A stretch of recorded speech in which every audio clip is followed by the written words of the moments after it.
Hello and welcome to another enlightening edition of The Teacher, the program where we celebrate teachers, examine the issues shaping the future of education in Nigeria and beyond.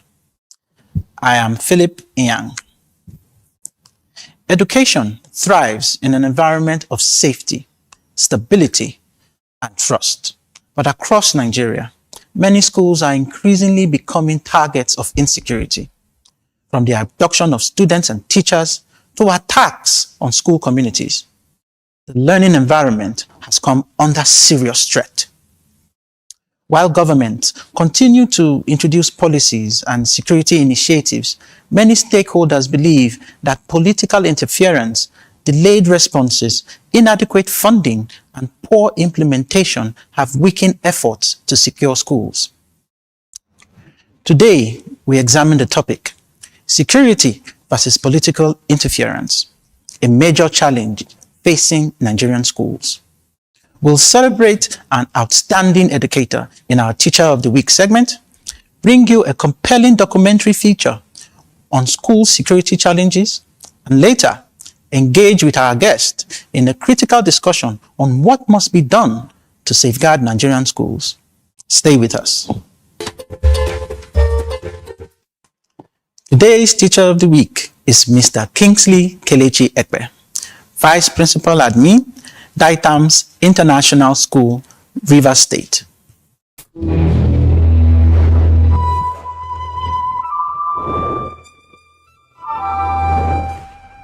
TerraQ, now available in crayfish.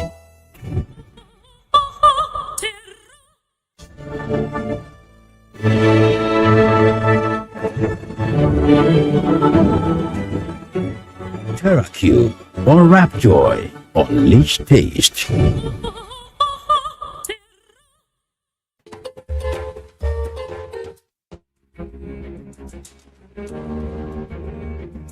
Now, what are intrinsic values?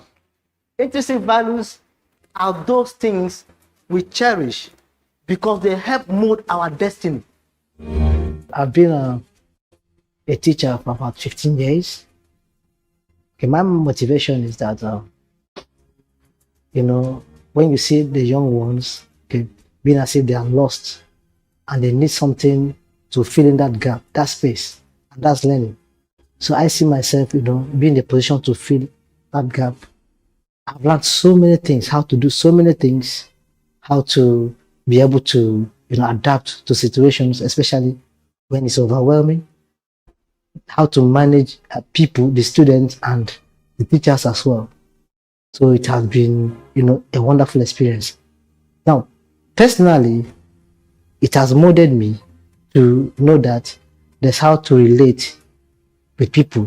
Interpersonal relationship is a very great virtue that I've learned in this system. My most fulfilling moment as a teacher is when I see students moving from I don't get it to I understand now. As a teacher, there are challenges, of no doubt. But I think one of the first steps to overcome those challenges is to be able to have a different perspective, a different mindset. Can you feel that you are called into a vocation, okay, and doing it with your heart, okay, is what will make you to go ahead. That will be your drive. How to stay motivated despite the challenges is to remain focused,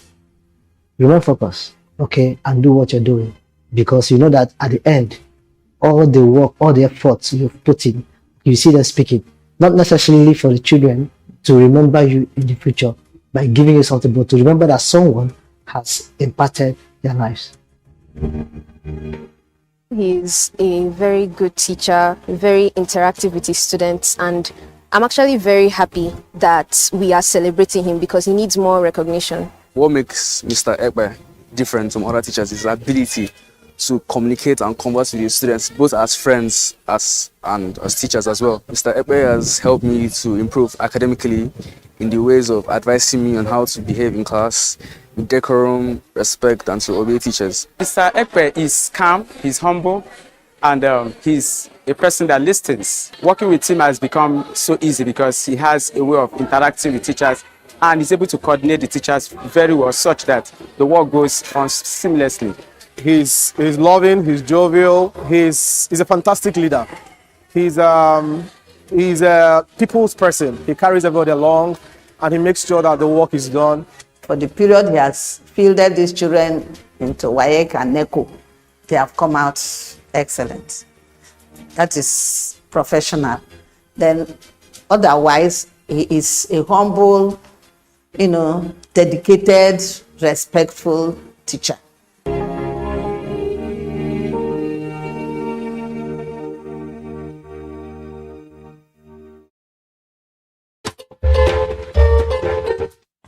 At a time when many educators face insecurity, inadequate resources, and challenging working conditions, teachers like Mr. Kingsley Kelechi Ekpe reminds us that the future of our nation is still being shaped by committed professionals in our classrooms. On behalf of the teacher, we say thank you for your service and congratulations on being our Teacher of the Week.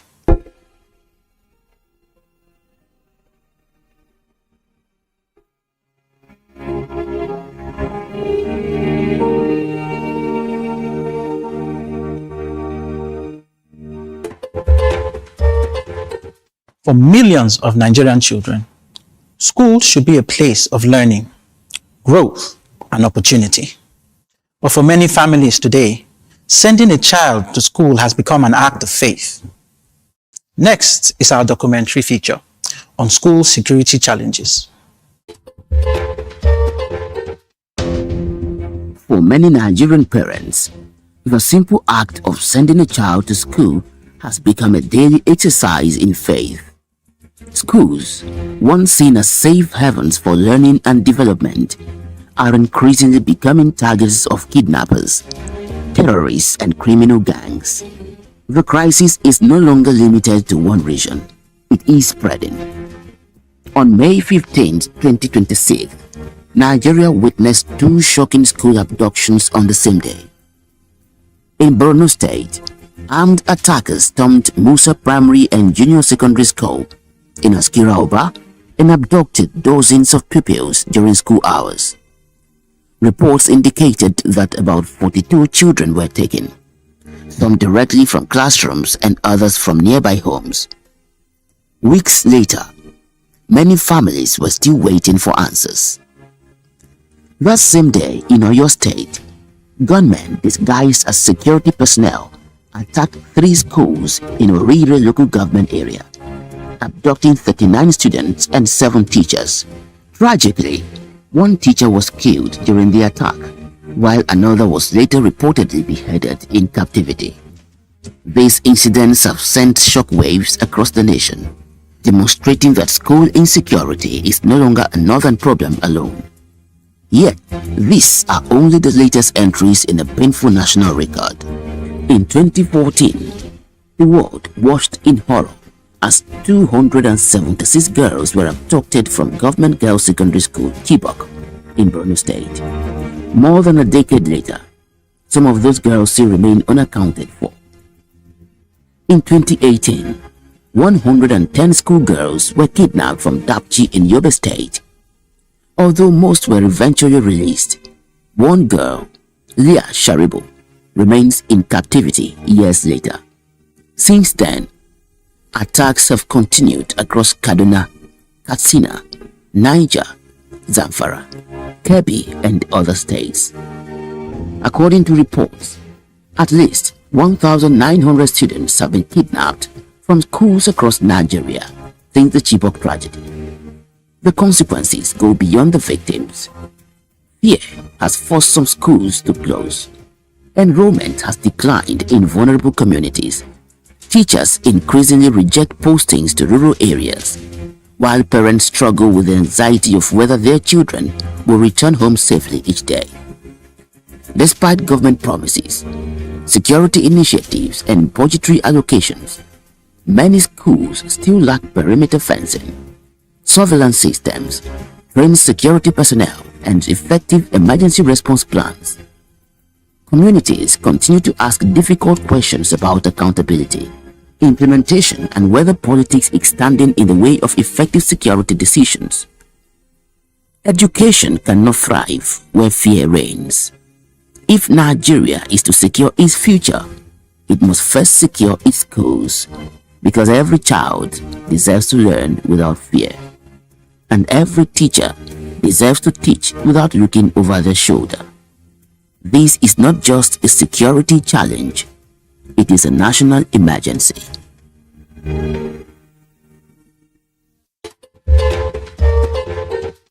Welcome back. Following that insightful documentary, we now turn to our guest, Dr. Thomas Adejo Yusuf, who specializes in public policy and decentralized governance. a lecturer with the Department of Public Administration, Prince Abubakar Audu University, Ayingba, Kogi State, to help us unpack the growing concerns surrounding school security and the impact of political interference on the efforts to protect learners and educators. You're welcome to the teacher, sir. Thank you very much. It's a pleasure being here with you to serve as a guest on this program. Thank you. So, as we know, Nigeria has been plagued with a lot of insecurity concerning schools in many parts of the country. The most recent and most shocking is the recent kidnapping of children and teachers in Oyo State. So tell me, to what extent has political interference, poor governance, or lack of political will contributed to the continued vulnerability of schools despite repeated security warnings? Thank you very much for posing that question. When we talk about security, we look at security in so many angles. It is a diverse issue. We talk about physical security, and we equally talk about there is a psychological security. The state of being safe, prevented from any harm, the state of being safe, that is what security means, it implies. And if we talk about the vulnerability of security issues as it relates to our schools in Nigeria of these days, you discover that it has really rendered our schools in a panic situation. The schools are no longer safe. The recent cases of Oyo, that of most recently also was one that happened around Karanamoda in Zamfara State. We had it. And just as of today as well, we equally had it that those state government has issued an ultimatum that there should be closure of schools because of the threatening issues of security. So we are not finding it easy in this country. Even the teachers who are supposed to be at the front burner of teaching and learning are not finding things easy. They are taking things in fear, total fear. The students, the pupils as well. A lot of students, a lot of pupils have not given into education again because there is this threat that education is no longer becoming a business as usual, or it has become a threat even to their life rather than being a positive part of their life that can make them grow and acquire knowledge. The environment has been rendered so vulnerable to insecurity. Security issues are on threat. Wow. Actually. Wow. See, as educators, this is something that really borders down to the heart. Saying, are we saying that schools cannot be protected, or the government have no ability to protect schools? Is that what we are saying? Thank you very much. Also, we are not saying that schools cannot be protected. Schools can actually be protected. The issue of insecurity dates back for more than 4 or 5 decades. It is not today that we are having the issue of insecurity.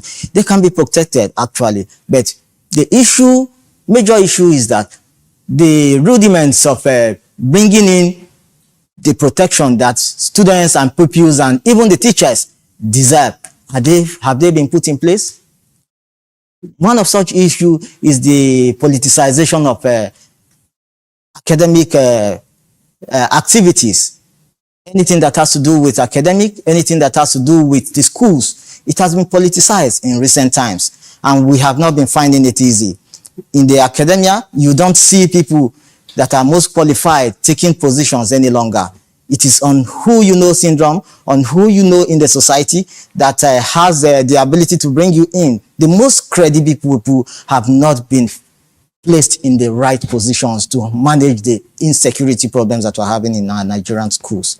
That is one contending issue. All right. Just like you just mentioned, Edo State shutting down schools. Several government interventions have been announced over the years to secure schools, but yet these attacks still continue. They continue now almost on a weekly basis.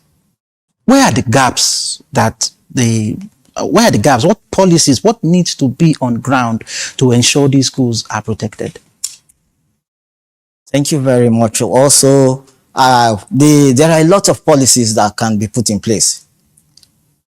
Not until today, there is a federal government policy on the safety, national policy on safety, security, and violence-free schools that was implemented by the federal government. This policy is meant, it has guidelines that is meant to keep the schools safe. If the policies have been actually integrated into the system, we will have a safer school. But the inability of government to implement these policies to the latter has actually affected our Nigerian schools today, and we are not finding it easy. If you come to think of it also, you discover that we spoke about politicization of positions in the school. Those that are the helm of affairs, security operatives that are supposed to, those who are experts in security issues, have not been rightly placed. Okay, so you're saying the policies are there. The policies So are actually is the there. implementation The implementation not, is the then problem. who should be held responsible? Well, the issue of security, you cannot hold one person accountable. When we talk about security, we are talking about you and I who are involved in this security issue. Because the first step to security starts from your doorstep. If you remember, we have the know your neighbor policy that is always around. You cannot just wake up in the morning without knowing who is your neighbor and who is not your neighbor. Try to know. They say if you see something, say something. Try to know who your neighbor is. That is the first step to security. All hands must be on deck. Both parents, both teachers, critical stakeholders, and government should come to the round table to make sure that this issue of insecurity in our Nigerian schools is actually handled. All right. So many school administrators still complain that security concerns raised at local level or are basically ignored. We had the case of where they said security information went to a school, but security was pulled out. You understand? So how can school leaders, teachers, and communities be empowered to make urgent security decisions without being hindered by bureaucracy in the government sector? Okay. The issue of security operatives, people going to meddle in security activities and being not accepted or not given the room to play their major part in security issues, we cannot totally say it is out of place. No, as stakeholders in security issues, you use the school management boards, you use the PTA by passing formal resolutions. When you use the PTA, you bring these formal resolutions to board. If security issues are handled with utmost connectivity and utmost urgency. Thank you. When the utmost urgency is there, everybody will want to partake in security issues. We know that everyone now is afraid of kidnapping. Sure. Schools are being forced to shut down. Every student enrollment has reduced. The economy is getting harder. What impact has this insecurity going to cause in the long-term run in terms of students' enrollment, in terms of learning, in terms of our youths and our children? In the long run, we may not get it smiling at all because student enrollment is actually diminishing by the day. Parents are afraid to enroll their pupils who are already qualified to be in schools. For instance, if you look at enrolling someone for a pre-nursery school now, many parents are not comfortable with that again. And it has reduced the level of enrollment at the nursery level. Then, if you even think of taking students to tertiary institutions as well, you will notice that there are some areas, some states at the disadvantageous side. They no longer have pupils. They no longer have students in their schools. For example, I was discussing with a friend who said in one of the universities in the northeastern part of the country that the students' population has reduced drastically to just 1,000. Wow. Not more than 1,000. That before they used to have up to 15,000 students, but with the present insecurity situation, we are not getting it right at all. And the way it is going, we might, in the long run, we might lack experts in various fields of studies. Wow. So, to tell me, if Nigeria is really serious about ending the attacks on schools and achieving uninterrupted learning for every child, what immediate steps needs to be taken to ensure this? Within like the next 12 months, what do we need to do right now to ensure that schools are secured and children can return back to schools? Well, if Nigeria must attain fully the security issues to ensure that we have a safer environment in Nigeria, Nigeria must fully fund and enforce national policy on safety, security, and violence-free schools. That policy must be implemented fully. And also, the schools, the governance of the schools should be deviated from political interference. It means there should be a clear-cut demarcation between security issues and politics. Well, sir, all I can say is thank you for your time, and we appreciate your insights into this program, and we hope to have you another time. Thank you very much. Thank you very much, sir. As we conclude today's program, one message stands out clearly. Education cannot flourish where fear exists. Every child deserves to learn in safety. Every teacher deserves to work in an environment free from threats and intimidation. And every parent deserves the confidence that their children will return home safely after school. School security must never be treated as a political issue. It is a national responsibility and a fundamental investment in Nigeria's future. The challenge before us is not simply to react after attacks occur, but to build systems that prevent them from ever happening in the first place. We therefore call on governments at all levels, security agencies, community leaders, school management, parents, and civil society organizations to work together to create a safer learning environment across the country. Because when schools are secure, learning continues. When learning continues, communities prosper. And when education thrives, the nation grows. Thank you for watching The Teacher. I am Young Philip. Join us again next week as we bring you another important conversation shaping the future of education in Nigeria. Goodbye and stay safe.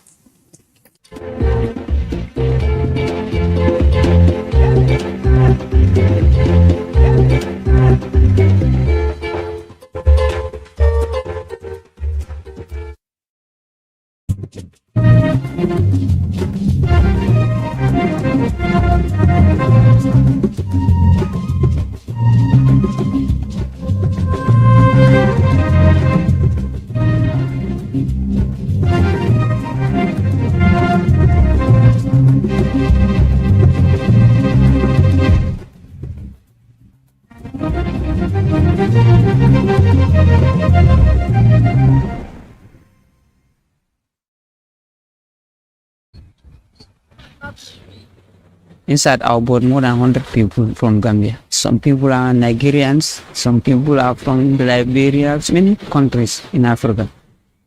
The day we try to cross, our boat have problem. And the weather also is not that much good. The water is coming inside our boat, so we decided to return back. Because if we want to continue, we may all die there.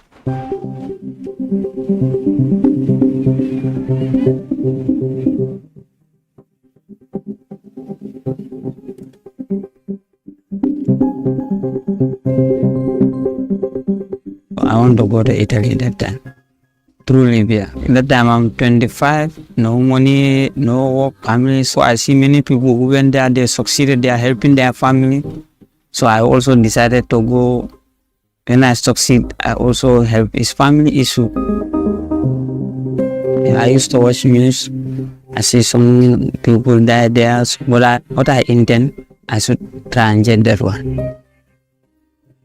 From Gambia here, I went to Mauritania and I spent 5 months in Mauritania. Then from Mauritania, I went to Mali, and from Mali I went to Niger. Yeah, Niger, we spent some months there. Then from Niger we went to Libya. I stayed in Libya for 1 year, some months. The whole journey took me 2 years, some months. We are doing construction works and more work so that you can get money. In Libya, you go to Sabah, from Sabah to Tripoli, and from Tripoli you go to Riverside, where they take boat to cross. We spend some months at Riverside, try to cross, but unfortunately we cannot. Yeah. The main reason of migration in the country is for economic reason. Since 2017, we have more than 7,000 returnees. Contrary to the common understanding, they are usually educated. They were working before deciding to travel abroad. In terms of return, they are mostly coming from Libya, but also Niger because it's a transit country. But when we look at main interests, it's Europe basically. I spent in Libya for more time, then I decided to come back. We went to Riverside again. Soldiers, they come there again, they cut everyone. They take you to prison. I'm in prison for 2 months. It's very hard. Food is problem there. The place is not that much clean. And beating also, they will come there and beat people. They will collect everything from you. After then, even people came there and they try to decide to return everyone, those who are in prison.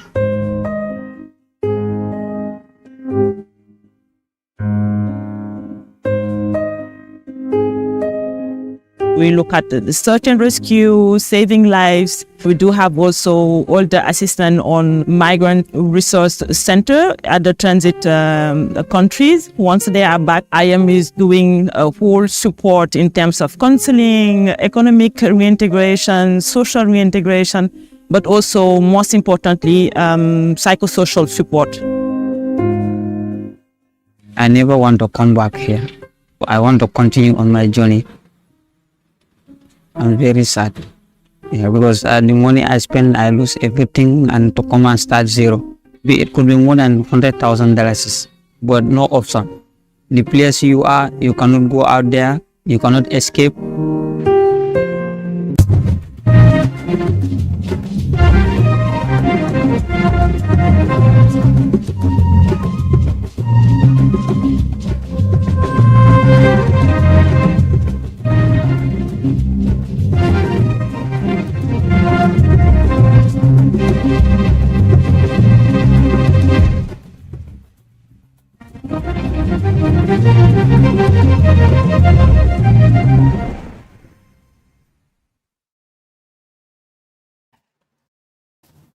Who is voting, but how the process is unfolding?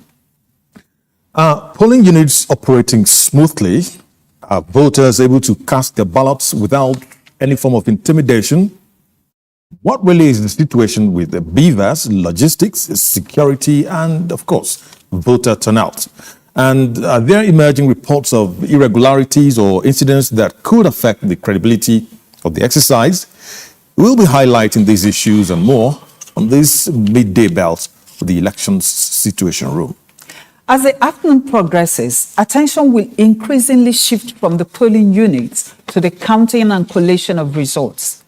Every vote matters in a contest expected to be closely fought between the two major political forces in Osun State.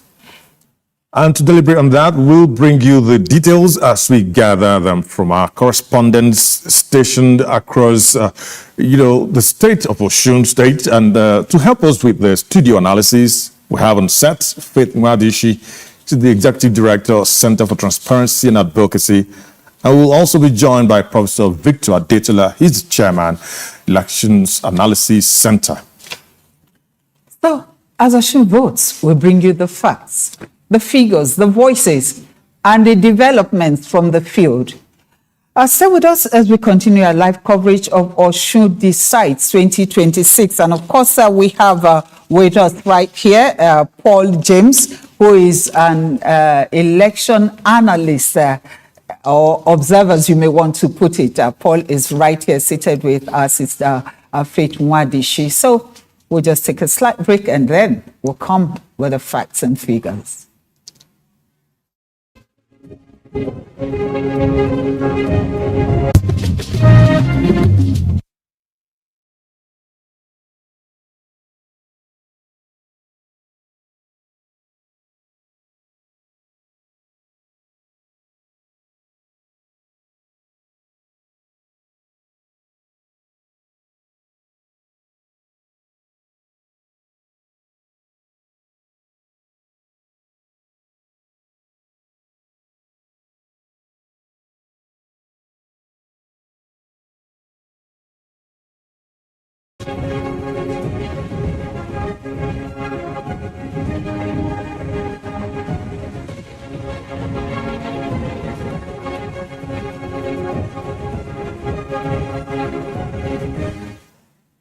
Yes, sir, we are tracking the Osun governorship election on the Nigeria election situation room, reaching you on Africa Independent Television. And of course, we have two of our election observers and analysts with us right here in the studio. Maybe we'll let you know that this election is certainly a historic one. The Osun people are looking forward to what would offer them an opportunity to vote, demonstrating their long-held faith in democratic rule. And in spite of the fact that there have been a lot of controversies and violence preparatory to the election, but we believe the security agencies have risen to the occasion, as in most places, the election appeared to be progressing. So, Faith Mwadishi, you're welcome to the Situation Room, and Paul James, who is also here. Maybe we'll start with you. What have your observations been since the voting opened around 8 o'clock this morning in Osun State? Thank you very much for the invitation. So I've been tracking and following Observer reports since morning, but also maybe to pivot back even before today, because nothing that has happened this morning till this moment that is far from what we have seen in the build-up to the election. There were two things that I thought would be the key defining issues for the election for me. One is about how INEC was going to manage the deployment of technology, specifically the beavers, and also two is about how they manage logistics for the election. With regards to the inclusion that we saw in the last minute of the SDP candidate, gubernatorial candidate on the ballot, the beavers before, because when INEC conducted the mock exercise across 12 local governments in early August, we saw that the preponderance of challenges that were recorded were about the beavers not recognizing the biometrics of older voters, and then also the facial features of some of the voters. That was raised by a lot of observer groups. And I was concerned for once that looking at the period between when these were highlighted and the day of the election, barely like 2 weeks, I wondered whether INEC was going to fix some of those challenges before we go into the election. The second point, like I mentioned, is the issue around election logistics, with the court-ordered inclusion of the SDP candidate just also coming close to the election. It means that INEC have to go back to reprint ballot papers and prepare for the election. And like we just see in previous elections, by Wednesday before the election, INEC will have deployed materials by Thursday to the state, and then by Thursday you see this deployment will start to the registration area centers. But what we saw in this election was that most of these materials were deployed late yesterday evening. But credit to INEC, on the commission website this morning, it claimed that as of 8:30 in the morning, most of their staff were out, that by 8:30 in the morning, 94% of polling units had opened, and then only about 207 polling units that were already processing and were about to start. And I think that was also the observer report to confirm that by 7:30 in the morning, more than 78% of INEC centers had opened. That's why I say credit to them that they were able to manage the deployment of logistics last minute. But I don't think we should be predicating our elections on this kind of things, especially when we know about these issues. Now, there is also the point about the political class and how they keep mounting pressure on the judiciary and on the commission, leading to all this last minute. We will come to that. Our sister should come in here. Faith Mwadishi, what are your observations now before we go to other problems before the elections? Thank you very much. I think Paul has said a lot of what we have observed, because we have about 100 observers on ground in Osun, and we are having live reports from there. What we have observed is that polls opened quite early, irrespective of the hiccup that they had earlier, especially having to print new ballot papers and election papers. We were actually surprised that INEC could have pulled that off. We thought that was going to be a setback, but eventually we saw that polls opened, INEC officials were on field early, and people came out. The numbers we are seeing are quite encouraging, because if you look at the history of elections in Osun, the margin of win is usually very narrow. So every vote counts in Osun. And if you also look at it, you see that the number of registered voters, you have over 50% of them as women.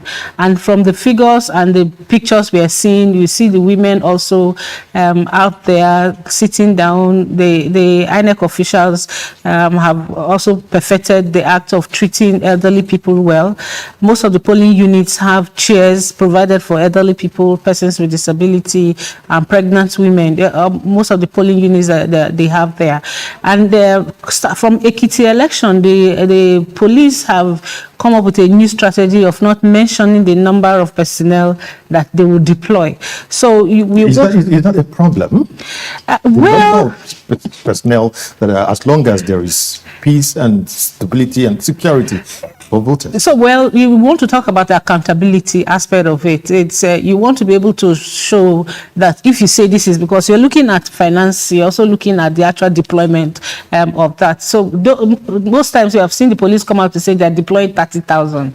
But when you do like a random sampling of the number, you don't see that number on ground. Now, they're not telling you the number again. You expect to see at least 4 security personnel in a polling unit. But from what we are hearing from observers, you are going to polling units and you're seeing like 10.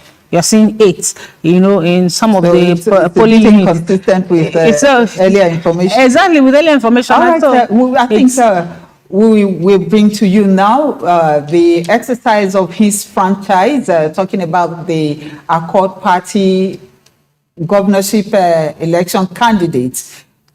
The incumbent governor, Demola Adeleke, he cast his vote early this morning. We also have for you the one of the APC governorship candidate, Woka Oyebamiji. So we bring to you how they cast their votes and what they said afterwards. And as of now, things are going on in Osun. I hope it stays that way. But I have it on authority information that there is one police officer that they brought to come and do an urgent job, the APC Osun, from Port Harcourt. They call his nickname London. He's here in Ede hiding. His own job is to come and destroy Ede and then avoid so that he can scare people, shooting, so that they will not vote. So I'm calling the Inspector General of Police to take note. I'm calling all the security agencies to take note. They should redeploy him. We don't want him in Osun. We don't want violence in Osun. All we want is free and fair election so that people can perform their civic duty. That's one. And 2, the pattern of voting should be from unit to ward and to local government. Not that they will take local government collation straight to state capital. That is not acceptable. That's a form of rigging. And I heard it on the authority that the APC have, trying to rig have some fake ballot papers. I want Oshu people to watch out, to watch out for that too. And then we not accept. Well, we will not accept that in Oshu. Right now, as I'm voting right now, I just received a call in Modakeke and Obagun that police is aiding them to tear gas them so that people can run away. And people are resolute. They just want to perform their civic duty. Let the security agency please be neutral and watch it. I've just voted, and I can see that people troop out en masse here, and every process is going peacefully.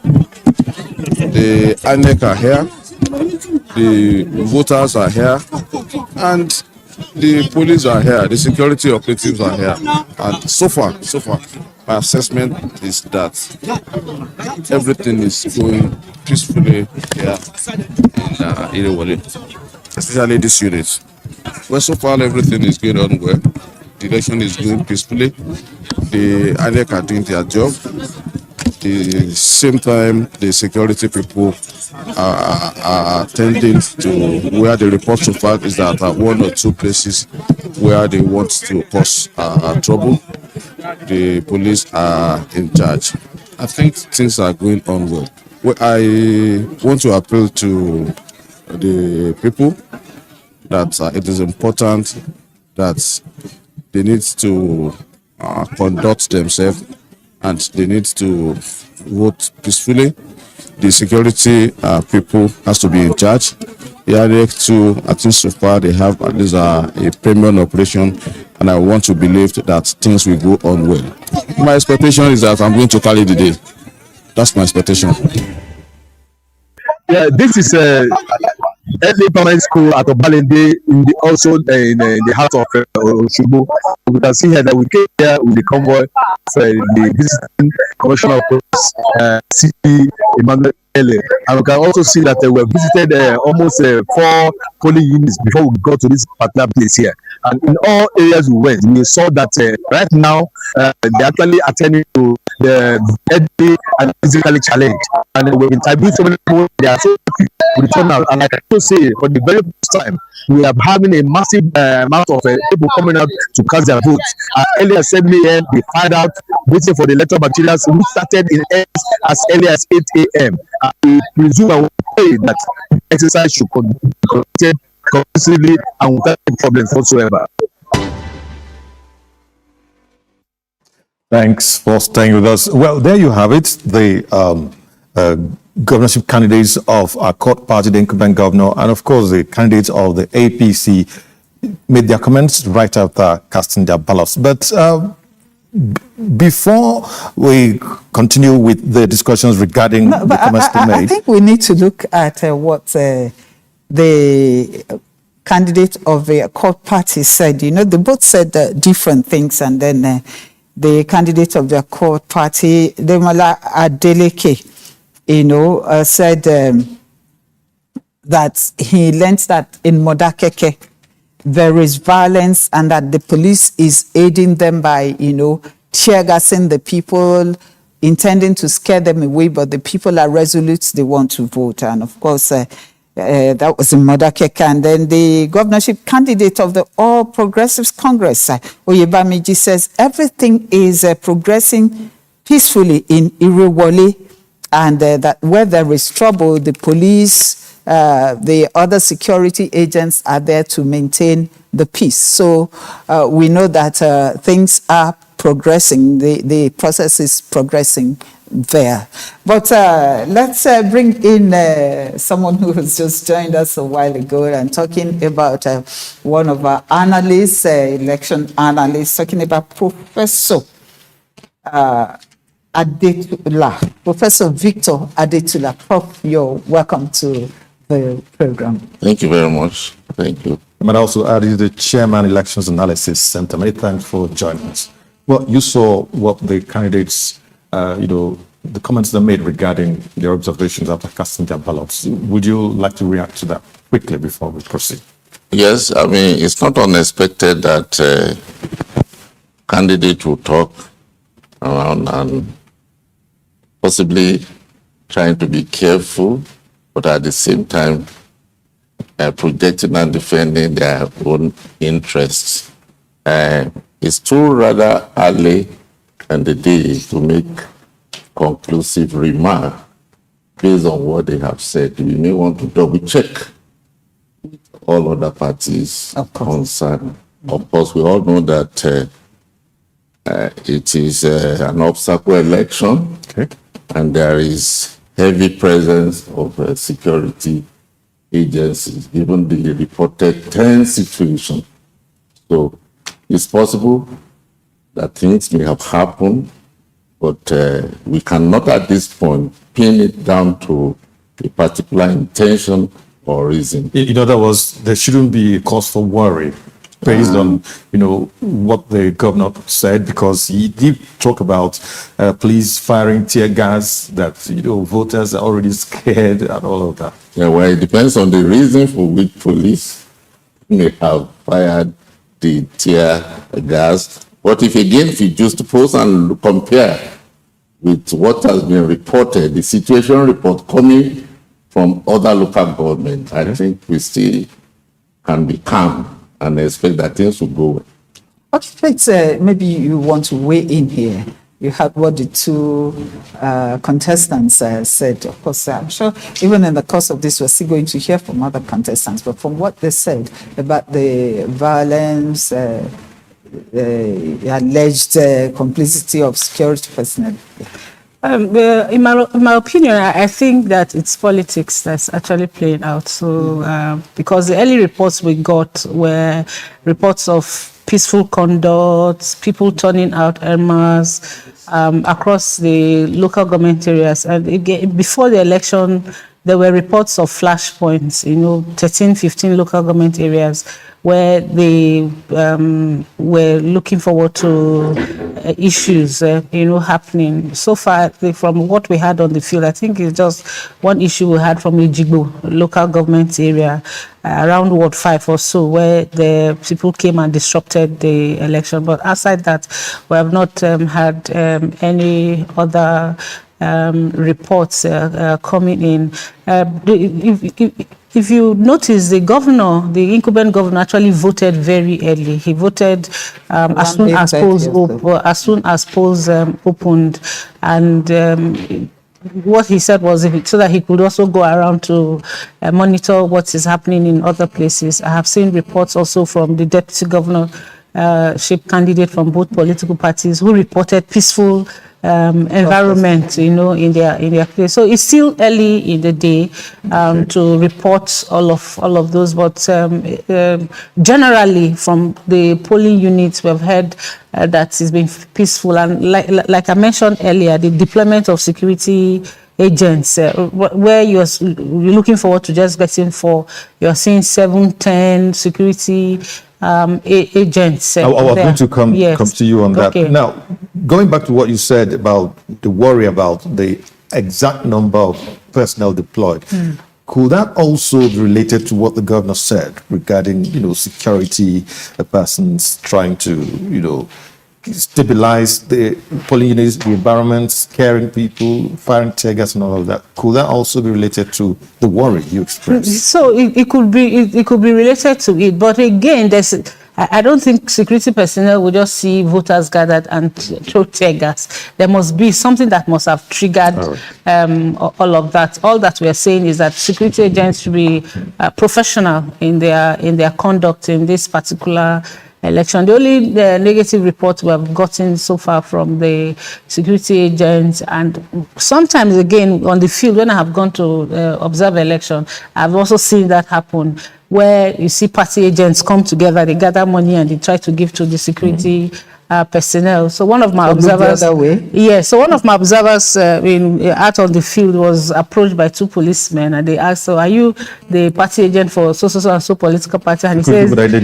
he says, "No, I'm not the party agent for so." And they went to meet, they pointed at the party agent, and they said, "Oh, you people have not settled us from your party, And that's happening, and that has just been reported. I have seen it happen in other election. I was just standing by and listening to those kind of conversations happening. So we and the other aspect also is the aspect of the police actually carrying out, not just the police, now let me not be particular about the police, but security agents carrying out their mandate of arresting any criminal situation. Right. Because electoral crime is not different from any crime that you see happening. But you see the security agents trying to shy away because they want the INEC official, either the SPO or the PO, to come to report to them to say this person has committed a crime. Arrest this person. Isn't that the procedure? And that's supposed to be the procedure, but again, why hide under that? You have a law, you have a mandate. The reason why you're there in the first place is to protect lives and property and to arrest any act of criminality. Are you trying to say that election crime is different from everyday crime? You know what the Electoral Act says, you know what the Constitution says, you know what amounts to an electoral crime.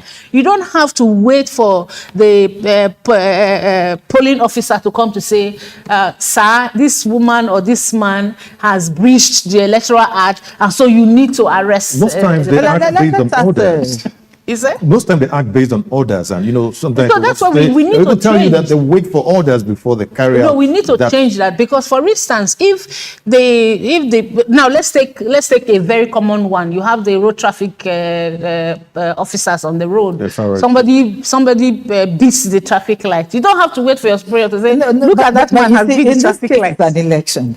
Yes. And we have the electoral laws. Yes. And of course, we know that one of the laws is that the electoral officers have to call the attention. So you can't really blame them in this case. Maybe what is needed is a review of that law. That's what we're saying. There should be a review. Let's talk to James now. Isn't it a bit disappointing that, in spite of the fact that the Nigeria police went out of its way to conduct special training for its personnel that were deployed to the Osun governorship election, we are hearing things like this? The training was facilitated by INEC, I think on the 15th or thereabout of July last month. But also, so about 3-4 days ago.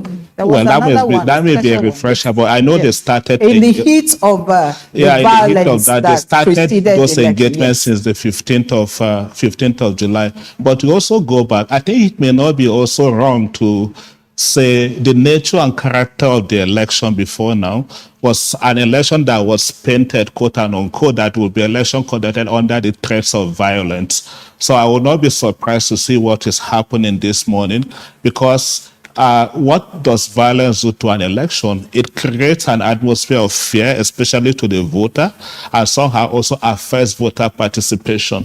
So you need people to police the election, especially to provide that confidence or that assurance that the place will be safe enough. So for me, seeing these numbers for Osun would not be surprising. Osun has always had that history of violence related to elections. If you go back as far as go back to recent elections, 2022, 2018, they were all shades of this violence connected to the election. So if you want to build confidence and assure voters to come out to vote, I think what is happening for me... I was actually referring to what she said about the security agents patronizing party agents to settle them. Well, those are also the issues after that kind of training, one would expect better conduct. Observers have always flagged that issues, especially. I am not sure, Dr. Prof, correct me if I'm wrong, I am not sure there has been also any arrests of any security officials that is connected to election-related violence or any kind of election-related manipulation, because the challenge has often been that these people are people deployed from other states. They come into, supposedly deployed from other states. They come to the election, and the moment the election is done, they return back to their state. So even INEC will be telling you that prosecution becomes a challenge because you don't know how or where to start from. But again, that is where professionalism also comes in. If I am deployed and I am trained specifically for the election. There's the moral angle of it. There's a moral burden on the security official to do what is right in the eye of the law. And rightly, as Faith has also pointed out, if I am there because I'm supposed to provide sanity around the electoral process, and I'm also supposed to help the INEC officials, I will imagine that if there's already that understanding between the security and the INEC official, if these things are happening, the official doesn't necessarily have to wait for INEC officials to give command. They could arrest the situation. We have seen situations where you see security agencies will even be positioned close to the voting cubicles. All right. Somehow facilitating also that idea of vote buying in the polling stations. You called in Prof, but Prof, you just have to hold on because we need to go to our correspondent. That's okay. I'll come back to you, Prof, because I was just waiting for that. But meanwhile, let's join with our correspondent, Olushola Adesinyo. He's now live in Ede. Let's see what the situation in there. Thanks for joining the Situation Room, Olushola. Can you give us, a bit of what's going on in the location where you are at the moment? All right, thank you very much. Good afternoon. I am sitting in the Ede North Government. And right now, I'm in Obalaoji Grammar School, here in the heart of Ede. And I must tell you, in this particular school, we have 2 polling units. And it is Ward 4. We have polling unit 4 and polling unit 5 right in this particular school. And behind me is polling unit 5, and we have an avalanche of security operatives. We have 1, 2, 3, 4, 5 of them here manning this particular, polling booth to make sure that election goes as planned and violence free. And I must also point out to the fact that the people are not weary. They are still all out to cast their ballots. The sun is beginning to come out very well here. In the early hours of this morning, the weather was a little bit cool and calm, but this afternoon the sun is already seems to be shining already, but due to people are still all out to cast their ballots. And I must tell you, right up down there is polling unit 4. My cameraman can actually zoom in to so that the viewers can see. That is another polling unit there. That is polling unit 4, and the people are still there waiting, still much on the queue to cast their ballots. Okay. And I must also tell you that at that particular polling unit. Okay. Yeah. You wanted to tell us about the polling unit, but then yes, I know. What has the atmosphere been generally? I mean, you talked about the security agents. Are they carrying out their work dutifully? Has there at any point in time been something that may not be totally right? Well, we did not notice any untold behavior from any security operative. Right behind me is the main road leading to the main town in the local government here. And I must tell you, before you walk just 2-3 meters away, you will see the presence of the men of the Nigerian army manning strategic positions. I must also note that they are not close. They are not close to the polling booth, but they are meters away from the polling booth to make sure that voters cast their ballot. And we are made to know that the reason for this is not far-fetched, that most times election in this particular local government always span till the late hours of the day, like 8 o'clock, 9 o'clock, people coming out to cast their ballot. So to forestall any breakdown of law and order, the Nigerian army is deploying men to man strategic positions so that people can have confidence, in actually casting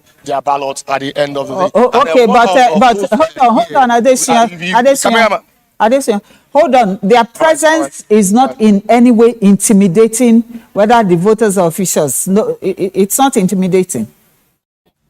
The presence of the military. With what we have seen so far, we have spent over 5 hours in this particular local government. It has not been intimidating. I must report. People have been very, very orderly. They have gone to their polling unit to exercise their civic duty. All right. Did you notice, Olushola, did you observe the, I'm trying to take you back a little bit, but not so far. But at the time you arrived, the, INEC officials, did they arrive early enough? Did they set up quickly? Did people start arriving for accreditation and then onward voting and all of that? Did you also observe that at the time you arrived? Well, I don't want to sing praise INEC performance so far, but before we got to Ede this morning at around 15 minutes past 7, I must tell you that we already have INEC officials setting up at a polling unit. The election started 8:30 this morning. Was at 7:50 when we got to this particular local government. We saw like 10 local polling units, and we have seen the presence of INEC personnel at already positioned in various polling units at around 7:15 in the morning. So I must tell you that INEC officials and materials arrived their locations as expected this morning at this particular local government, that is Eden North local government area. How is the BVAS machine functioning? Funke Ogunlolu reported earlier in the morning about the BVAS not being able to recognize an elderly voter. How has it been functioning where you are, the polling units? Well, in the early hours of this morning, I think in some polling units we had little issues, with the BVAS machine also not working effectively. I think this was due to network issues that we have in area here, but I think it has been rectified. And I think as we speak to you now, the BVAS machine is working perfectly. My cameraman is giving you the shot of this particular polling unit, and the people are casting their ballot. You can see there is no rancor. If the BVAS machine is not working, you would actually know, and the people raise their voices, but the people are not raising their voices. They are going about casting their ballots. If your cameraman can zoom in very well, there is a particular lady now being captured by the BVAS machine. If my cameraman can view that, and I think it is working already. I think it has captured her face. All right, yes, all right. That's clearly visible. Olushola, Olushola, let me bring your attention back to something I just saw I can hear a you. little while ago. I saw an elderly woman walking away. It appears she has already cast her ballot and she's leaving. She looks quite elderly, and she's actually walking away with the aid of a walking stick. Now, did you also observe many more elderly? That's the woman. That's the woman. Right. I can see her.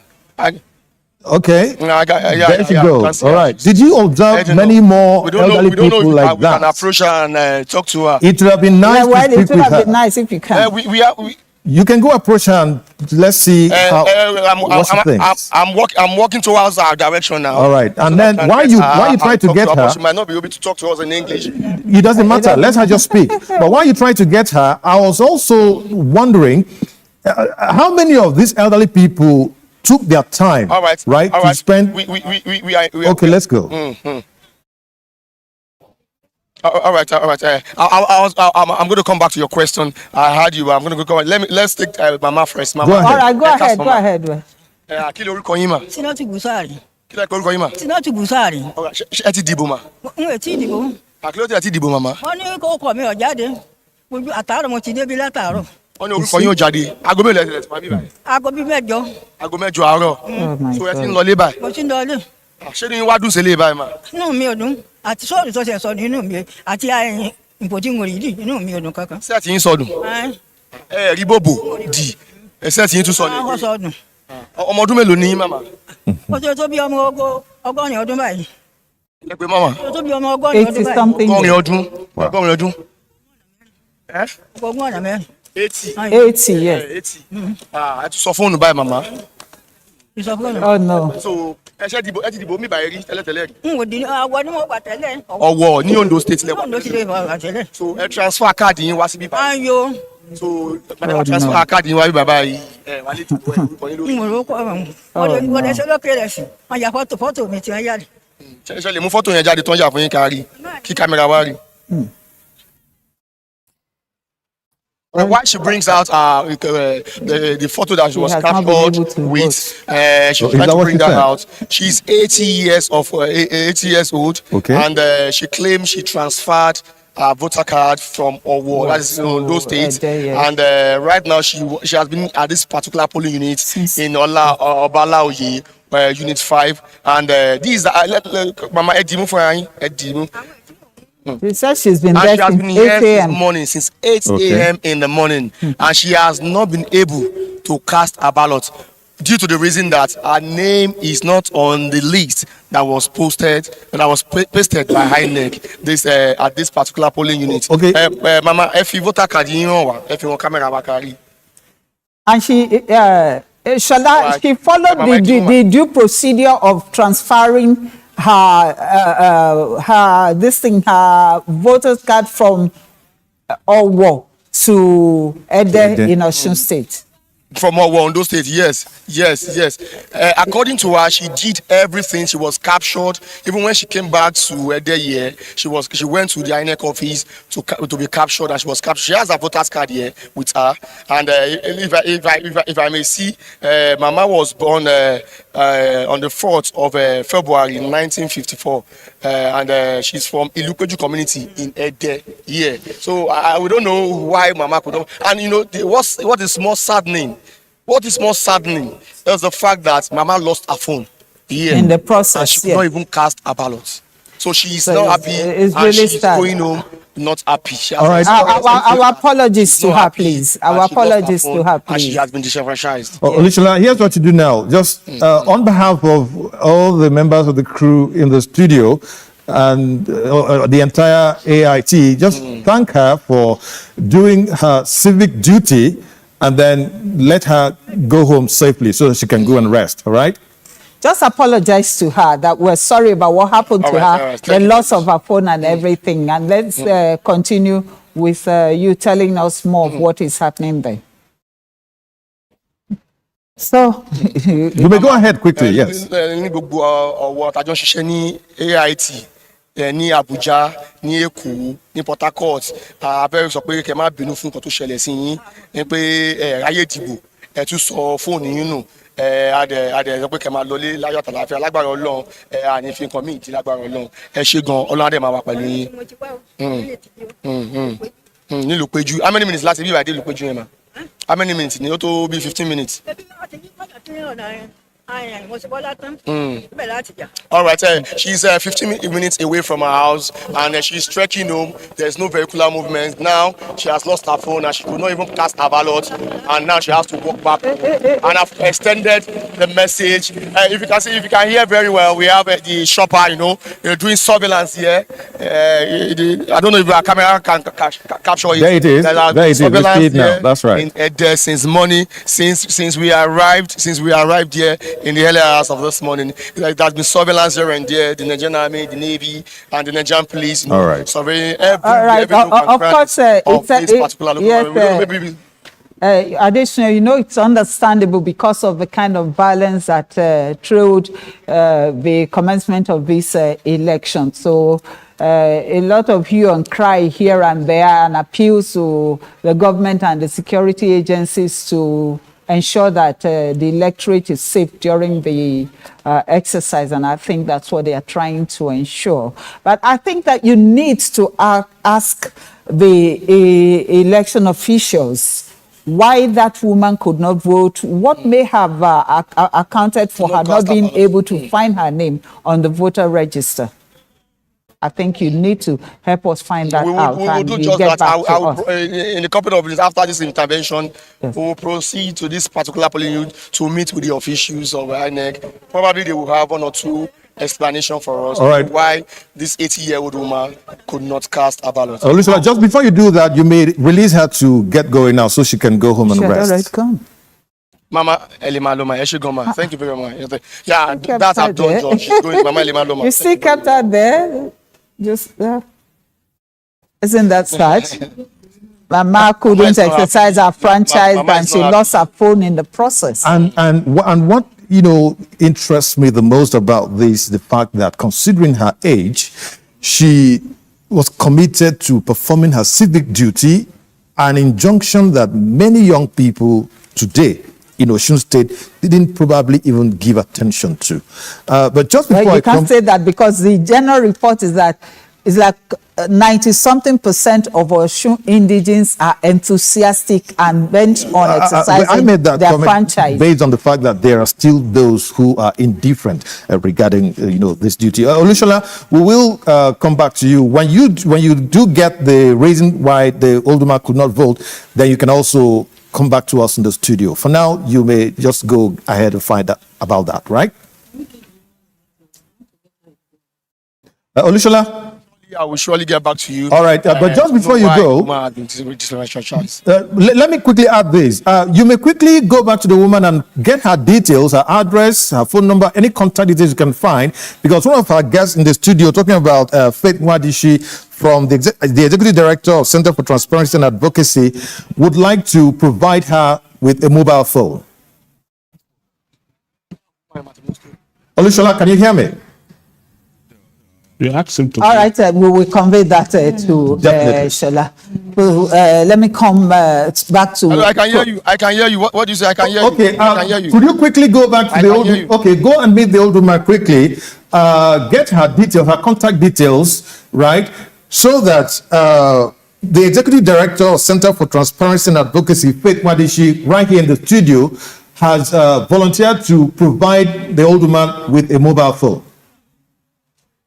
With a phone.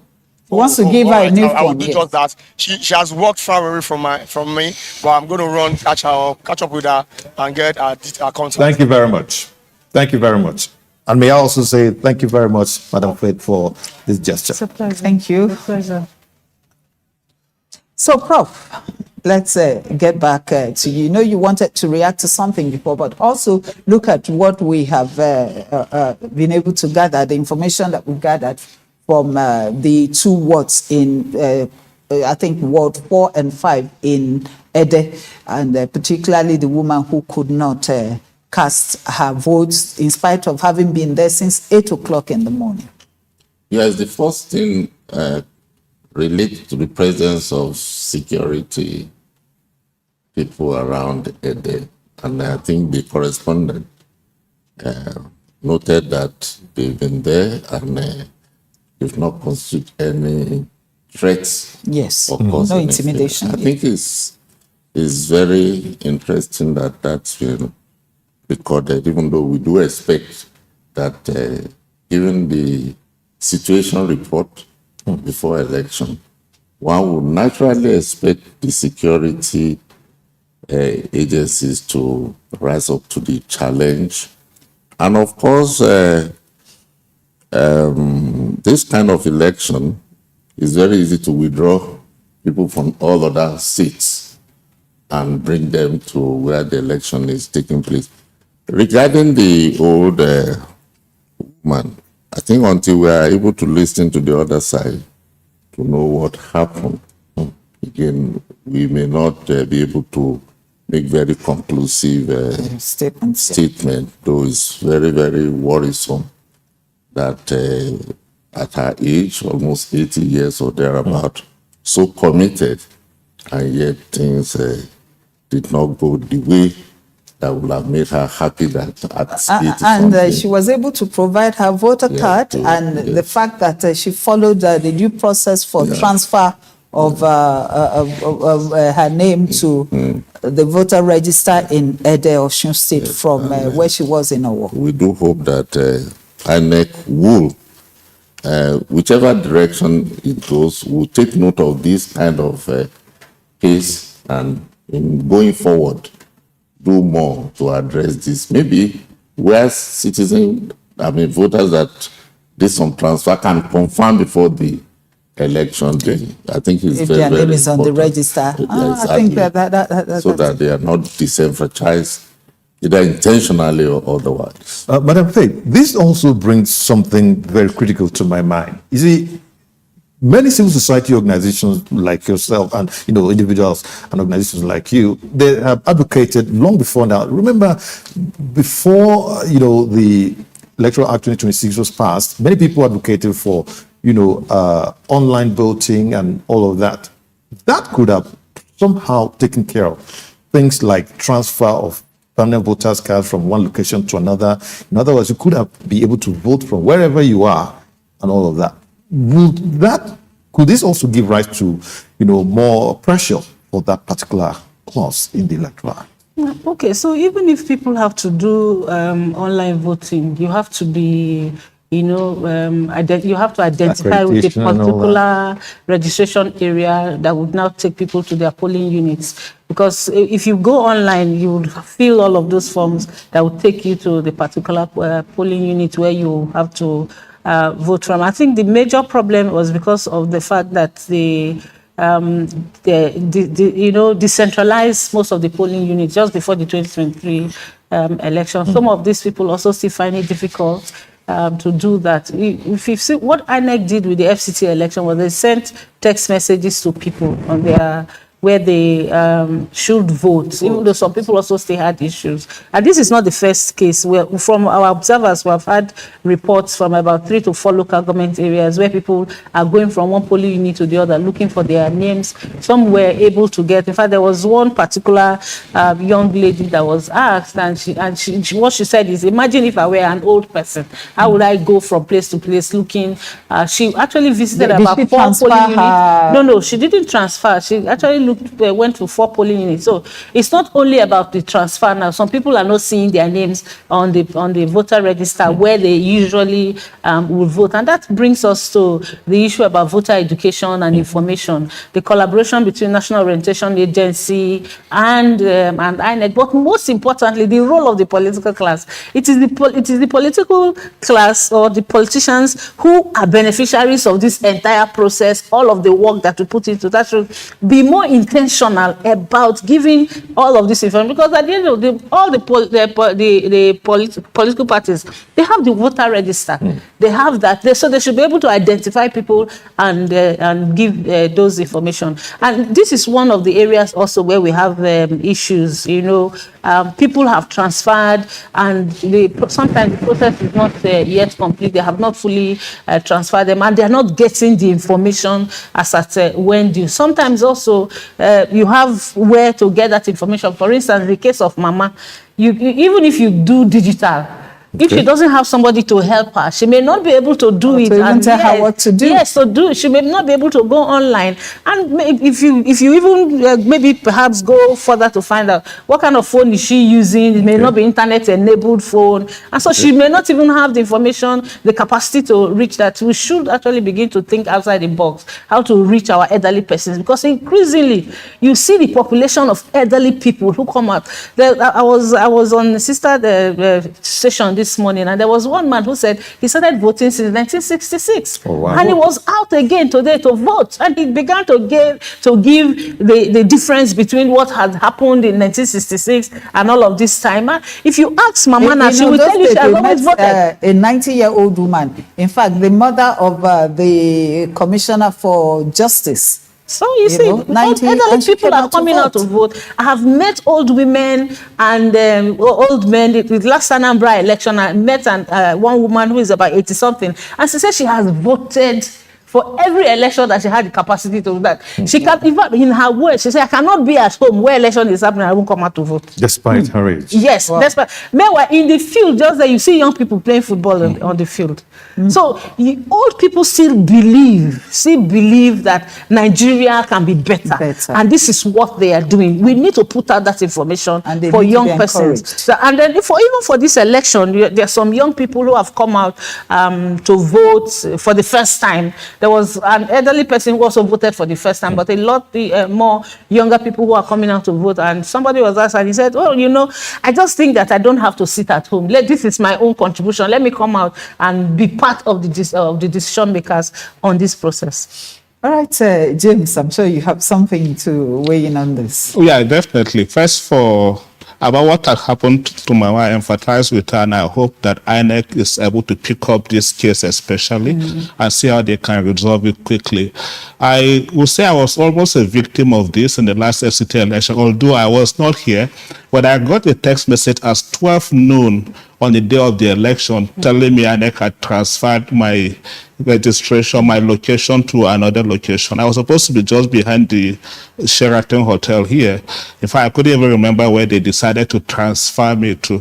Now, And on the day of the on the election. day of the election, recall there are also challenges of movement on election day. These are all things to factor in. But maybe as a way of solution, especially with regards to how to solve these problems, not too close to the election. I know they display these temporary registers in the morning of the election. Maybe if that will be a way, it may be a lot of burden for the commission, but maybe a week to the election, paste these temporary registers. Some persons may see other people's name on the register and perhaps help to provide information to them about how they can get their voting location, and then maybe repeat it, because I know before then people will tear the thing off. Some of the things will be defaced. And some people might even use the opportunity to perpetrate some malfeasance. However we can help the process, to be honest. We don't always have to wait until the morning of the election. On the register for this election, we got about 2.3 million. But based on PVC collected, about 1.9 million were supposed to participate. This is one vote now lost in the election. Absolutely. And maybe there might be others like her. Like, many other votes also like her. So we cannot always just be counting statistics after the election. We need to help. You mentioned something about, burden on the Electoral Commission by, carrying out that duty to notify voters ahead of time. But INEC does have a budget. How about increasing the budgetary allocation to INEC for this purpose? That's one. And in order to improve, they are deploying technology now. How about, you talked about, somebody mentioned something about during the FCT election, INEC sending, text messages, and I got one. That's exactly the point I got the text message before the FCT elections. Now, how about making it electronic, right? Rather than spending a lot on printing and lots of papers, pasting them and all of that, how about sending messages to prospective voters a week or 2 weeks before the... These are all solutions we are all trying to provide here. And that's also where, for me, some of these telecommunication companies can pick it up as their corporate responsibility. I recall in the 2023 election, the dominant issue was about the number of PVCs that were left following INEC offices. INEC decided at that point to partner with some CSOs to now be able to even have a proper record of these voters, whether they exist or not. And then they work with the telecommunication company to send SMS to the voters about where to pick up their PVC. And the numbers within a week drastically dropped. In FCT, there was the record that over 300,000 picked up their PVC within the period that INEC set up the system and also sent the SMS to voters.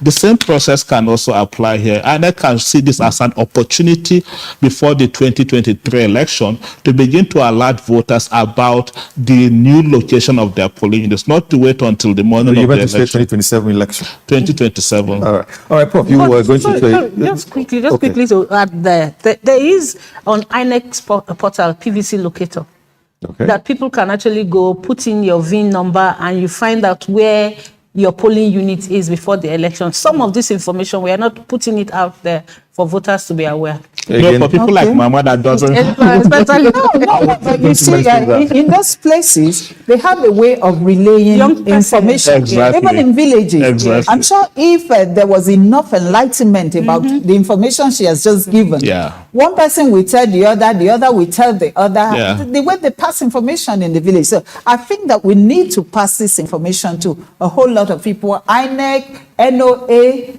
you have a job to do here. And the media. So that, of course, the media, we're doing our own. That's part of what we're doing already. I think that people need to know this is very important. I just want to, in addition to what Polika said, since we are thinking about the way forward, to underscore 1 or 2 points. Technology is fine, beautiful, but there is a dimension of it that makes it work perfectly, and that is the culture. We cannot depend absolutely on technology and think it would work that magic, which calls for a humanized approach. A woman of 80 we don't know the other side, I'm afraid has still not been treated fairly. In some other arrangements, that woman will not leave that place without voting or being told what happened. That's if we are looking at her own testimony. She will be told in a way that she will be satisfied that, look, ABC happened. Not leaving the place with the mind that I've been denied my right and I have lost. Now, if we compare, like Oli have said, with the behavior of the younger generation, and if we go back a little bit to 2023, and how determined the youth population were, Yes, before that election. then we want to ask what went wrong. Now, the same youth that were ready to do it all for this country suddenly feel, look, well, just for me not to be at home. Then we must, like James said, look beyond the election day. Of what use has been the election victory by those who won? How have they handled governance in terms of delivery of promises of dividend to the people? What has happened to the life of an average Nigerian youth since then? I think all this strongly explain why the retreats from getting involved, so that we can put it in context that, look, and in terms of going forward, we still have some months.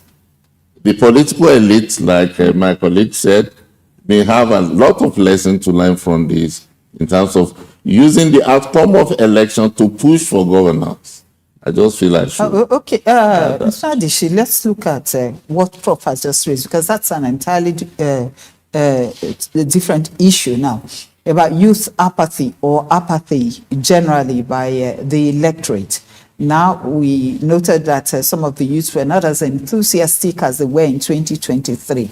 What would you say is responsible? Can we look at a situation where it might be that they feel that the person who would have carried the day has been rigged out, or is it because of a lack of access to the dividends of democracy, like we would normally say? That they are disappointed. I think because we are not demanding accountability enough.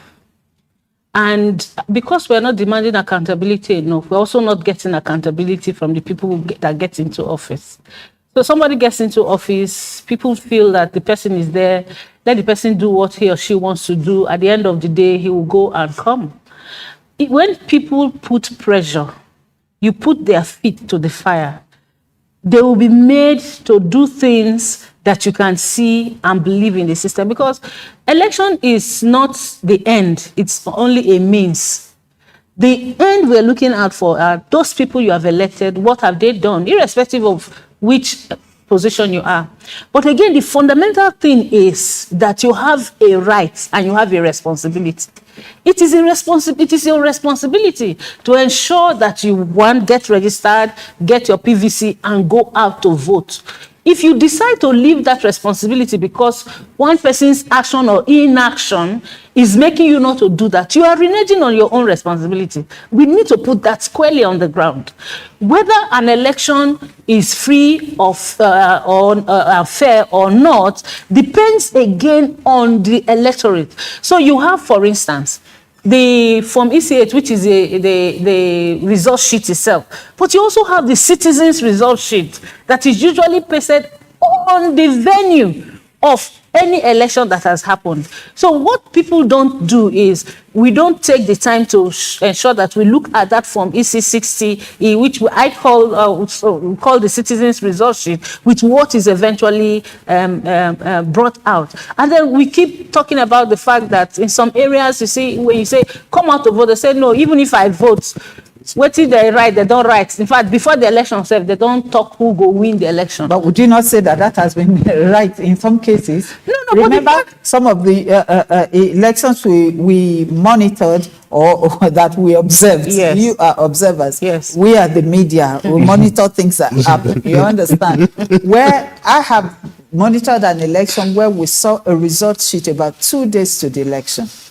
And by the time the results were released, it was exactly like that. Now we're not going to go into details. Yes. But let us also look at the last election where some people stayed as late as 2 a.m., 3 a.m. to ensure that their votes counted. And at the end of the day, nothing came out of those efforts. Would you blame them?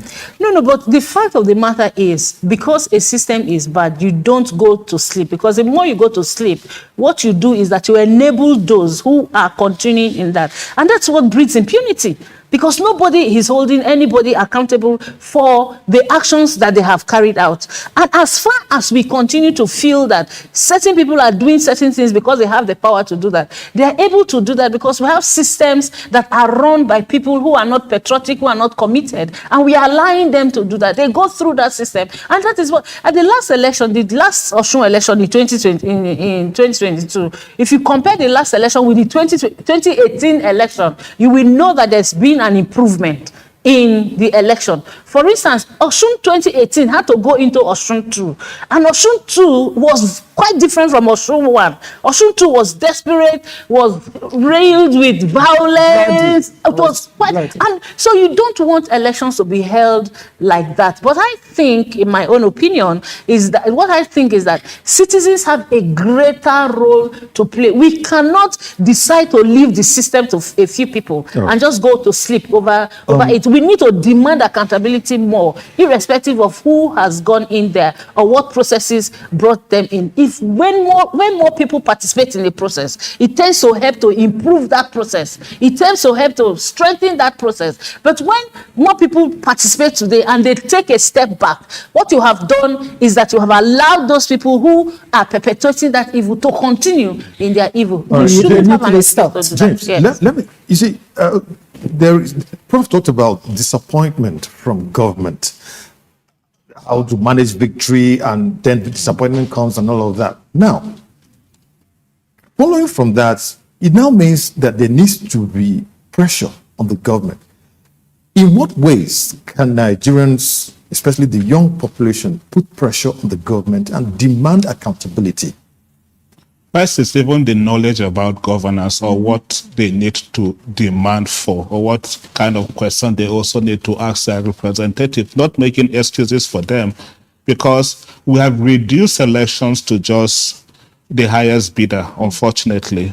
And so because of the cash-based approach to the election, for the youth, it's about incentives and what are you incentivizing. Participated in an election where after the election, we sent a researcher to just go and do some perception study about voter behavior in the election. And it was unfortunate that in that election, even our observer told us that, oh, one party was paying like 5,000, the other was paying like 10,000. We collected two. For them, that was what election was all about, looking forward to that. That stipends that come around during the election, and beyond that, that is it. They all go to sleep until the next 4 years. Unfortunately, for me, that is also why all of this engagement must not be episodic.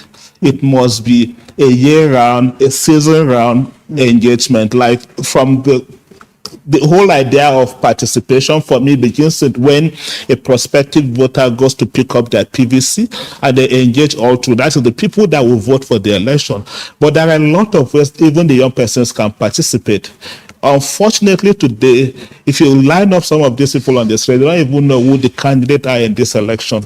And even after the election, they may not even know who gets elected. Even some arm of the media may not know because these were not quite publicized. I agree with you. In the, I think, 2022 local government elections in Lagos, I was in Lagos then. The morning of the elections, you see young people playing football on the street, and you ask and they tell you, oh, we don't know who is participating. All we right, don't even know the parties. we need to go to our correspondent at Ilesha, and she's standing by to fill us in on what has been transpiring at Ilesha, Funke Ogunlolu. Funke, where are you in Ilesha? What has been happening there? When did voting commence? One can stand by. You're on, Funke. You're on. Funke, you're live on air now. You're live on air. On the phone. Someone is calling us on the phone. You're live on air, Funke. Hold on. Hello, Funke. Funke, you're live on air. There appears to be a static. Yes, I think the network might be disturbing a bit there, and we'll get Funke back as soon as possible. So to the point I was making, for me, the engagement has to be year-round, season-round, not episodic, multi-year, like perhaps. We don't need education, civic education to judge the season of election. And beyond that, that is it.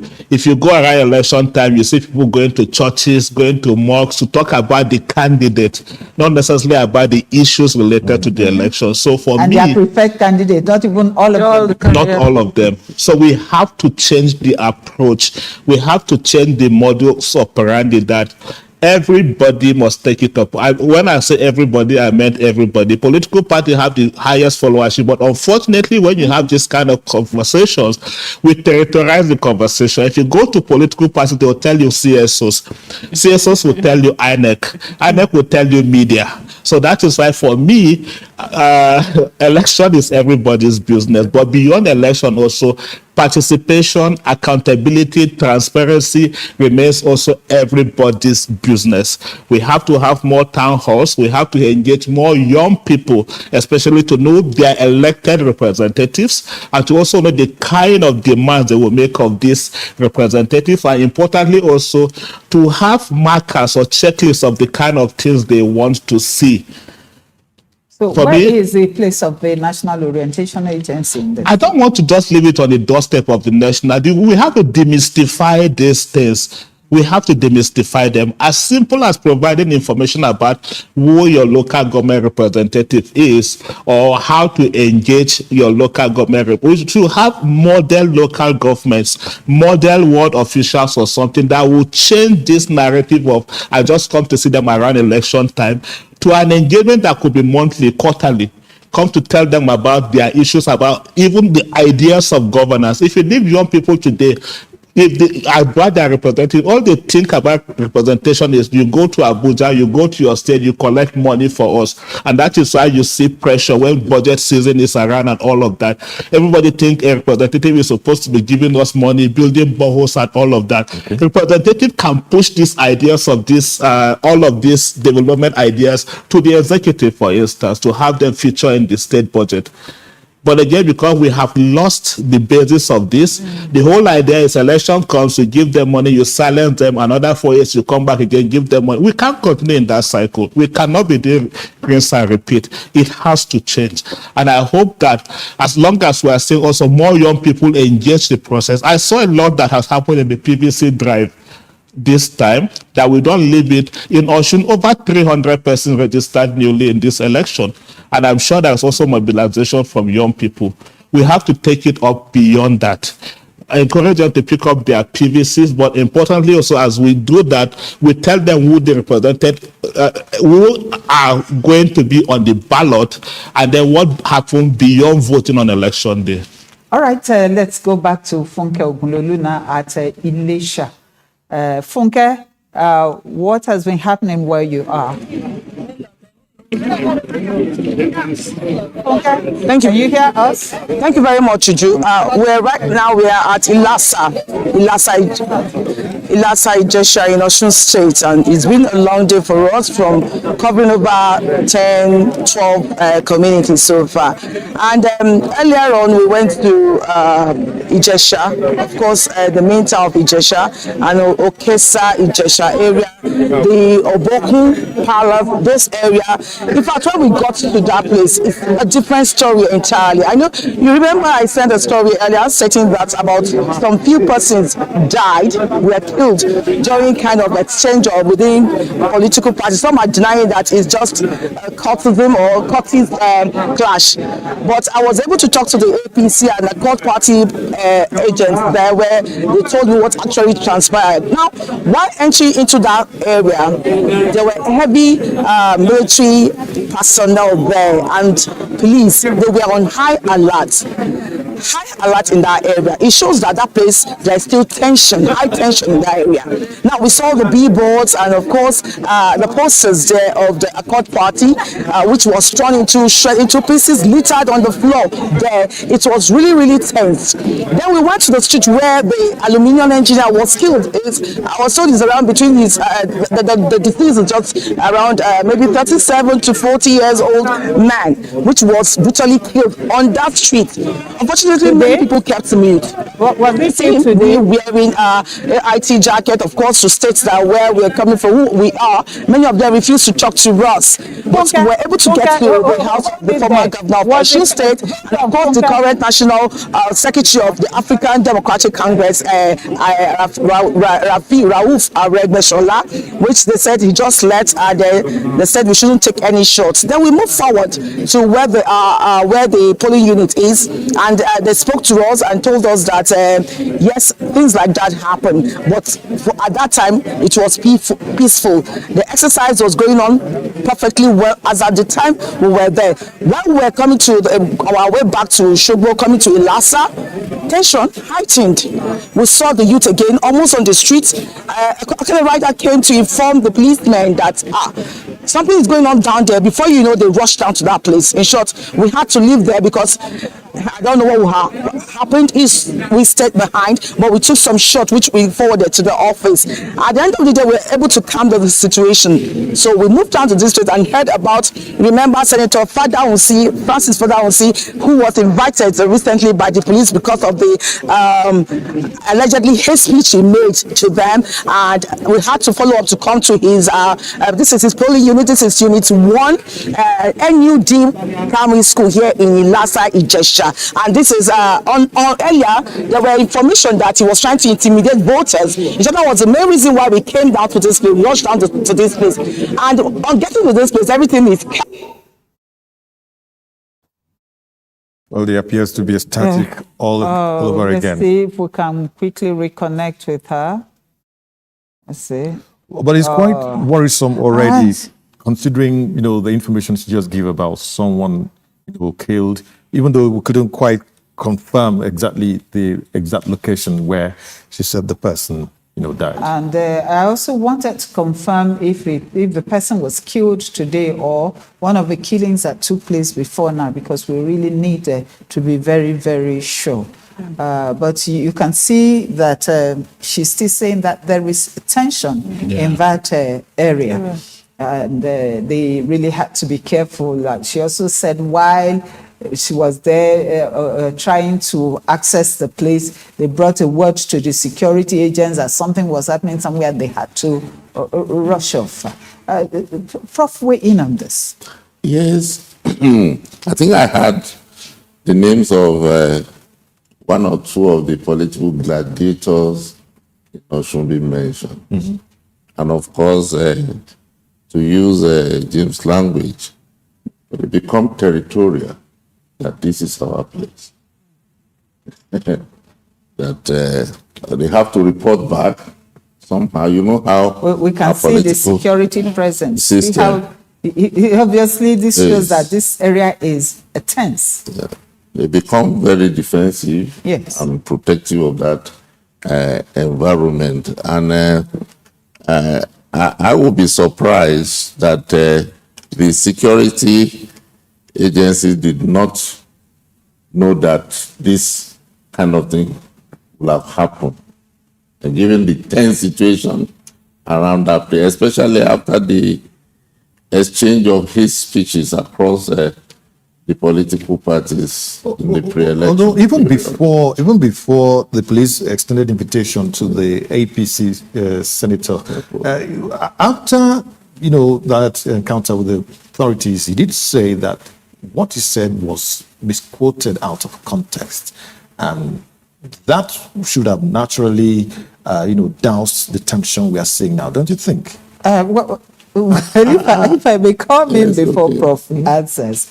Enemako, I think that may not have doused the tension except for the action taken by the security agents, because anybody who understands the Yoruba language will understand exactly what he said and not what he claims that he said. So let's just leave that. But the IG took necessary steps, deploying 30 commissioners of police, 30 deputy commissioners of police, and other top police personnel to the place. So one would expect that at least the tension would have reduced.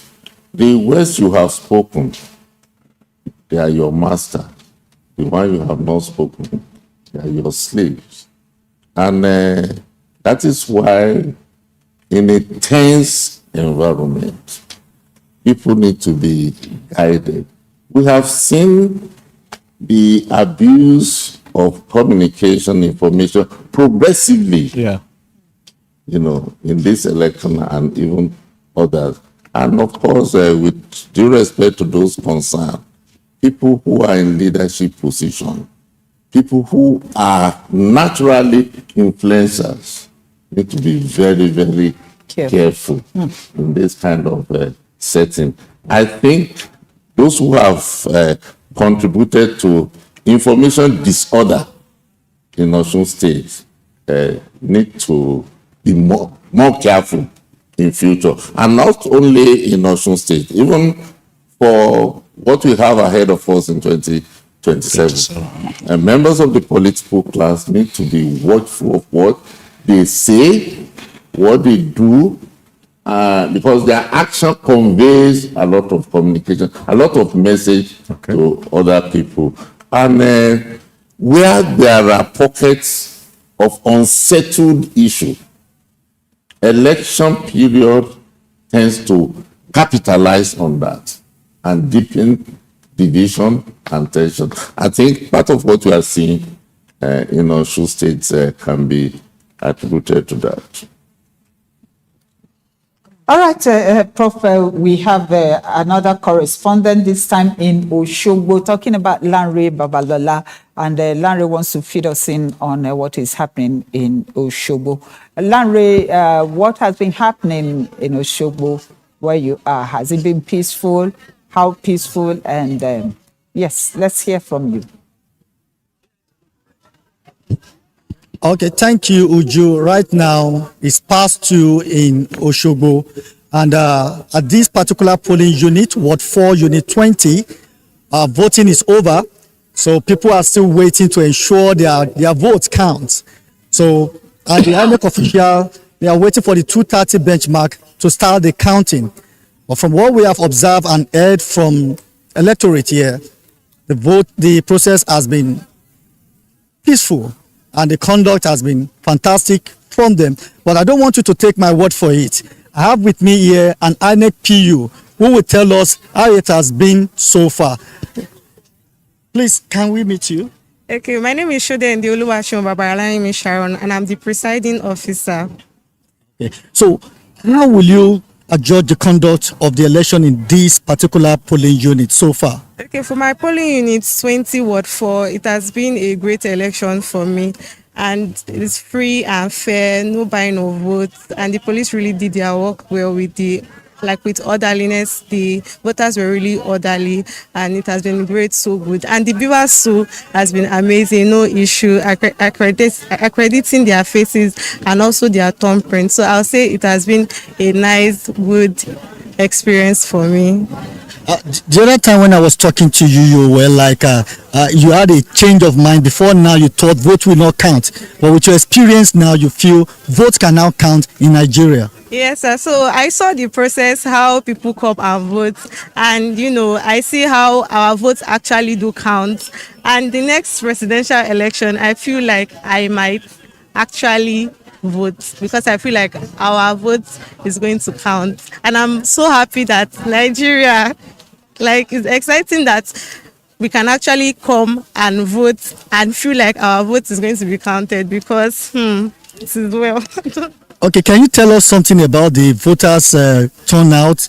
How many votes do you have here, and what is the turnout? Okay, so the turnout was a little low. We had 823 accredited voters, but 258 voters actually came out to vote. For me, that was a little low, but it's still good and fair that some people actually came out to vote for this election. Yes.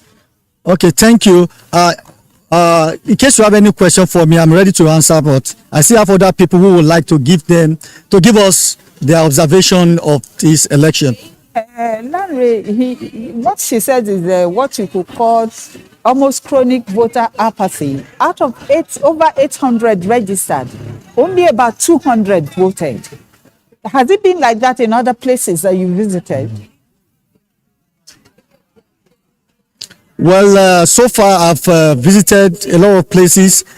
This particular polling unit is different from others. There was a particular polling unit we went to. We have over 1,000 registered voters, and they have registered. I mean, there are about 100 people have voted already, and we have about 200 still on ground. And I asked the PU. He said that a lot of people came out, but when they saw the population, so they had to go back so that they can come in. So it wouldn't adjudge that the voters turnout is low. That is still impressive, and other places it has been impressive, but for this place I think it's a different narration. Atmosphere in the exact location where you are at the moment, is there any heightened tension?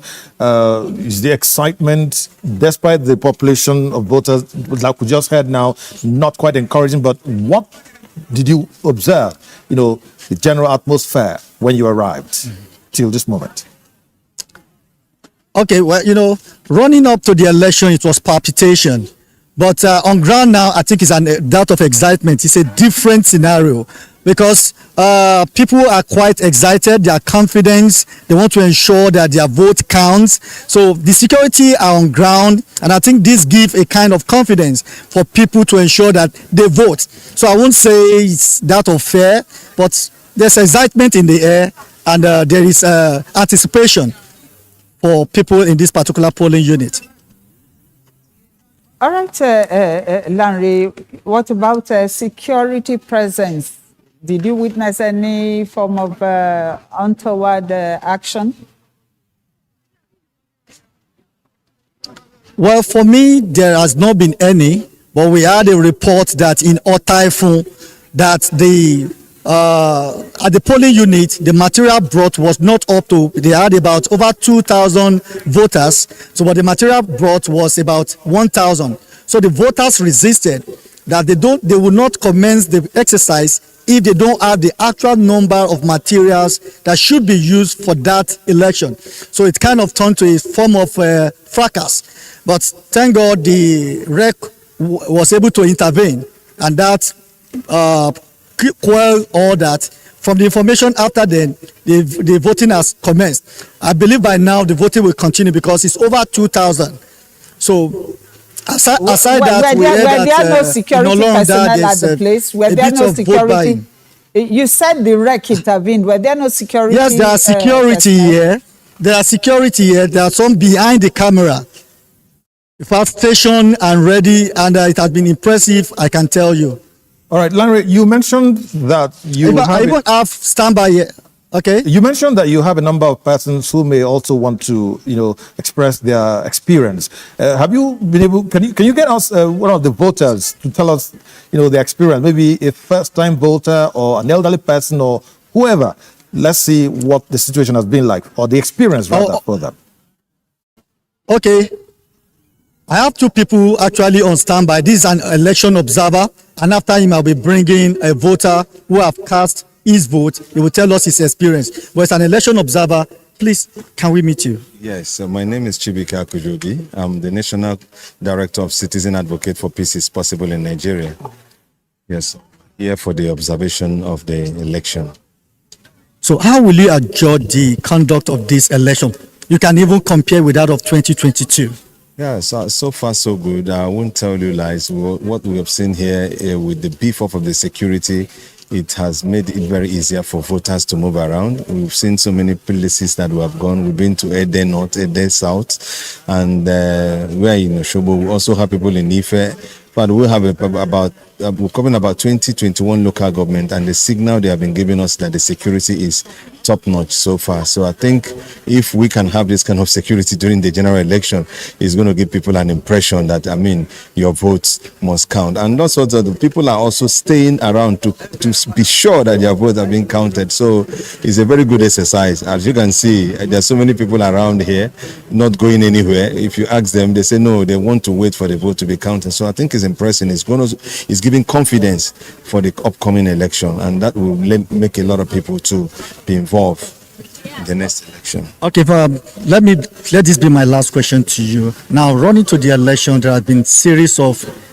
incidents, violence, different places. Even we've heard of some in Olorunda, Modaike, and all that. So, can you just bring us to speed with this? I think such is bound to happen, but the most important thing is to reduce it to the minimal, level, which I think the police enforcement agencies have done. Because if you look at what is on ground, we expected that, a lot of things are going to happen in this Osun, but that's not what we're seeing.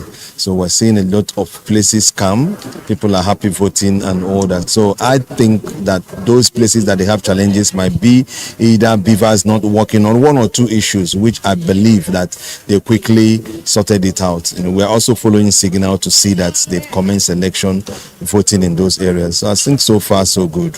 What we expected in before we got here is not what we're seeing. So everywhere is calm and the election is ongoing. So that's it. All right. Thank you very much. I have a voter here. The machine where he has been to. Ask him about the function of the machines where he has been. How the machines perform. Okay. Ask him. Okay. Now, concerning the beavers, how will you rate the performance at the duration of accreditation? How has it been? Well, with the signal we're getting, because we also have a situation room at Oshobo here, so connecting to all the local government our people are observing. We have, I think, few reports about beavers not working, but they say they have rectified it. So it's just to look at the time it stopped working or the time it did not work to the time they rectified it, if it's going to affect the voting and all that. But outside that, I think they did a good job on the beaver so far. But it's electronic, so somehow we might have one or two not function as it should, but so far so good. We didn't have a situation whereby we say a lot of beavers are not working as it were, in maybe the previous election. So you will give it to INEC that there's an improvement. Yes, I think there is. You can also feel it. There is.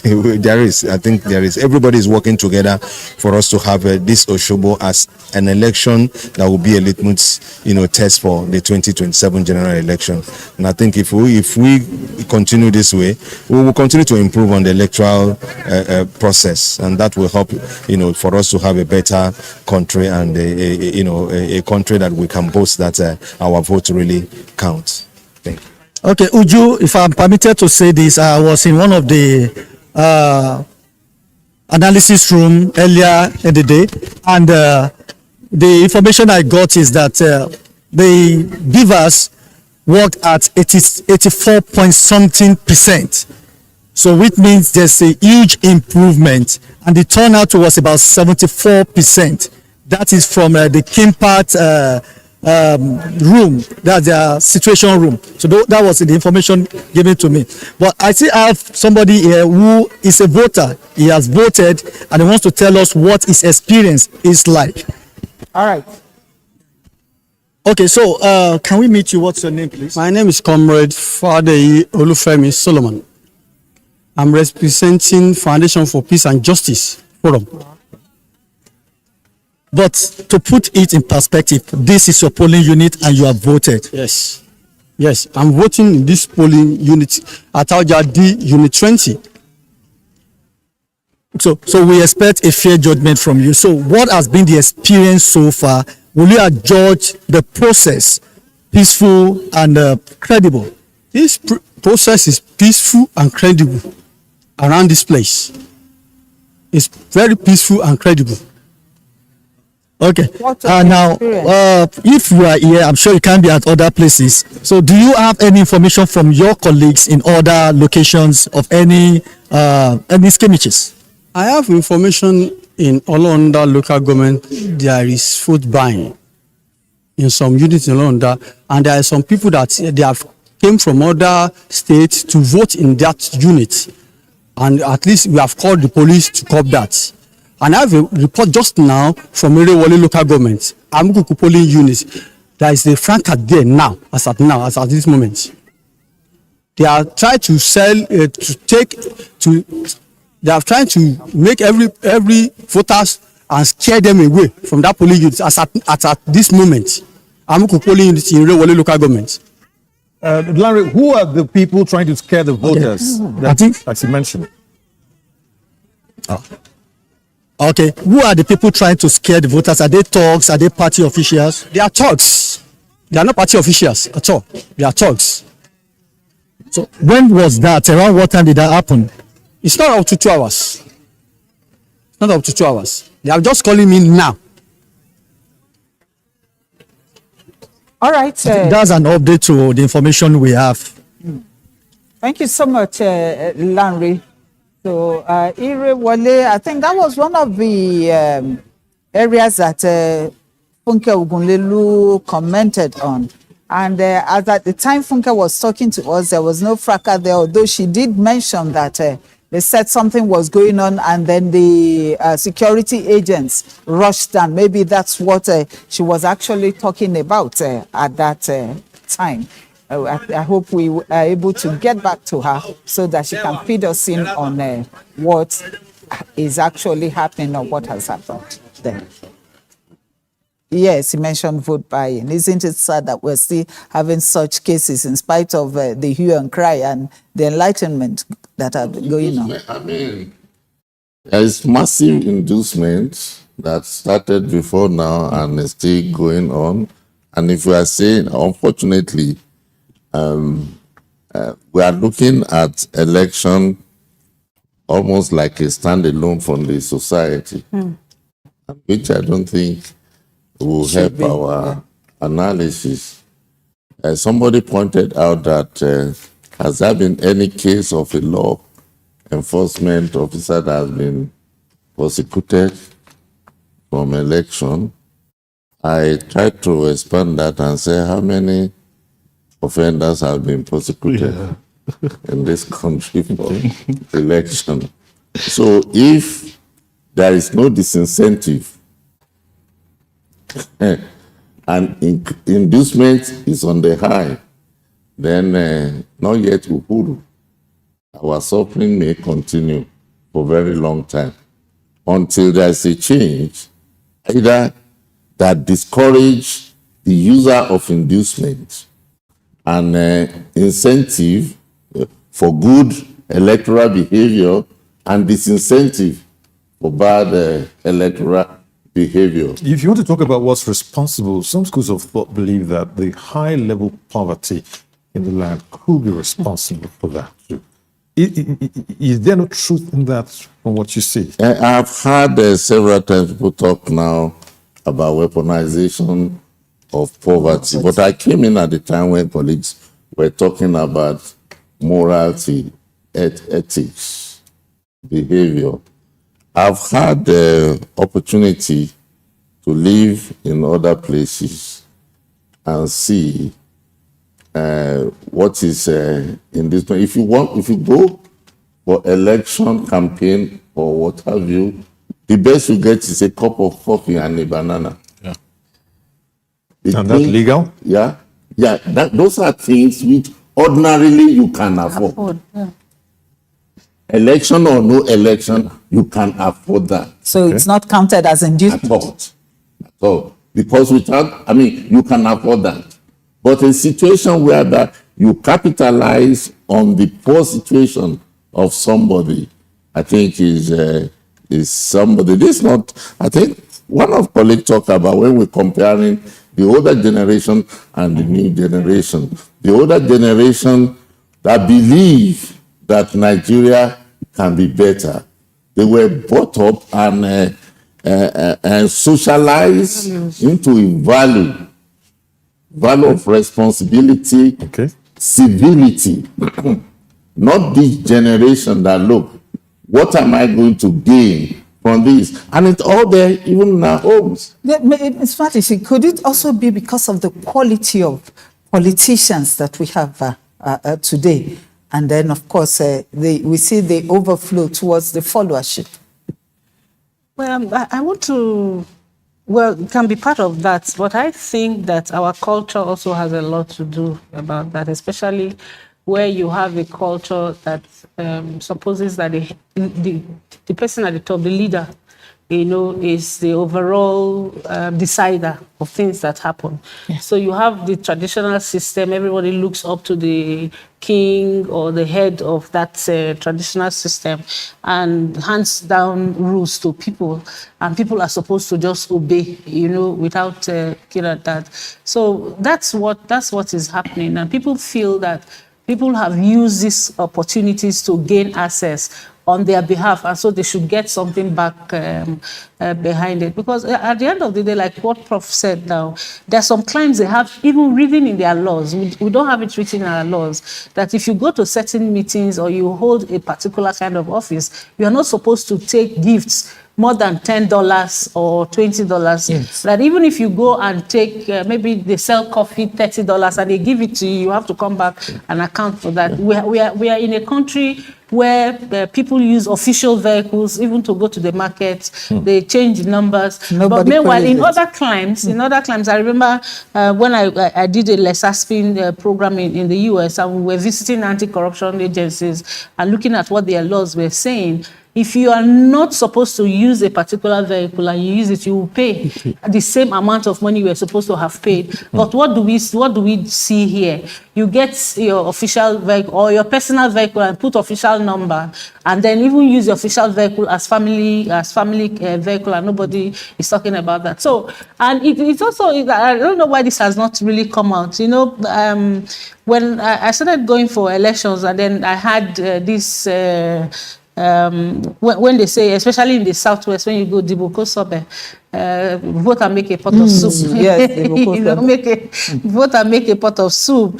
And so the question is voting about making a pot of soup? I just got a report now that a woman is being dragged. They're trying to get a local government and the ward that she collected 15,000, and the party agent is saying she didn't vote for them because she didn't show her ballot to say this is where I voted. So they are dragging her.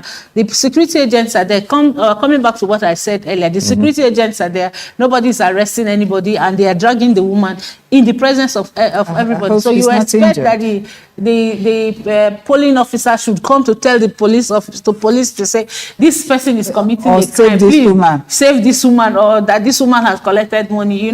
So the whole idea of weaponizing poverty, people say, oh, it's because of poverty that they do that. Some people collect. It is in this country we saw people campaigning for election, put a cup of gari, 500 naira granite, 2 cubes of sugar, and there was somebody's name on top of it, and people were queuing up to take that. Is it that the people could not afford that cup of gari within their homes? It's just about the mentality that, oh, this is ours, let me take what I can grab, without looking at the consequences it will have going forward. So sometimes when we talk about the issue of poverty, say, oh, it's because of poverty. Is it because of poverty somebody will go in the queue, stay on the line, and to collect 2,000, 5,000 for hours? Because of that, we have also seen in elections where people go, collect 1,000 naira, they go to call their compound people. I got 1,000 naira for this election, come and collect your own. And then you see people even gather their families together. The head of the family is sitting down there. As soon as you vote, you collect the money you bring. So they go home, collect the total amount of money. So how long will that continue? I think it's about people's values. Where do you place your value? What do you think about this responsibility that you have? And because a lot of people also don't feel that the responsibility of being the CEO of the electoral process itself, it is your responsibility to hire and fire. But we tend to sell that responsibility or that right because of the money that we are seeing now, without thinking of what is going to happen in the future. So perhaps we can begin to talk, have a new way of explaining it, instead of just saying, oh, it's because of poverty that people are doing this. People are having different types of slogans. People are putting up community, associations, different kinds of political names because they want to get money. And to use with political parties and gain favors. Sometimes even the t-shirts that they make, some people go fold it under the in their boxes and keep it, just to show that during the election I got 5 t-shirts from different people. And so we need to really change our orientation. Yeah. Bring back that African values that we have. Moral values. If something is wrong in my neighbor's place, it could affect me. I have a stake in that. That's how we were brought up as African children. You don't go to sleep because this person. Now what we're saying is that you get a political person in office because he's from my place, he's my brother. Whatever he's doing at that time, he's a saint. Because it is our turn, it is my brother that is going to do that. Please don't let's say because somebody had been there. And that issue of demanding accountability, the way if you ask me what I keep saying to people is accountability is about demand and supply. Where there's no demand, there's no supply. And once you are not demanding, you will not get supply. Your impunity will continue, and we just keep going around that vicious circle. And at the end of the day, we put it at the door of poverty. So, James, is it a question of greed? Okay. No, I think Faith has said it all. Value proposition. Also, to pivot back also on this, Zambia had elections on 2 days. All right. So I have to interrupt you. Sorry, you still weigh in, but there's collation going on somewhere in Osogbo, and we need to join to find out how it's moving on.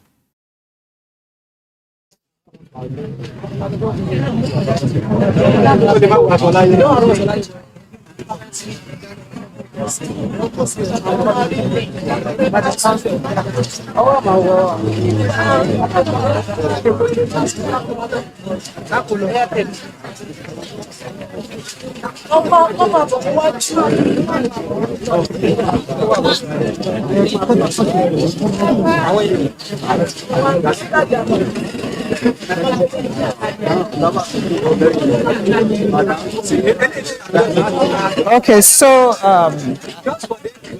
we have the collation going on at Ward 4, Unit 20 at Taoja D, Osogbo Local Government. Osogbo Local Government, Ward 4, Unit 20 at Taoja D. That's where the collation is going on right now, the collation that you're watching on your screen.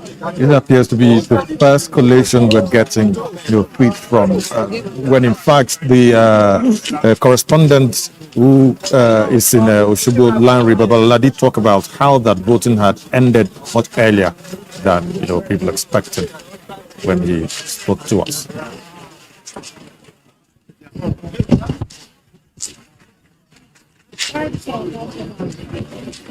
And I remember he also mentioned that there was not much turnout of voters, as expected when he spoke.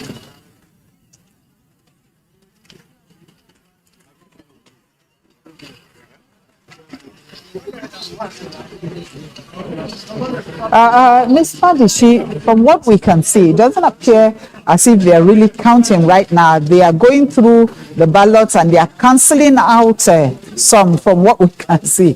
Can you help us with what may be going on there? Yes.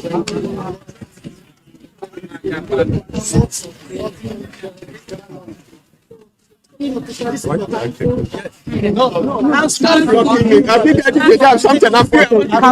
The ones that they're unused,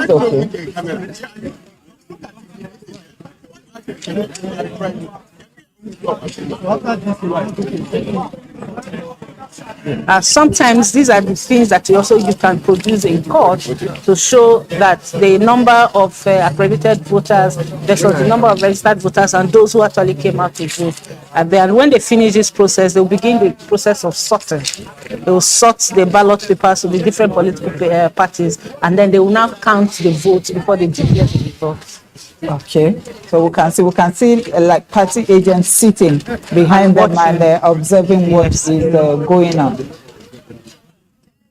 So they will cancel everyone. Let's say you have 1,200 registered voters, and only 200 come out. They will cancel 1,000. That's a whole lot. That's a whole lot. And that's what keeps page by page. Yes. Whoa. And that brings to mind what losses could be incurred, or what downside there is to it when people don't turn out to vote, or they are denied the opportunity to vote. Exactly. It has financial implications. It also have implications for people who have not come out to vote. And that's why we say that if you don't come out to vote, you have also voted. Because at the end of the day, simple majority. So if you have 10 persons who are registered in a particular polling unit and only 2 people come out to vote in that particular polling unit, the 2 people will decide the votes in that particular polling unit. And so you have to destroy the other 7 ballot papers that is not used. And if you notice what INEC has been doing over, I think since 2023 or before then, for every local government have a different color. If you look at the different color and sign, yes. So they have a different color to be there so that nobody goes to do anything funny with them. So you see that this particular local government, you can see the orange on this. Perhaps if you look at another local government, it could be blue. So you cannot take the ballot papers meant for this particular local government to another local government. So those are some of the things they have INEC have done to help. Some people would think that the ballot papers are just all the same. Nobody would know that the colors might be different. Yes. But the correspondent told us that 800 people registered. That says, Okay. 200 voting. And the ballot papers also have serial numbers, as you see, Yes. even in this, Yes. in spite of these colors, differentiation and all of that. But for me, the point is that he also remarked that the people were jubilating, enthusiastic. And it shows, like James earlier on said, the level of civic education and our political judgment generally. Because if people are jubilating that 200 people out of 800 voted, I think it calls for more responsible action from critical stakeholders, notably the political parties. That means they don't really quite understand the implication of that. That is where we are. Small number. That is where we are. That is where we are. Well, if you listen, the correspondent said, or the other lady, the young INEC lady said that she was even happy that people came out to vote. Again, if you look at it deeply, it might be because of what preceded the election, and some of them probably said, look, people would not want to come out, because of the violence, the threats and all of that. And so in her own case, she was just so happy that people even came out. James, you want to say something? Yeah, I'll come back to this point again, just to also make the point about how people in other countries we see are passionate, even places where the elections begin earlier than even the time in Nigeria. The early voting system. Not even early voting, the day of the election. Countries like the Gambia, Benin Republic, the elections start as early as 6 a.m. Right. Zambia had election on the 13th. That's right. I was there the last election in 2021. I managed the data center.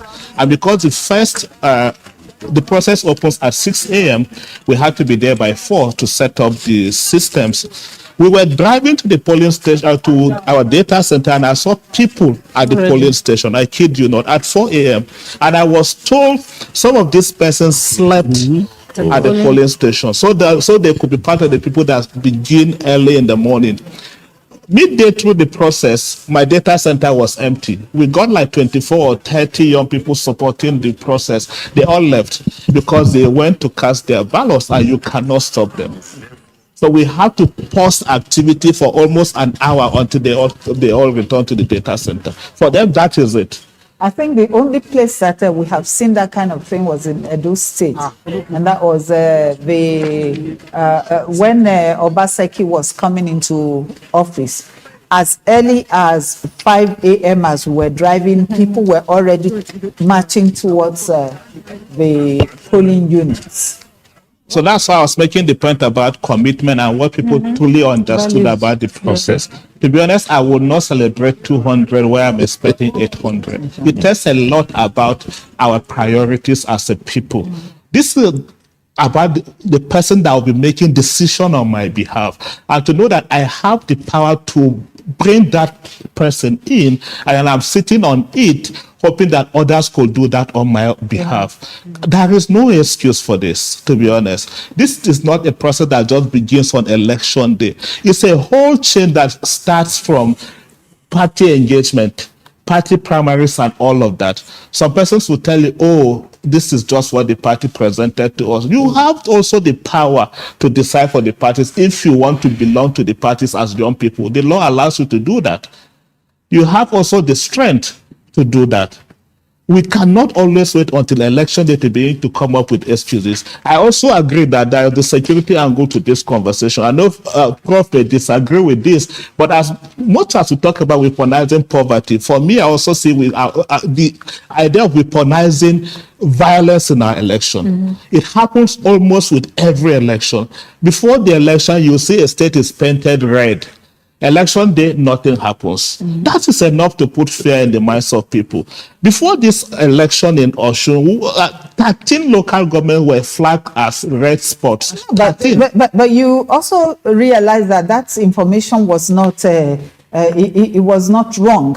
But the fact is that the authorities, particularly the IG and the other security agencies, have taken steps to forestall what would have been ordinarily a violent process. Yeah, does that not count? It does a lot. But again, as a person, our perception of security in Nigeria is different. To be honest, the moment we see them, we think, oh, the process is going to be militarized, one, or two, this idea of federal might, they are deployed to support a particular candidate or so. It might not even be true. So once that perception is already created, it takes a lot to change that orientation. I wish there were some groups that would have conducted a perception study before the election to ask people what will be their motivation to engage in the election. You'll be shocked to hear that, oh, I might not go because of violence. Unfortunately, we see that feature in almost every election. Violence. If you just go back just from 2023 election to now.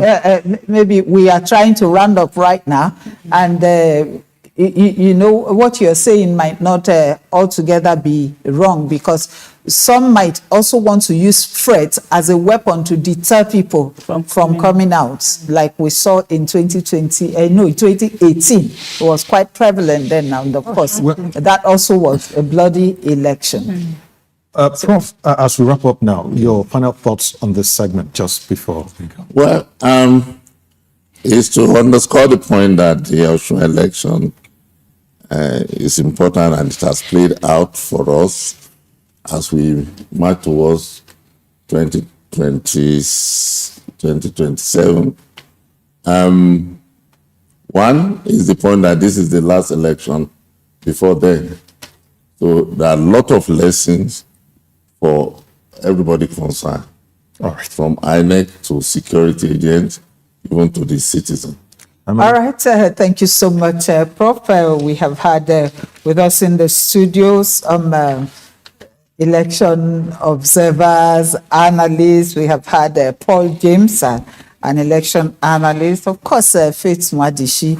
We always have her around at elections. And Professor Victor Adetula, thank you so much for being with us in the studio. And we know that you also come around tomorrow as we continue our analysis of this election. But right now, we'll just take a break. And at 6 o'clock, 6 this evening, 6 p.m., we will return with more analysis and, of course, more on what is panning out in Osun State. That's the Osun governorship election. Talking about our Nigeria election situation room here on Africa Independent Television. Don't fail to join us at 6 p.m. We will have more from our reporters and from our crew all over Osun State. Stay with us.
Behind every health conversation is a story of challenges, discoveries, resilience, and the search for better solutions. From the decisions that shape health systems to everyday belief and practices that influence how we care about our bodies, there is always something new to learn. Hello and welcome to Health Digest, your go-to program for timely, relevant, and people-focused health conversations. I am Ukeme Etukwa.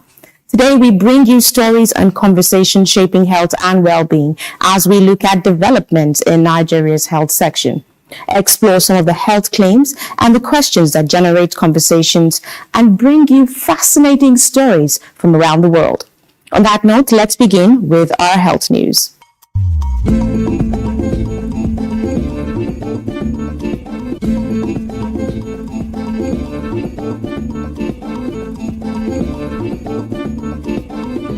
On our health news today, we begin from Abuja, where the federal government says it is strengthening collaboration across ministries and key stakeholders to accelerate family planning, improve human capital development, and promote sustainable national growth.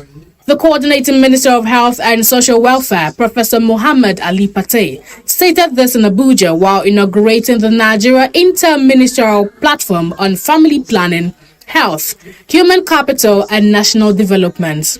Professor Patey explains that Nigeria's growing population can become a major driver of economic growth if supported with quality healthcare, education, women's empowerment, and social protection. To achieve that vision, our population is our greatest asset. Not oil, not the mineral resources under the soil, but our people. Our people are the most important assets that we have. The minister also disclosed that Nigeria is set to establish its first pharmaceutical manufacturing facility for family planning commodities in collaboration with Bayer, which he said will be the first of its kind in sub-Saharan Africa.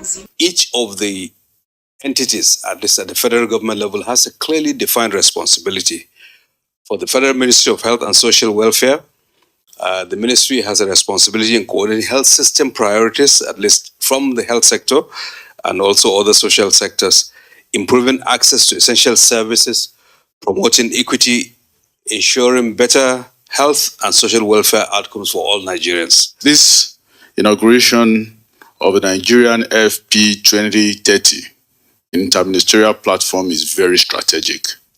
You may think it's just for family planning, but again, it is nothing but a nation where to achieve a sustainable development without investing in it of the people. I can tell you, we failed totally.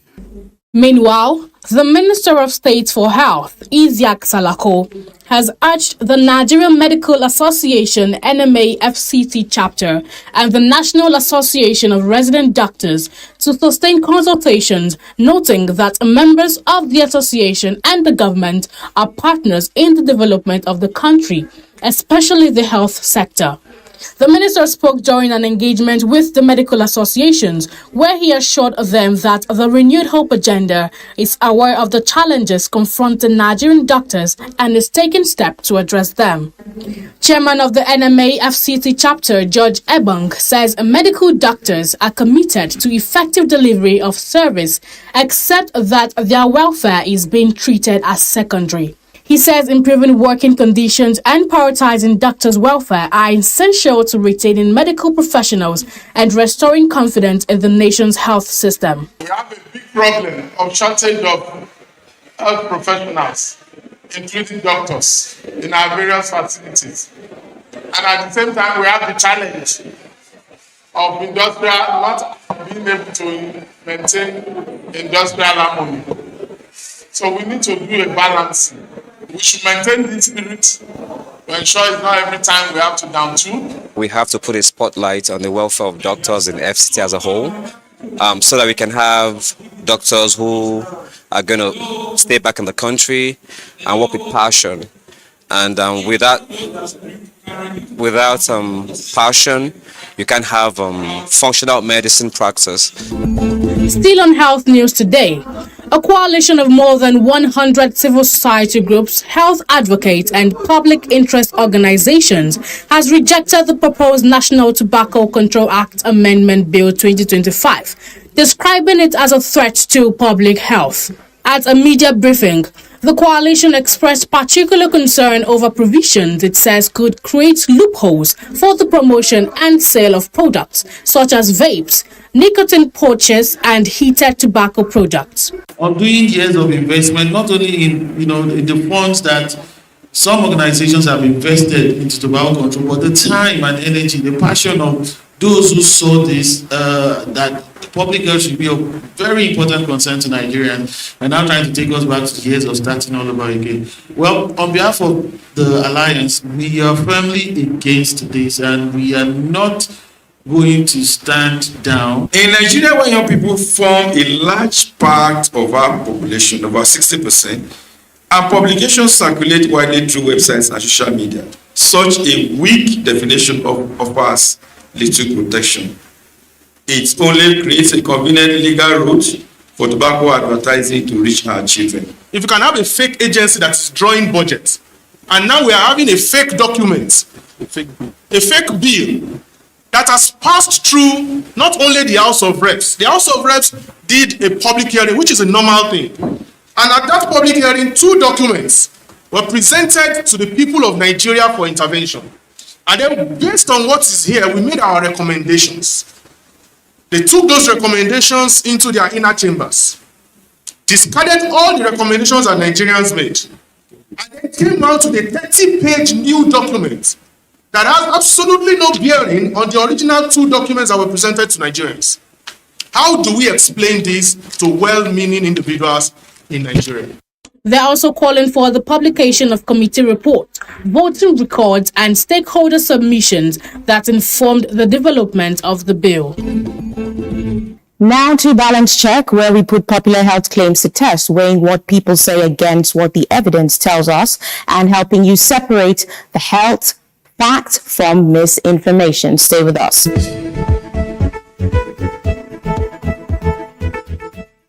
Many people believe that drinking ice-cold water causes fat to harden or freeze inside the body. But that simply is not how the human body works. Your body maintains an internal temperature of about 37 degrees Celsius, and as soon as you drink cold water, your body quickly warms it to your body temperature before it reaches your stomach and intestines. The water does not freeze fat or cause it to solidify. In fact, your body uses a very small amount of energy to warm the cold water, but the effect is too small to make a meaningful difference in weight loss. Bottom line, drinking ice-cold water won't freeze fat or stop you from losing weight. Healthy eating, regular exercise, and balanced lifestyle remain the most effective ways to achieve and maintain a healthy weight. I hope you found that insightful. Remember, when it comes to health information, not every claim we hear or see is backed by science. One final health update before our next segment. Nigeria continues to record a significant burden of Lassa fever this year, with more than 1,000 confirmed cases and 237 deaths reported so far in 2026. Recent surveillance has also recorded another infection among healthcare workers, highlighting the continued risk faced by those caring for patients. Health authorities continue to urge Nigerians to take preventive measures, including keeping your homes and food properly protected from rodents, maintaining good hygiene, and seeking medical attention early when symptoms such as fever, weakness, headaches, or maybe even vomiting occurs. Remember that the early diagnosis and treatment remain important in improving these outcomes. Now, if you love our news and updates, stay connected to our space through our social media platforms. We're Ukeme on Air on Instagram, TikTok, YouTube, and on LinkedIn. And you can reach us via email on healthdigest8@gmail. And now it's time for your weird health stories.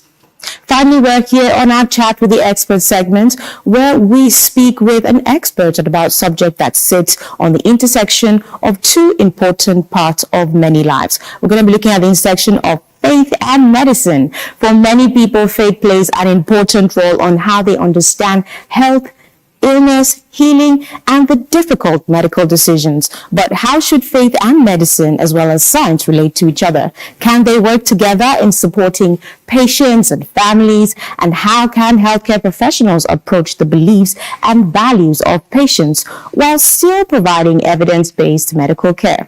Well, we explore these questions and more in today's conversation on faith and medicine with Pastor Sam Oye of TTC. Let's take a look.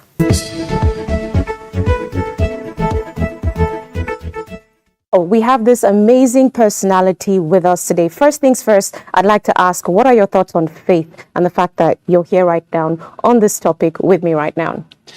The first thing I want to say is that faith is the anchor that keeps the soul steady.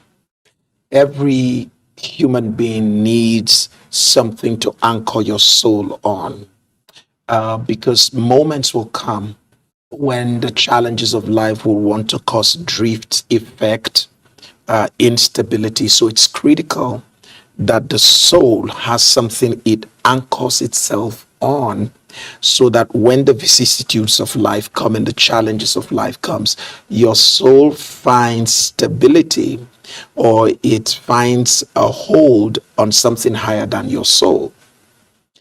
So as a Christian, my soul finds its anchor, what we call belief and faith in God. So that enables my soul to navigate the different challenges and moments of life.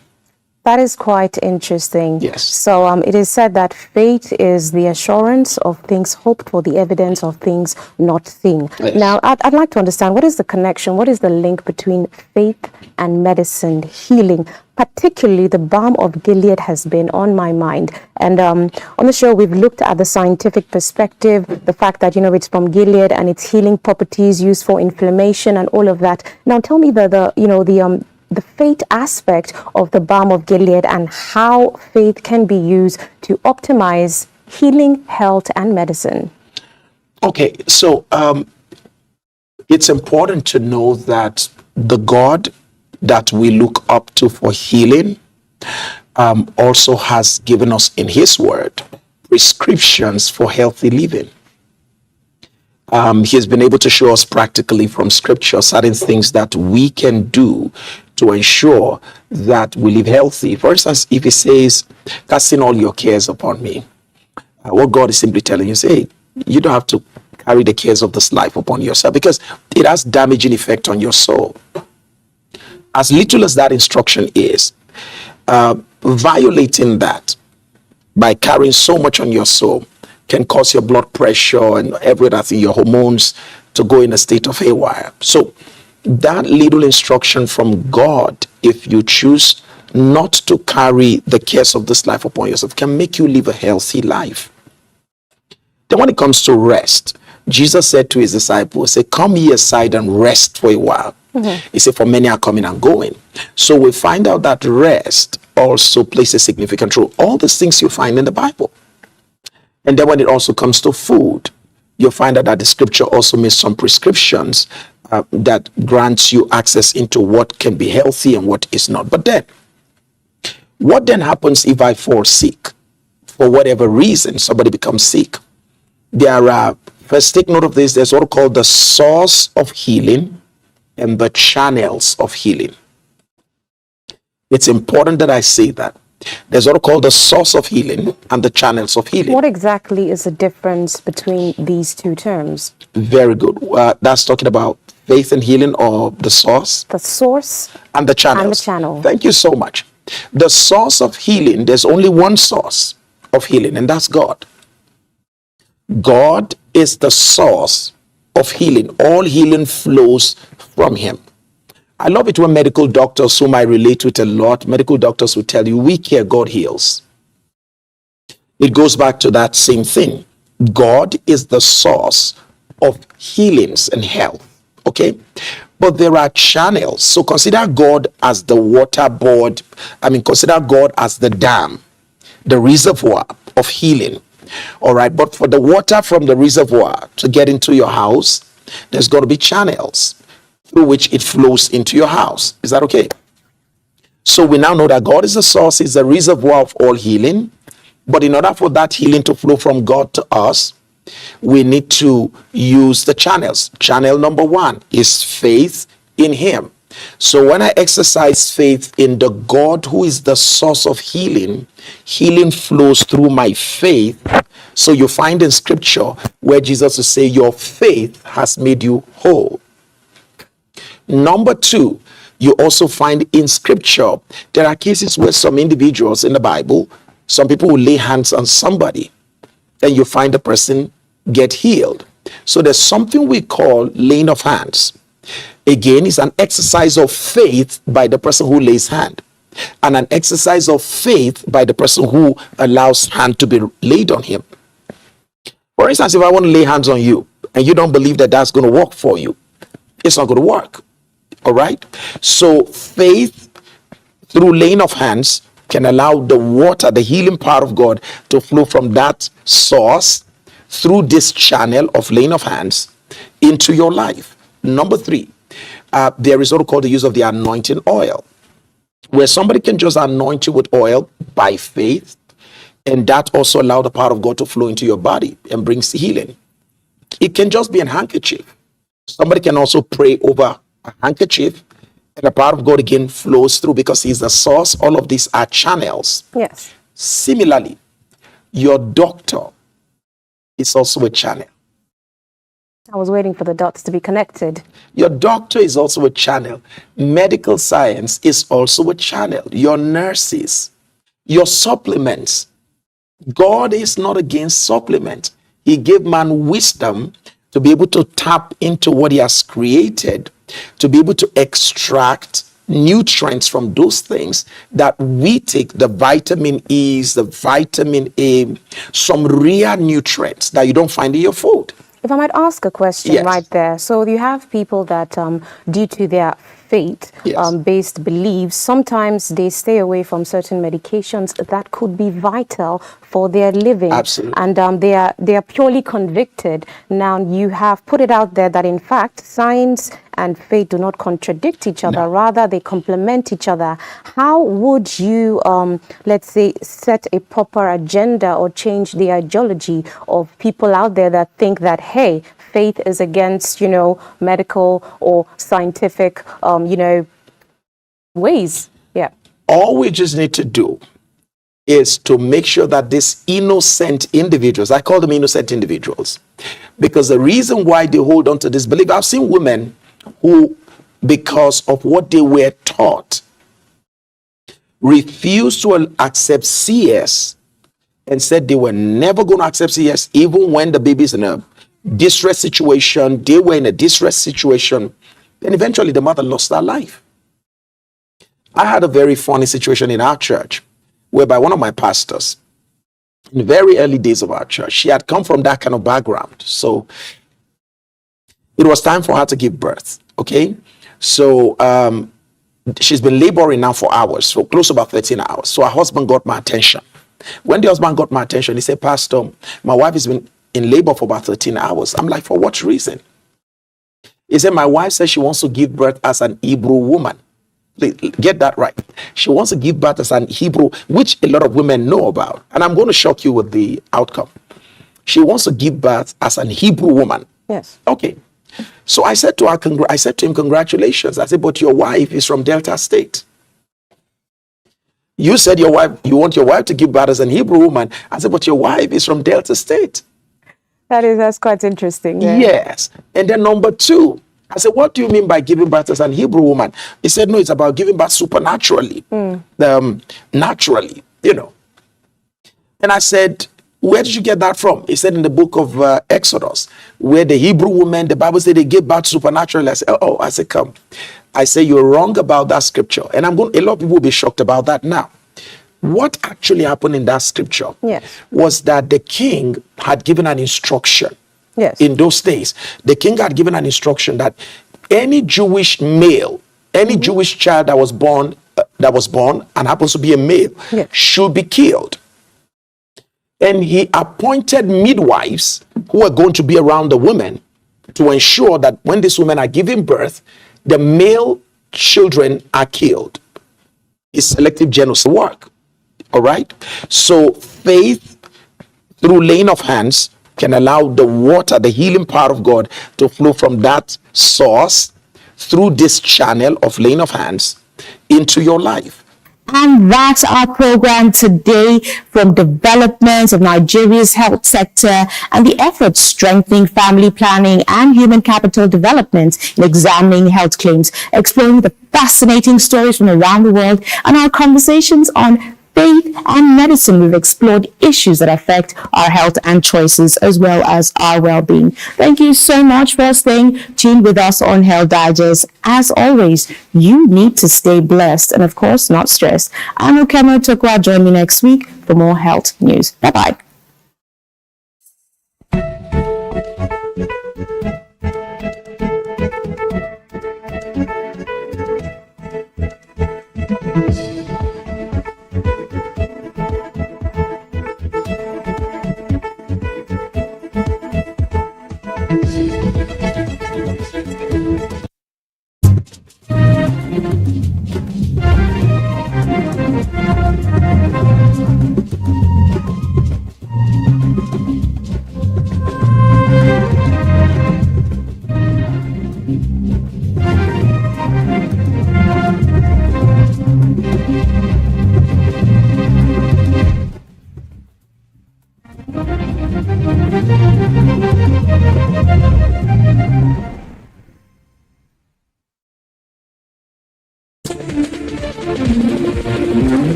Thank you.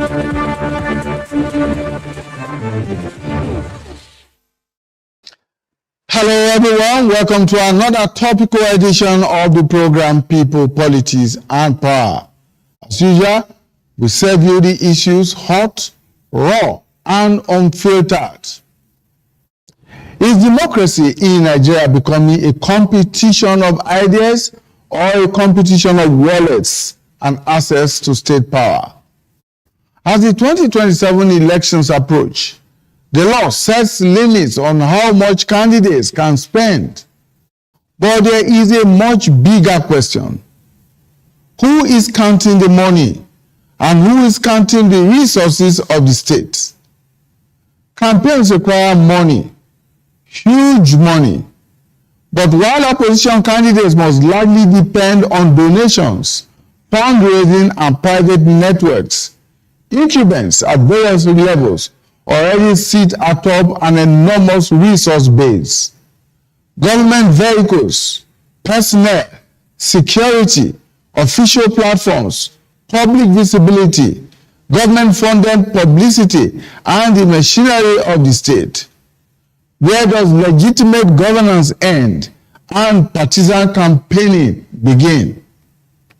When public projects are commissioned with elaborate political fanfare, when government officials and facilities become part of campaign mobilization, when state-owned media give disproportionate visibility to those in power, and when public resources are allegedly deployed to advance the electoral interest of incumbents, is that campaign spending or simply the hidden cost of incumbency? And if the law places a ceiling on what a candidate can spend, but does not adequately capture the value of state resources that are deployed to enhance that candidate's electoral prospects, are we really regulating election financing or merely regulating the money that is easy to see? This is where the credibility of Nigeria's electoral democracy faces its greatest test. An election cannot truly be free and fair if one contestant enters the arena with the machinery of government behind him or her, while others enter with very little more than manifestos and campaign posters. So, as Nigeria heads towards 2027, the question is no longer simply how much can candidates legally spend. The bigger question is how much of Nigeria's public resources can an incumbent deploy directly or indirectly to remain in power, before democracy itself becomes a contest between citizens and the states. These are the issues that we will be looking at on the program today. Stay with us. We will get to meet our guest analysts in a moment when we return from this very short break. Stay with us.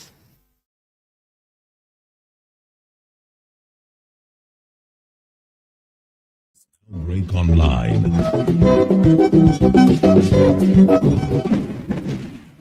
Don't miss anything from our real-time updates and exclusive content. Follow and participate in discussions on live TV studio programs to shape the narratives. Subscribe, engage, and share from AIT.live at AIT_online on X, AIT Online on Facebook, Official AIT Live on Instagram, TikTok, and Threads on YouTube. Stay connected with AIT, on air, online. Get ready for a bold new political discourse. The conversations that matter most are stepping into the spotlight like never before. Political platform, the hard-hitting, no holds barred program you've trusted on Ray Power Radio is making a powerful move to television. Tune in to Africa Independent Television, AIT, as political platform debuts on your screen, bringing deeper analysis, sharper debates, and the voices shaping our nation's future right into your screens. From policy and politics breakdowns to real-time discussions with key stakeholders, this is more than a program. It is where opinions are tested, truths are uncovered, and the people's voice is heard. Join seasoned hosts and their expert guests as they tackle the issues that define our democracy. No filters, no distractions, just real talk. Political platform now on AIT, 9 to 10 a.m. every weekday. Stay informed, stay engaged, be part of the conversation. People, politics, and power brings context and clarity to issues and events in governance, democracy, and development. On People, Politics, and Power, we feature people who shape the events and define the issues. A lot of the agencies are still struggling with implementation of freedom of information. Government should come.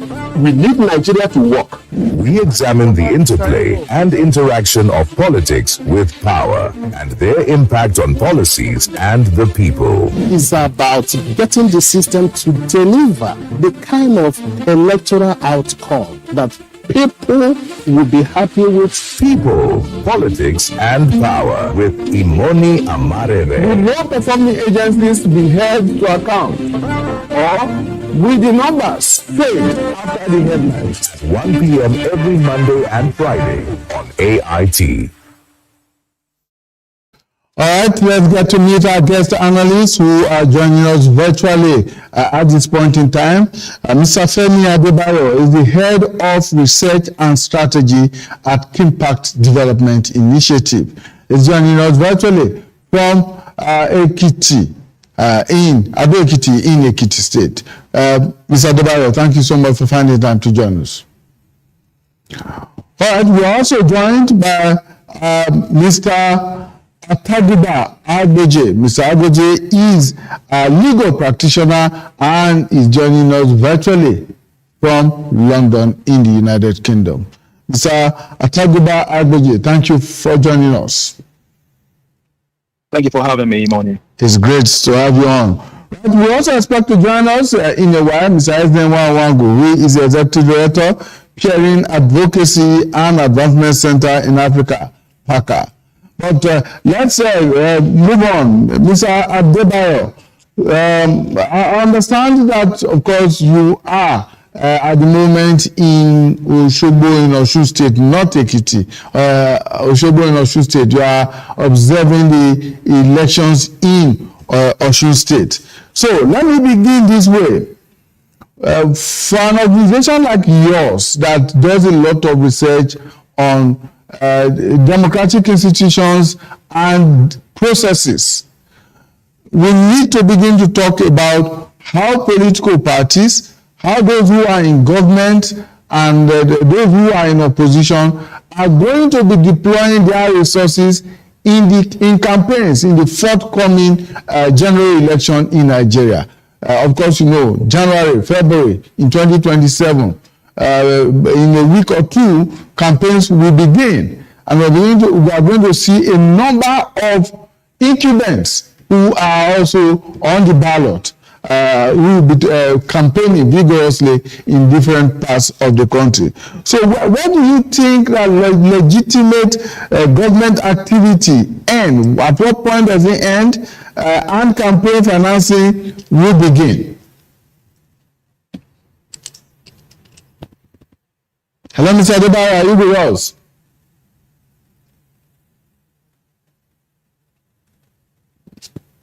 All right, while we wait for Mr. Adebayo to get his network clear, let's cross over to London. Mr. Taguba, where do you think, for instance, where and at what point does legitimate government spending and government activity begin and end, and campaign funding will begin? Well, inherent in your question is a dichotomy between state funding and the interests of the occupant of the office, let's say that of the governor or the president. State funding is reserved exclusively as set out in the budget passed by the National Assembly for state outlined projects and for matters that relate to the statutory duty of a state, which is the welfare of the people. So that itself, it's a line that has been drawn in the sand, proverbially, that should not be crossed. With respect to the funding when it comes to campaigns for an incumbent. An incumbent, even though he sits in a dual capacity, in the sense that he occupies a statutory office, he is going out there as a candidate seeking the vote of the electorate. And in that venture, right, he cannot expend state resources to pursue a personal ambition. Unfortunately, we have been unable to separate the person of the governor in his official capacity and his duty from that of his private ambition to retain the office of the governor. We tend to think that because he is the governor, right, and is campaigning from that office, he now has the wherewithal or the right or the legal basis to dip his hand in the state till and to fund his personal ambition. That in itself, it's immoral, it's unlawful, and it should not happen. Our laws should ordinarily prevent that. The Electoral Act itself is very clear with respect to funding and campaigns, of using state resources for campaign. In section 99, I believe, of the Electoral Act of 2026, it says that no person should use state resources to give themselves an advantage. That is inherent in the law. It's clear on the face of the law. So there is no justifiable basis for an incumbent to use state resources for campaign. There is no justifiable basis. Right. Well, what you described, Mr. Tagoba, is the idea. But you know that idea does not exist in Nigeria, has never existed in Nigeria or through our democratic parties. What you describe or what you talk about appear to be what obtains in other climes. In the UK, in the US, for instance, you cannot use any state resource, whether personnel, vehicle, security, or whatever. You cannot deploy such in your campaigns and all of that. But in Nigeria, even though the law exists as we have quoted in section 99, subsection 2, we say that state apparatus, including the media, shall not be employed to the advantage or disadvantage of any political party or candidate at any election. But what obtains here is exactly the opposite. Now, how do we separate the state and its resources from the personal ambition of a candidate who is an incumbent?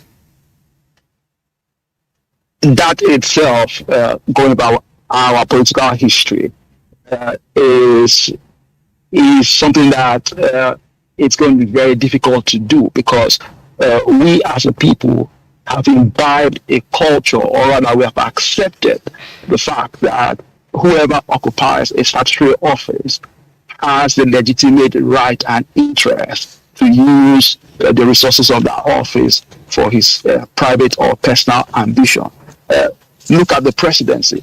If the president is going for campaign, he's going to go fly in a state-funded plane. He's going to deploy state security without paying for it.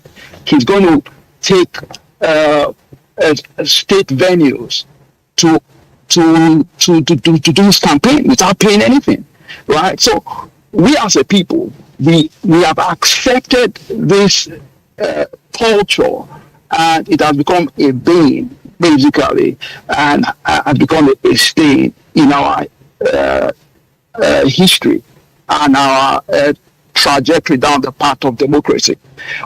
Ordinarily, there needs to be a separation of the office, the statutory office, from the occupant of the office. The occupant of the office, particularly when it comes to an election, is pursuing a private ambition and should not in any way be able to deploy state resources to fund his personal ambition.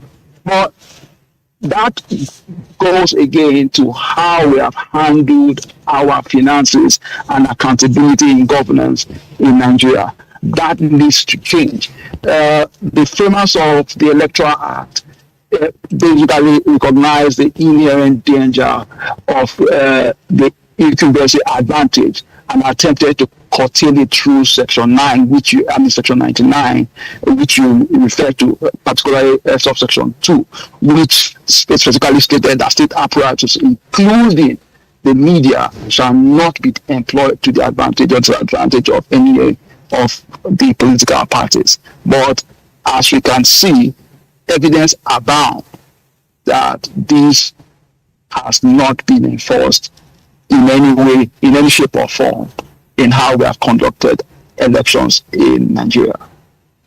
You even notice, Mr. Atagoba, that incumbents do not try to disguise the use of these state resources, of these public resources in ways that may even be construed to be private resources. They do it so openly, so brazenly, that they throw it at your face and tell you that, look, perhaps as governors, as presidents, as senators or whatever, they are entitled to those benefits. But the law, the Electoral Act and the Constitution clearly says that they cannot take advantage of such public resources to promote themselves and their candidacy. So, but in what ways do you think that technically, that the legal board, that incumbents can hide under any guise to use state resources for their campaigns? I'll give you a clear example. The deployment of executive orders, the deployment of largesse to civil servants, especially at the corpse of an election. A clear example is that of Osun State right now, where the governor suddenly woke up and started giving out. No. I don't think I'm wearing it. Sorry. This is not really detailed. Okay, go ahead. Okay. All right. The governor gave money to civil servants and to pensioners just as the election is approaching. Now, that intervention itself, it's necessary to, alleviate the hardship that people are suffering right now. But if you look at how it was deployed really close to the elections. And it was deployed in such a way that it was apparent that the state governor was doing his best to win over the electorate by deploying this. That in itself is one of the ways that governors and people in statutory positions have been using state power, executive power, executive gifts to people close to by the election time, using of state venues, and also using state resources and the security apparatus to restrict the opposition from using public spaces. We have seen that recently, where the government in power restricted the opposition from using a public space. That is using state resources to their advantage, right? So there are so many ways that people who occupy these statutory offices have deployed state resources to their advantage, and also in the media. State-owned media houses are constantly broadcasting favorable, allocating more time to the party of the statutory holders, to the disadvantage of the opposition parties. So these are things. Their vehicles are fueled by tax paid by the people. Right, so and anywhere they go with a convoy of 50, 60 cars or even more, right? It's really unfortunate. It's really unfortunate, but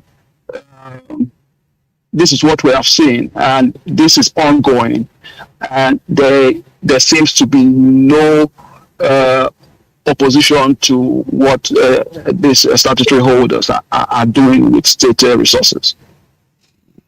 All right, let's bring in Bisazewa Waguna, who is joining us now. Bisazewa Wagu is Executive Director, Peering Advocacy and Advancement Center in Africa, PACA, and is joining us from Osogbo, the Osun State capital.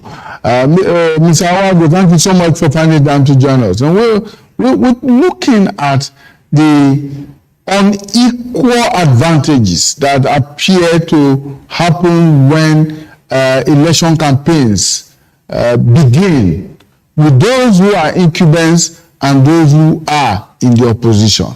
Now, as has become customary, those with state power appear to fall back on state machinery and resources to conduct their campaigns, while their opponents have to resort to private resources and donations and what have you to support their campaigns. Is this an indication, or does this indicate fairness and equity in the conduct of election campaigns? Well, I'm not sure I followed. At some point, I lost contact with you. If you may, please come back on the question. I'm saying that looking at the conduct of campaigns as we go into the 2027 elections, incumbents have been customary in Nigeria. We fall back on state resources, state machinery, state security, state personnel, and they mobilize all such resources and logistics to their advantage.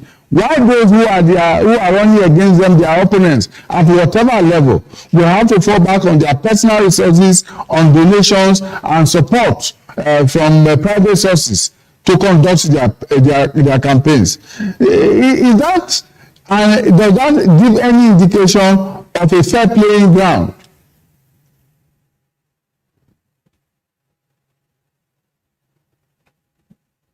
Did you hear me, Ms. Ivewa?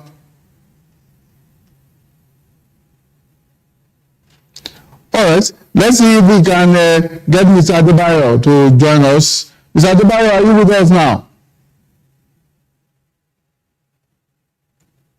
Mr. Adebayo, can you hear us? Yes, I'm with you, and I hope you can hear me. Yes, we can hear you.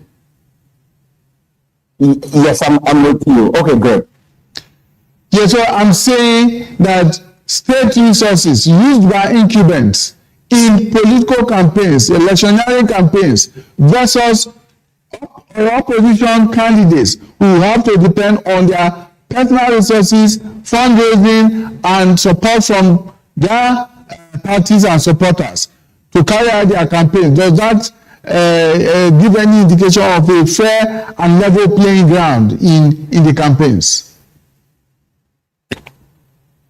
I mean, just as you've painted that, if we're looking at this based on the scenario and the context you've set on the fact that incumbency or the incumbent government, have access to state resources. It's not. There's nothing fair in that but also it's very important for us to look at it that there are frameworks. I also heard the fellow discussant or panelist that also spoke about this earlier.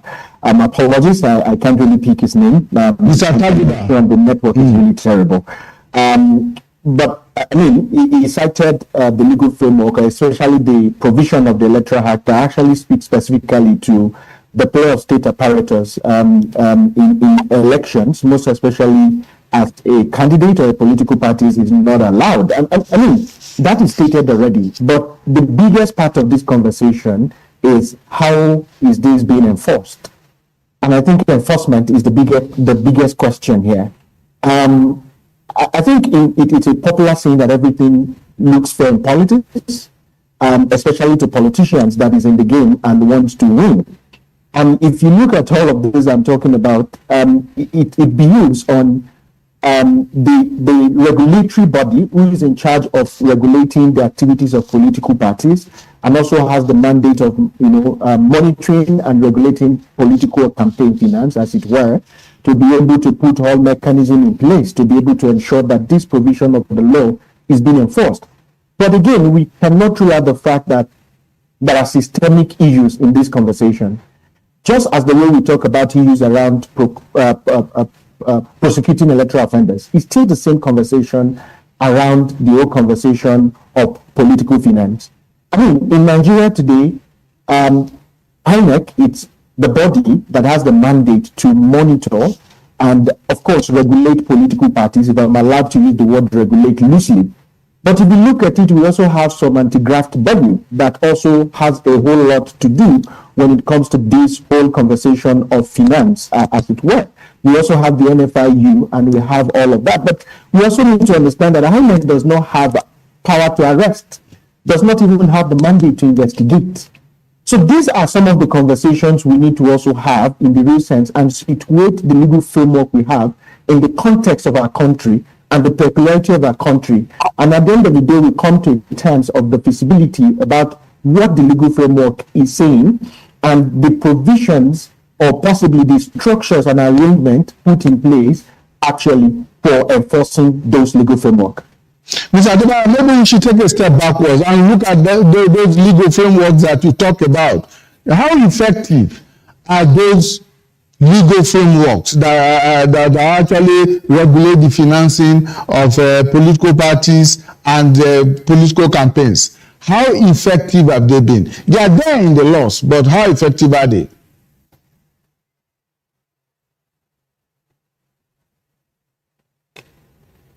Mr. Adebayo, can you hear me?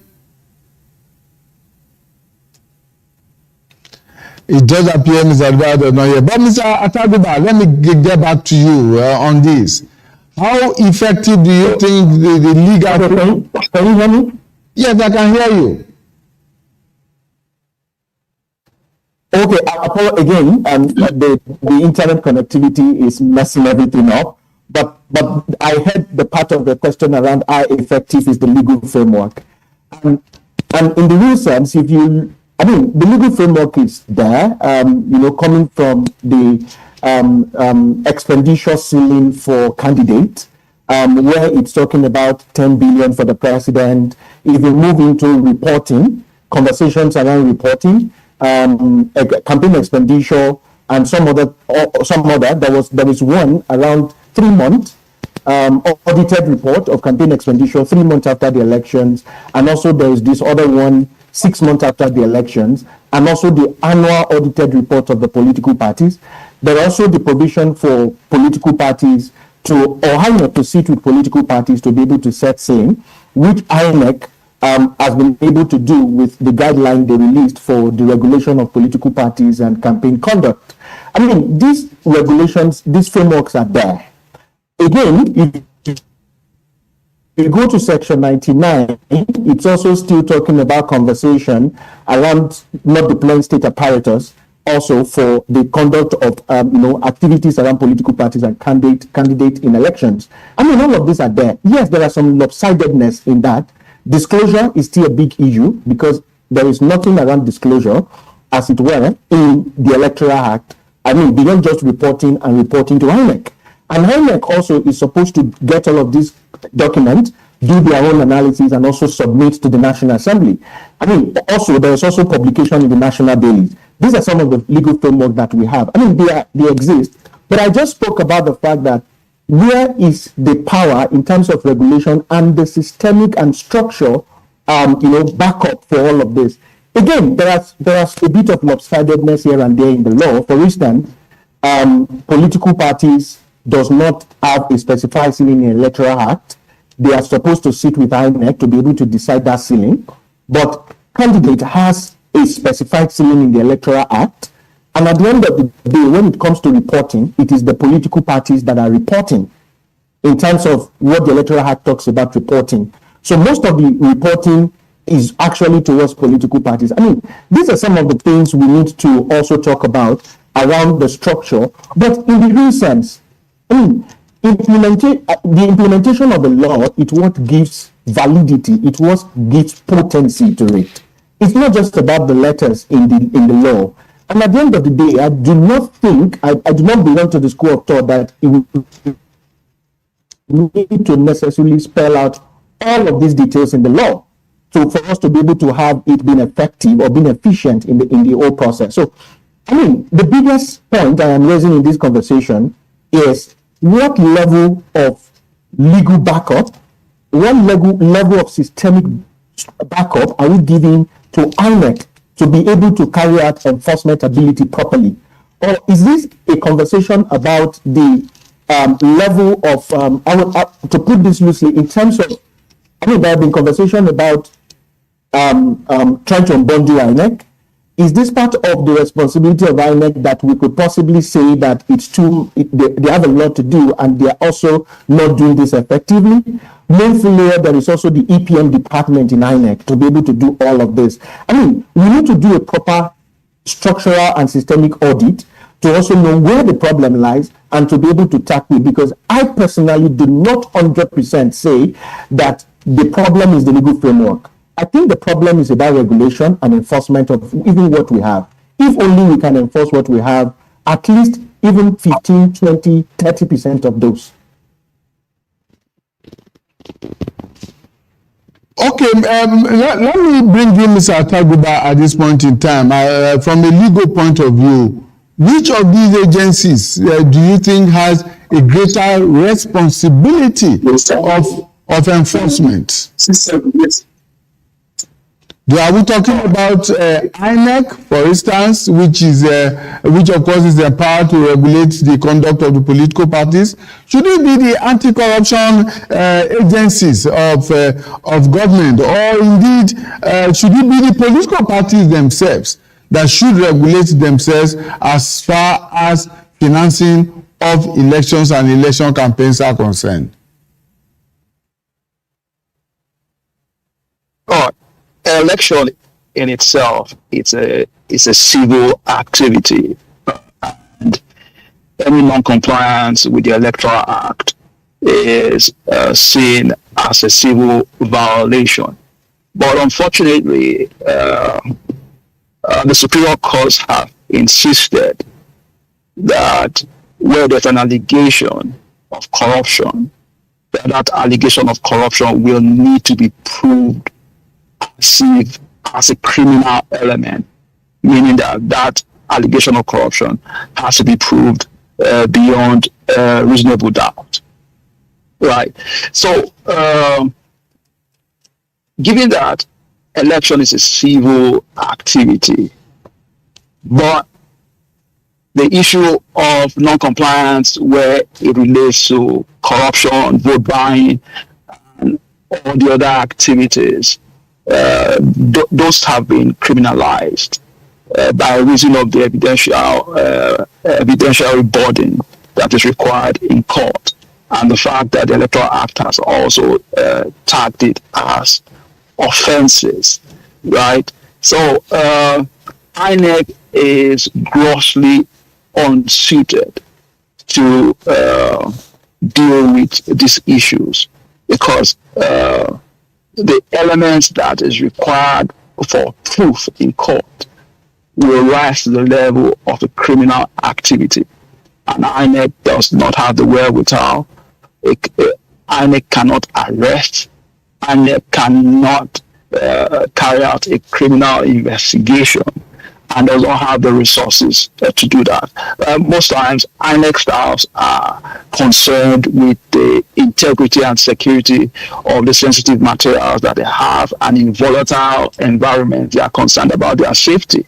So there's no how INEC will be able to do that. But a critical analysis of the statutory framework, in my view, reveals a major gaping legal loophole that all the political actors are aware of, and they are systematically exploiting and circumventing the financial oversight of INEC. While the Electoral Act has placed a limit on spending, campaign spending, for the president, it's been taken from 5 billion to 10 billion now, which is a 100% increase. Governors, I think, we're at 300 billion. I mean, 3 billion. They've now been taken to 5 billion. That's about 400% increase. With respect to spending, and so the loophole that I'm talking here. Since we now know the limit of campaign spending for the president is 10 billion, for a governor is 5 billion, and others, we now know the upper limit of spending. At what point can you now begin to calculate the amount that these political actors have, money that has been expended? How can you now classify them as expenses, elections expenses? The Electoral Act gave a definition for elections expenses, and it gave a timeline and says that expenses begins from when INEC gives notice of the election, right, up to and including the polling day. So basically what it means is that any expenses, money spent before the notice of an election is excluded. So basically, if the political party sells its expression of interest form for 500 billion, that expense is excluded. And the political parties knows this, right? So you have a situation where the incumbent can begin to spend money before the election because they know that by law, INEC cannot relate back to expenses made before the notice has been given. All right, so that's a major loophole, right? So, one other thing that I've also realized from looking at the Electoral Act is that INEC has no enforcement powers per se when it comes to disclosure. And the penalties that have been described in the Act, as far as I'm concerned, they are peanuts to the political parties. The political parties can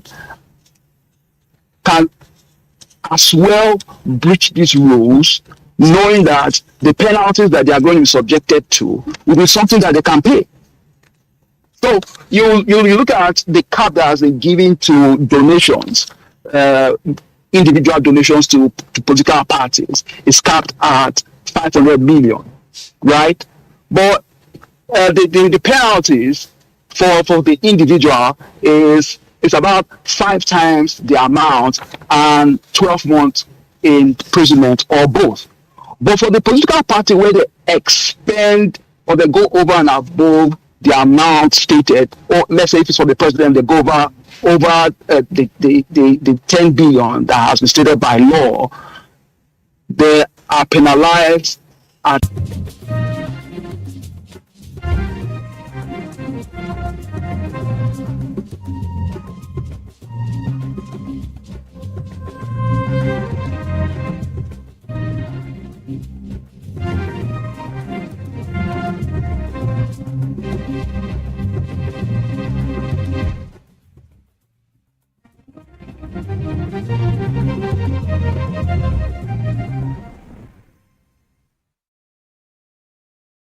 Joining us on Nigeria Today, I am Onoshorena Obozege. You're welcome. We'll begin from Osun State, where voters are choosing their next governor in a closely watched contest involving 15 candidates. Despite a tense campaign and fears of violence and voter apathy, turnout has been strong, with voting proceedings largely peaceful across polling units monitored by AIT. One of our correspondents in the state, Lanre Babalola, reports.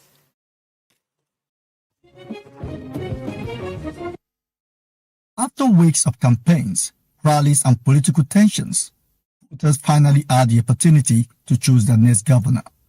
15 party standard bearers are on the ballot, but the contest has largely narrowed to 3 leading contenders, making this one of the most closely watched governorship elections in the state.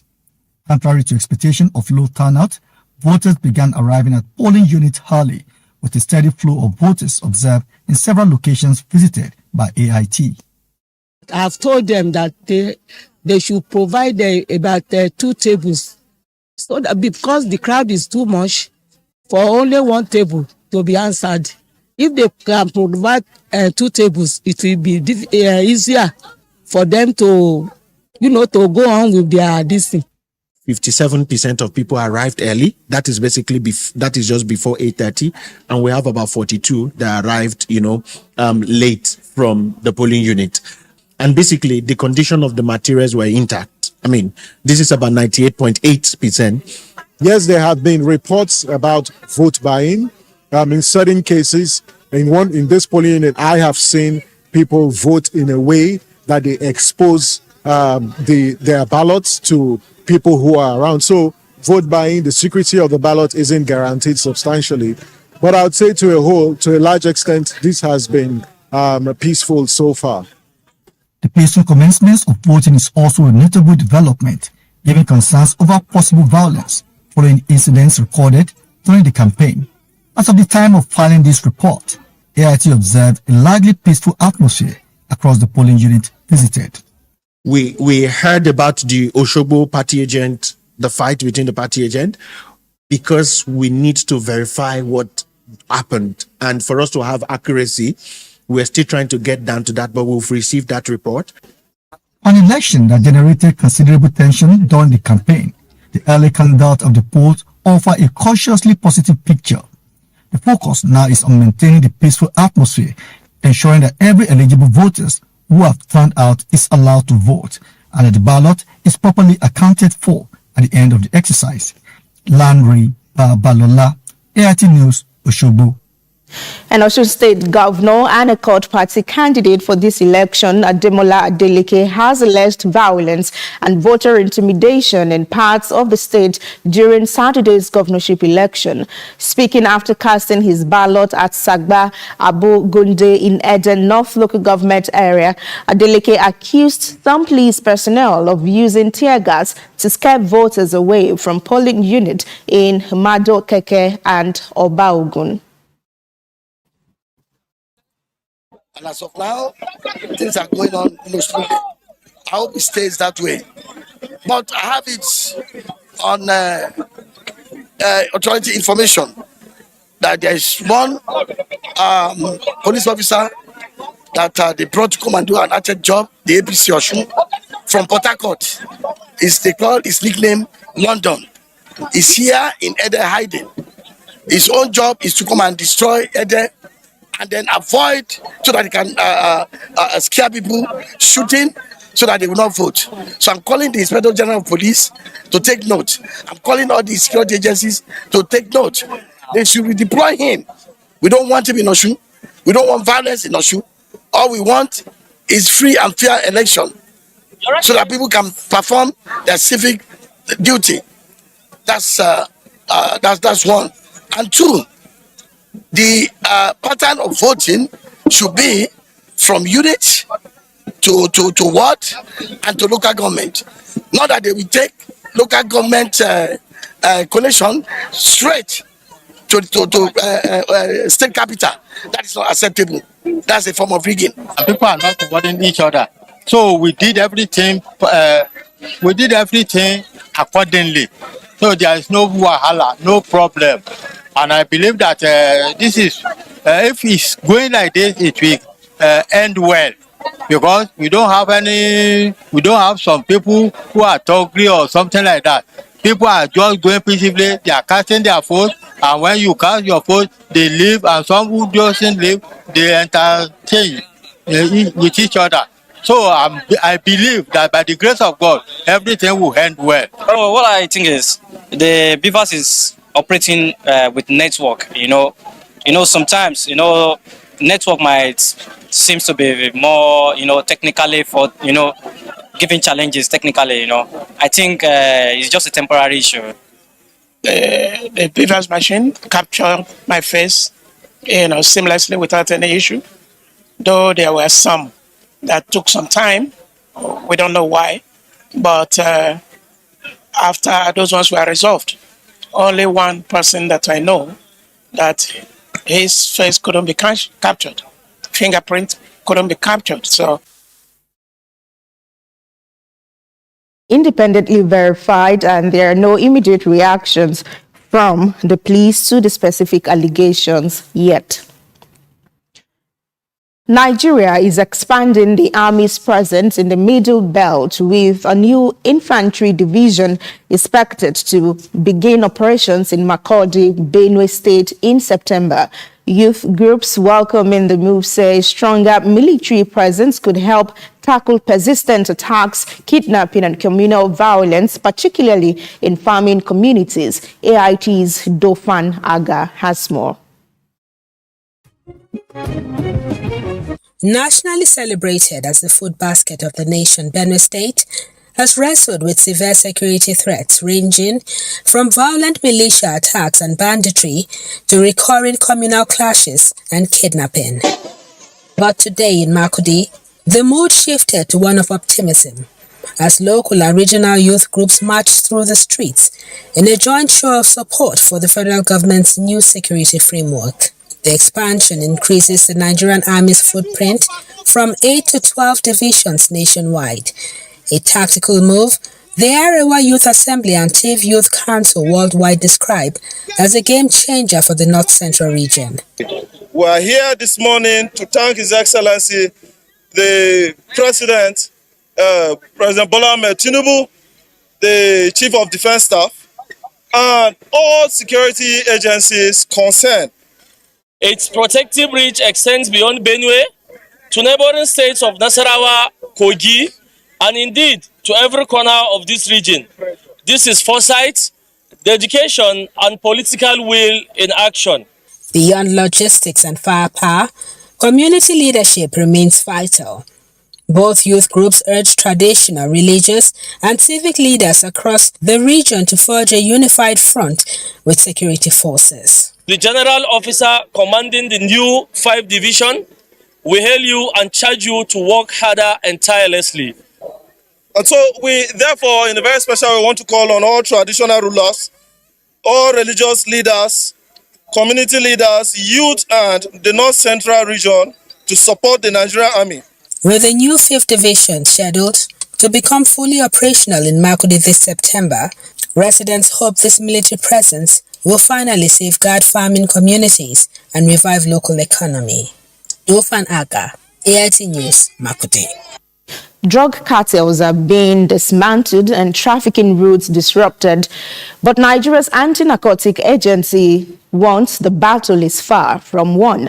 As the NDLEA honors officers and partners taking on the challenge, its chairman, Buba Marwa, says staying ahead of an evolving drug trade will require resilience across generations. Recent operations show the changing threat from methamphetamine production in forest in Ogun and Oyo states to tramadol trafficking through the Togo-Benin-Nigeria corridor. The war against illicit drugs is not a campaign with an end date. It is a generational responsibility. For every cartel we dismantle, intelligence tells us another will attempt to rise. For every corridor we shut down, traffickers will search for another route. But enforcement is only part of the response.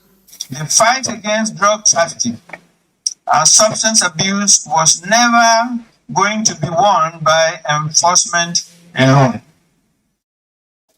It is won in the communities where NGOs quietly walk young people back from the edge of addiction. It is won in the newsrooms where journalists chose to tell the difficult stories, the stories of trafficking routes, of rehabilitation, of families rebuilding, even when those stories were not the easiest to tell. Our partners in civil society and the media have been the multiplier effect on everything this agency does. You have taken our message into homes, schools, and communities that our uniforms alone never reach. The agency is also recognizing those working within communities and through the media to strengthen prevention and public awareness.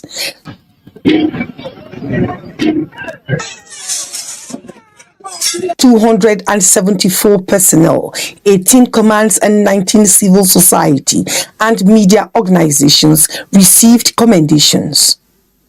For the recipients, the recognition is both an acknowledgement of their contribution and encouragement to sustain the campaign. I feel so excited, very, very excited. I'm so honored. Thank you. There's a saying that a prophet is without honor in his land. But for this prophet to be recognized in his land is an endorsement. And it's a reflection of what the chairman is doing. Henceforth, the award that is given to us today is an award for us to do more and to make sure that Nigeria as a whole is free from illicit drug. It's a privilege for you to work and you get commended and you are known for what you do. So to the chairman, we say thank you. AIT News is among those recognized, with crime and security correspondent Patricia Adabison Ononyi receiving a certificate of commendation for support and commitment to drug abuse advocacy. The NDLEA wants the honors to spur greater commitment to a campaign it believes will endure for generations. Ada Ononyi, AIT News, Abuja. We'll now cross over to Osun State, where we have our correspondent, Lanre Babalola. He would be joining us live to give us a real-time account of where he is and what is going on there. Hello, Lanre. Hello, Onoshorena. Where are you now and what's going on there? I'm in Osogbo. Where exactly? Thank you. I'm in one of the election situation rooms in Osogbo. We have many around there, but I'm here in one of them where civil societies are here observing the election, and they want to give us another dimension to the conduct of the election. That is about inclusivity, and which is very, very important. I have with me here one of the election observer, a civil society person, who will be telling us how inclusive this election has been, especially for women, girls, and those living with disability. Madam, can we meet you, please? Thank you so much. My name is Brenda Anugwam. I am the CEO of Nigerian Women Trust Fund. Okay, so how would you adjudge this election so far based on peaceful, inclusivity, violence-free, credible, so far?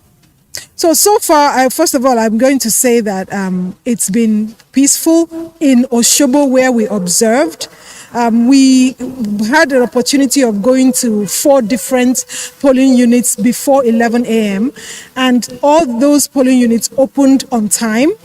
And you can see that it was filled with voters. So the numbers, I must say, are impressive.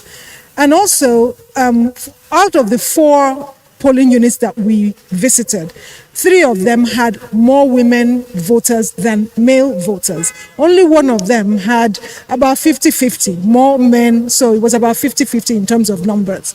Then we also had women with babies, with infants, and they had their infants strapped on them. They were given priority voting. They were allowed to do accreditation first, and they voted.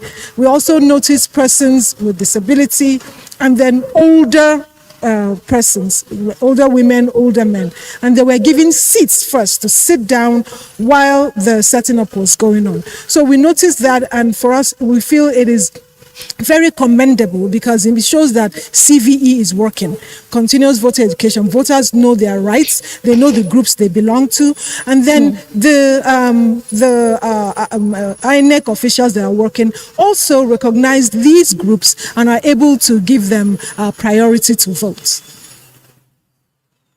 Okay, so you give the commendation to INEC that INEC, compared to the previous election, the issues of inclusivity, we are getting better. Or do you think it can get better, or you think we have gotten it after all? It is getting better. There is improvement, and of course, there is still room for improvement, but we are improving. So I will commend INEC, their officials, for recognizing these vulnerable groups and giving them priority. And also the voters, the electorates, they are understanding now that there are certain people that need to be considered first, especially when it comes to elections. So yes, both electorates and the officials need to be commended because there is improvement. There is still room for improvement, but at least we are getting there. Thank you very much. You observed the inclusivity about women and girls. But I have Dr. Please, Larry, before you let her go, how this election, how the persons living with disability are fared in this election. Thank you for joining us, sir. Thank you so much. First of all, I want to say thank you to AIT for the good work you're doing, the massive coverage which you're part of. The issue of inclusion, we went round a couple of polling units.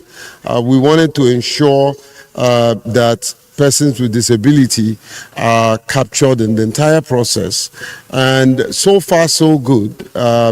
We have gone through 12 polling units.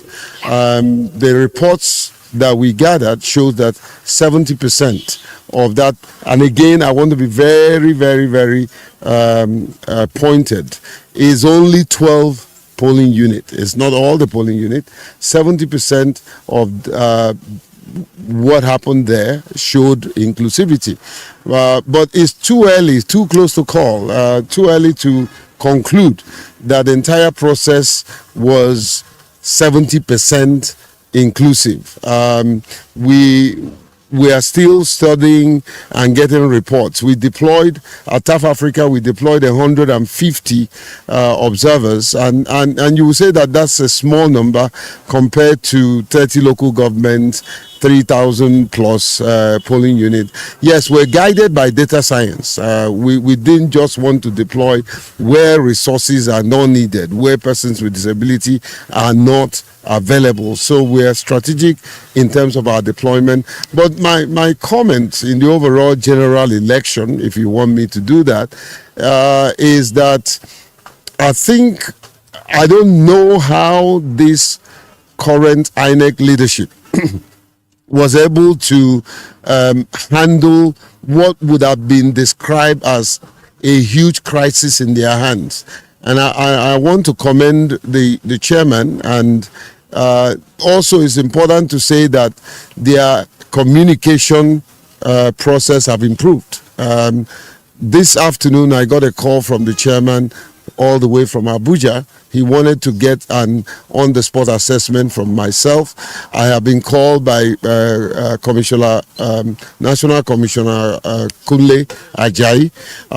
That is very heartwarming to say that they are reaching out to independent observers like us just to get an on-the-spot assessment. Now, the problem is usually from 12 down to 5, which is the voting time. And of course some polling unit voting has ended, but there are also polling units that have large crowd that is probably ongoing.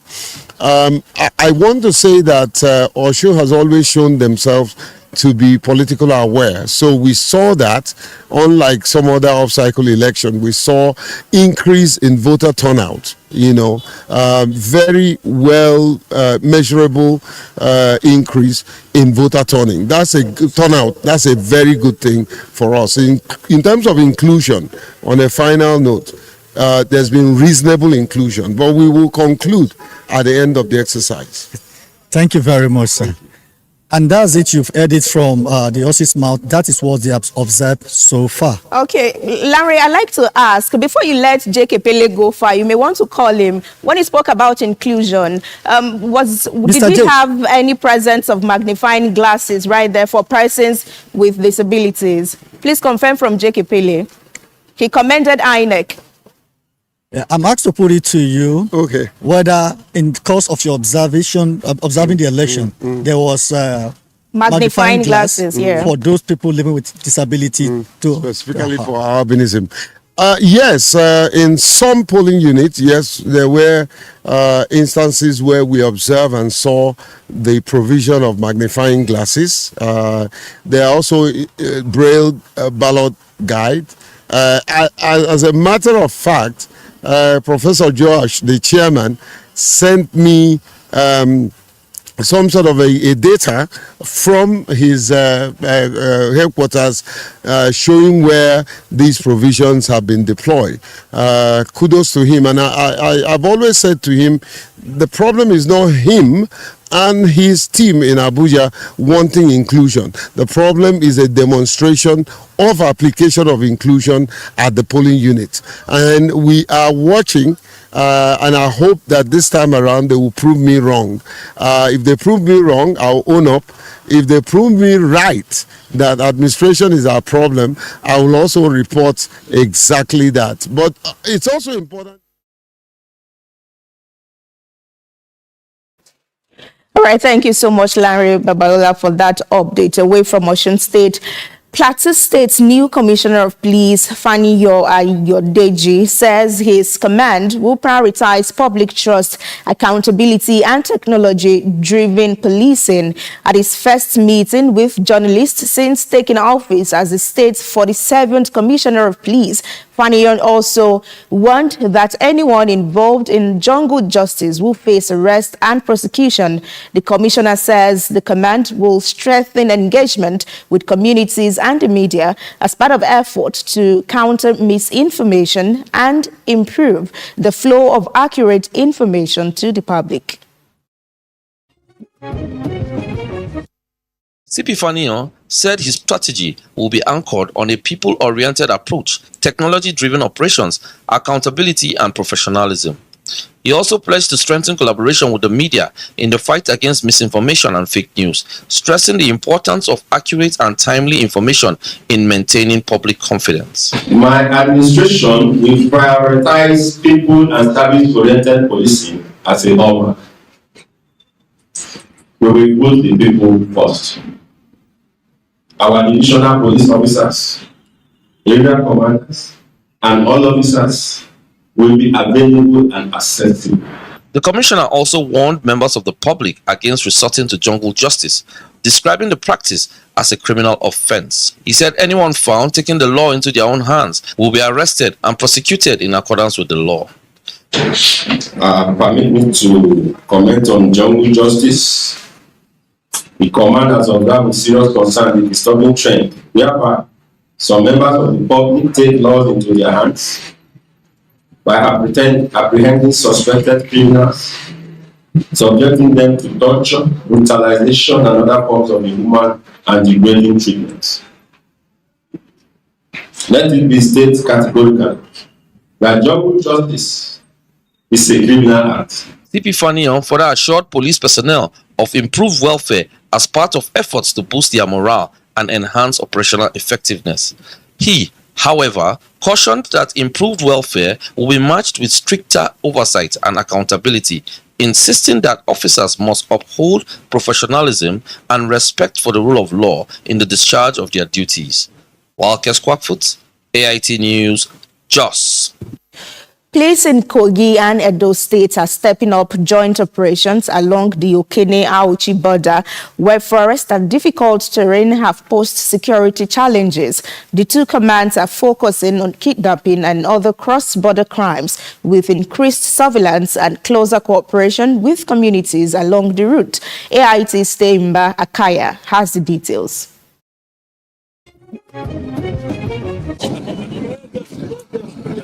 The Okene-Auchi border connects two states and serves as an important commercial route. But the vast terrain around the border has also presented security challenges. At Oguda community, the Kogi and Edo State Police Command began joint inspection by engaging local stakeholders with the Kogi Commissioner of Police. On the part of the two commands, to make sure that all hideouts where these criminal elements hide to launch attacks on unsuspecting travelers along the highway has been rooted out. In this last 1 week, we are able to destroy so many camps, and together with other security agencies, particularly the military, we are part of the operation, and the local vigilantes and hunters have also played very prominent role so that we'll be able to dominate the area, have a better understanding of the terrain, so that we make future attacks by these undesirable elements very difficult. So the one is very clear, we will not tolerate that on this route anymore. And that's why you see the partnership between the command, Edo and Kogi State Command. We are going to sustain it. The area commander, Okene Police Station, Nonsa Onokube, identified the Agony Forest, located close to the highway, as one of the areas requiring close security attention. The villagers told us that they came and asked them to cook chicken for them.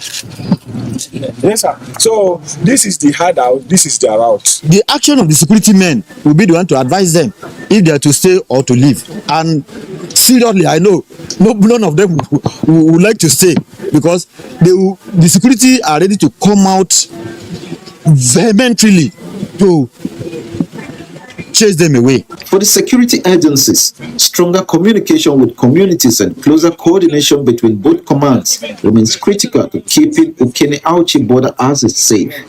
Temba Akaya, AIT News, Okene.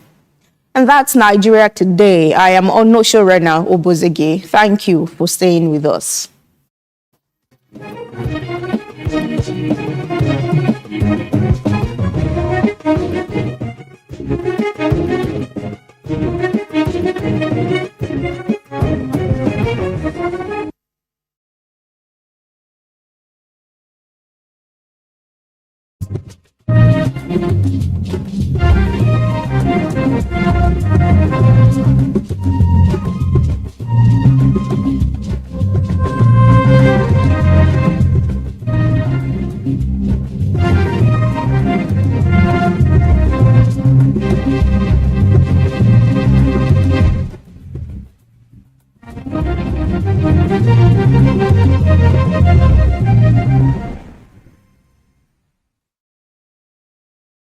Three, two, one. My name is Eugenio Gastelum, and I am a video game expert for the United Nations, and we use video games to change public spaces around the world.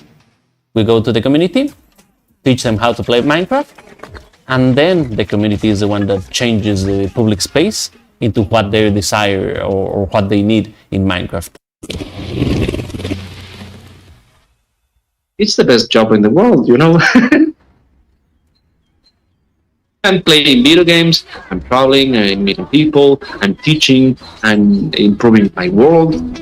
When I was maybe 6-7 years old, my father brought from the United States one of the first consoles that was in my neighborhood. We used to play tournaments of video games for 36 hours straight. So my home then started to turn into this hub for video games and entertainment for all the neighbors. It's funny being a Mexican kid with a mother telling me every day to stop playing video games. Juegue, juegue, juegue, juegue, juegue. Horas y horas y con los amigos.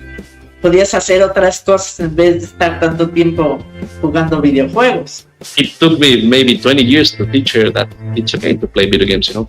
It was just a matter of time joining video games that I loved a lot and changing my surroundings, changing my community, changing at last the world, no? If I had a dream project, it became through Block by Block. Block by Block is a program created by Mojang and UN Habitat where we use Minecraft to help community members redesign their neighborhoods. UN Habitat provides the methodology, the funding through Block by Block, be the video game expert, urban experts, the supervision of the project, and all the planning for the workshops. There's millions and millions of people who play Minecraft, millions of children who play Minecraft. And we've tied up with them to actually allow children as young as 6 or 7 to express their views on the redesign of a public space. And then we help put it into proper design and take it to city leaders and make sure that it gets done. The project in Kosovo was in the center of the city, and we were building in an old marketplace. And the community started wondering about the possibility, for example, for having a skate park. And then everybody got excited about the skate park because there were no skate parks in Kosovo. Through Block by Block, the community was able to develop a park that included a skate park, which supervised that the community wishes are reflected through the whole process and are included in the final design. Well, before, the area felt very cold and unsafe. So seeing my own idea as a kid changing a whole area in my city, it was very special to me. So the reaction of the community was great, and to me it was a great feeling which I'll never forget. If you do something in a video game and then it appears in real life, you notice that you have this power to change your community, to change the world, and you start getting involved in other projects. Maybe I don't have the full power to do whatever I think is better for the world. For example, I cannot stop climate change, right? So I learned that through teaching the newer generations, my power multiplies. Minecraft. Yeah, in the end you're gonna see that everybody has the power to change the world. That's what I do, I change the world. It's not only me changing the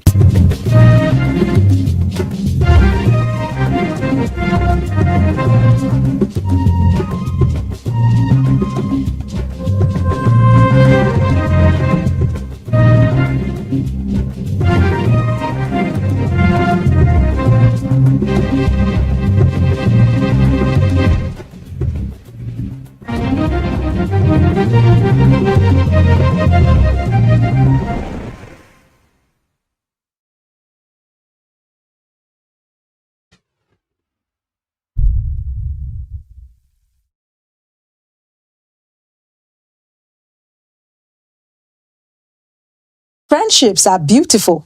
They can enrich our lives, support our growth, and sharpen who we become. But what happens when friendship lines begin to blur?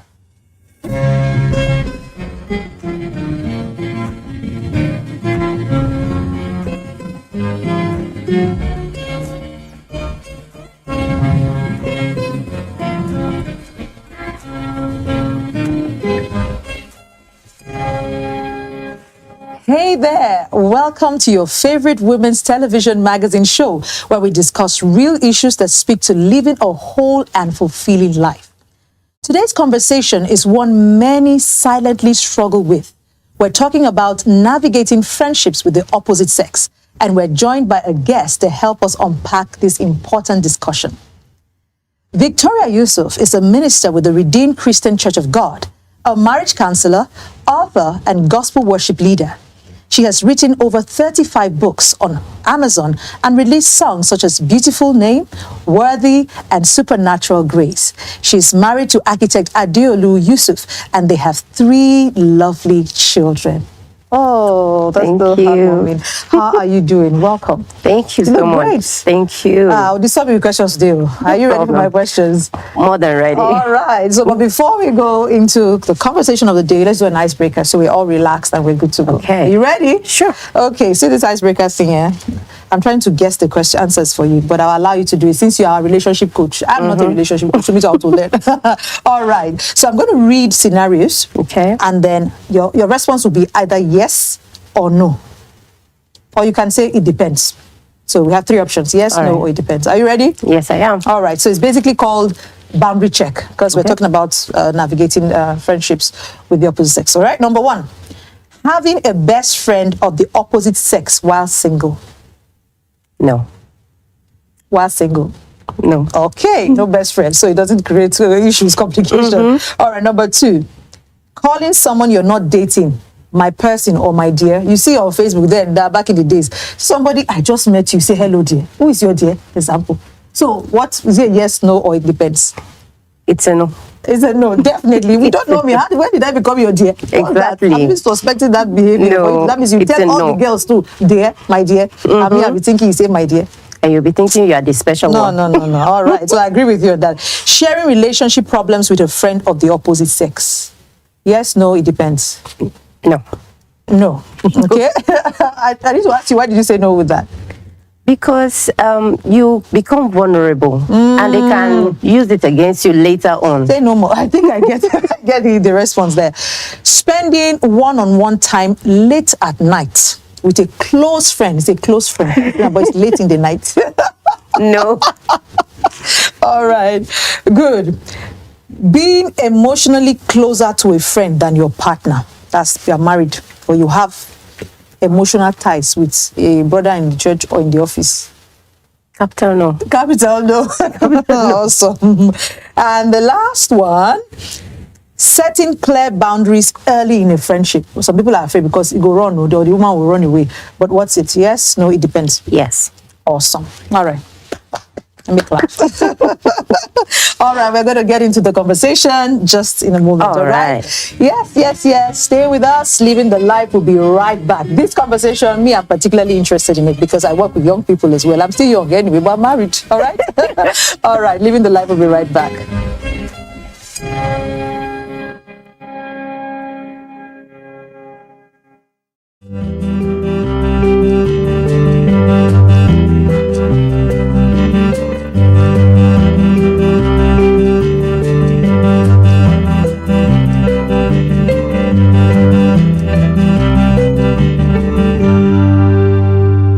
Yes, we're good to go. Are you ready? Yes, I am. All right, straight to my first question.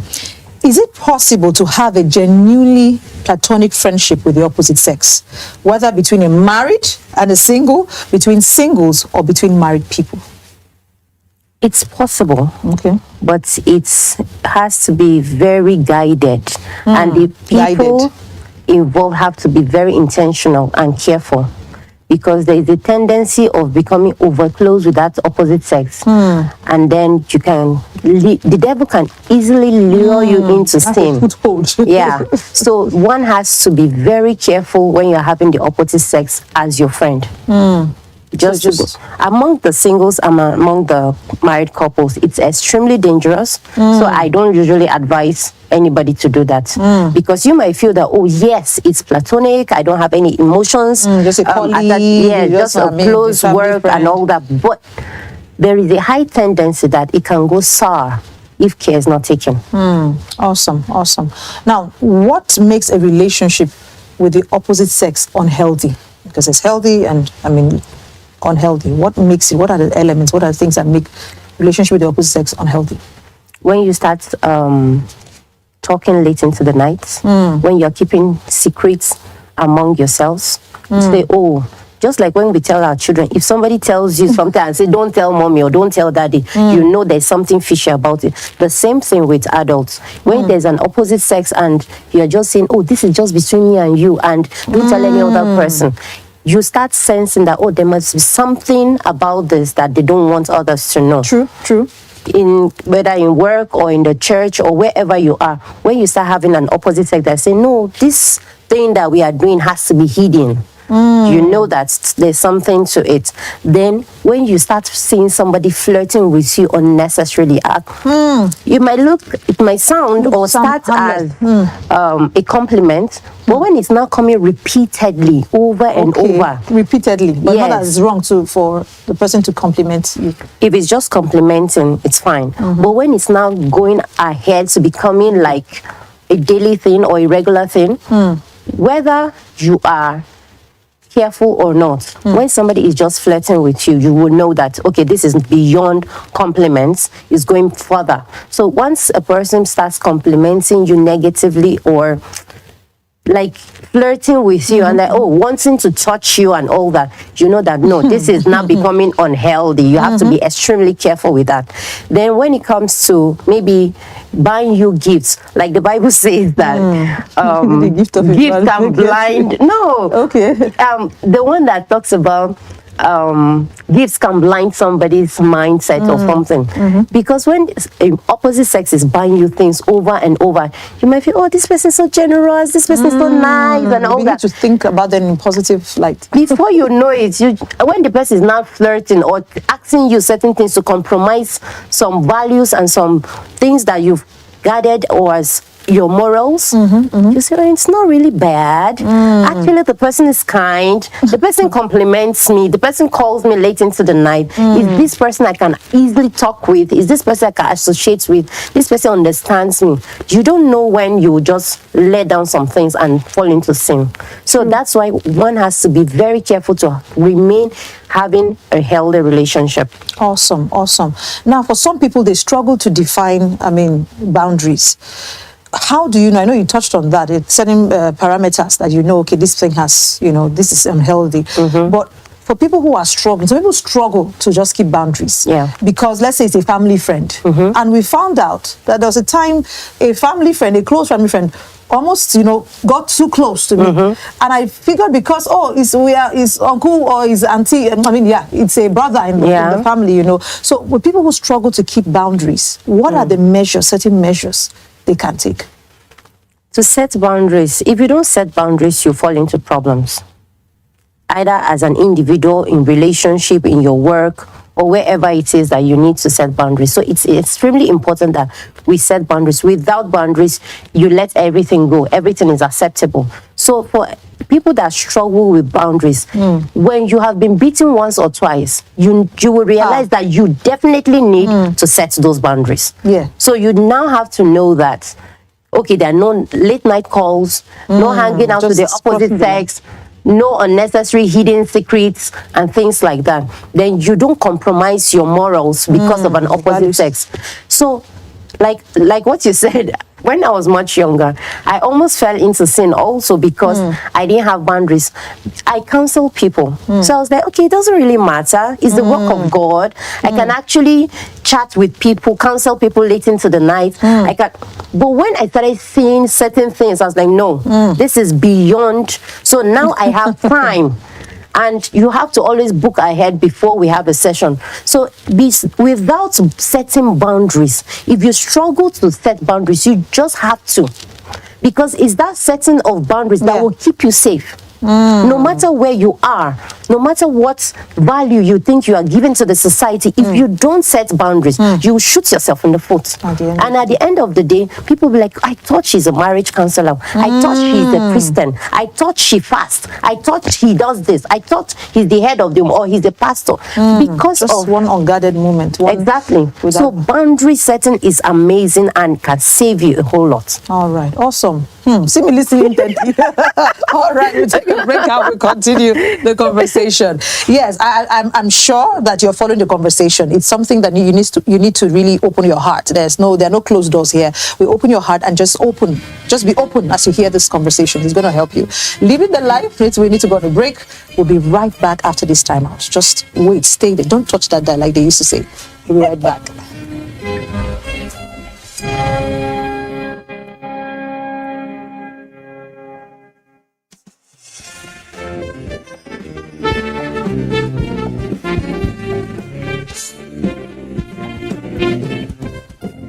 Ask Auntie D your questions and God's answers. What an amen.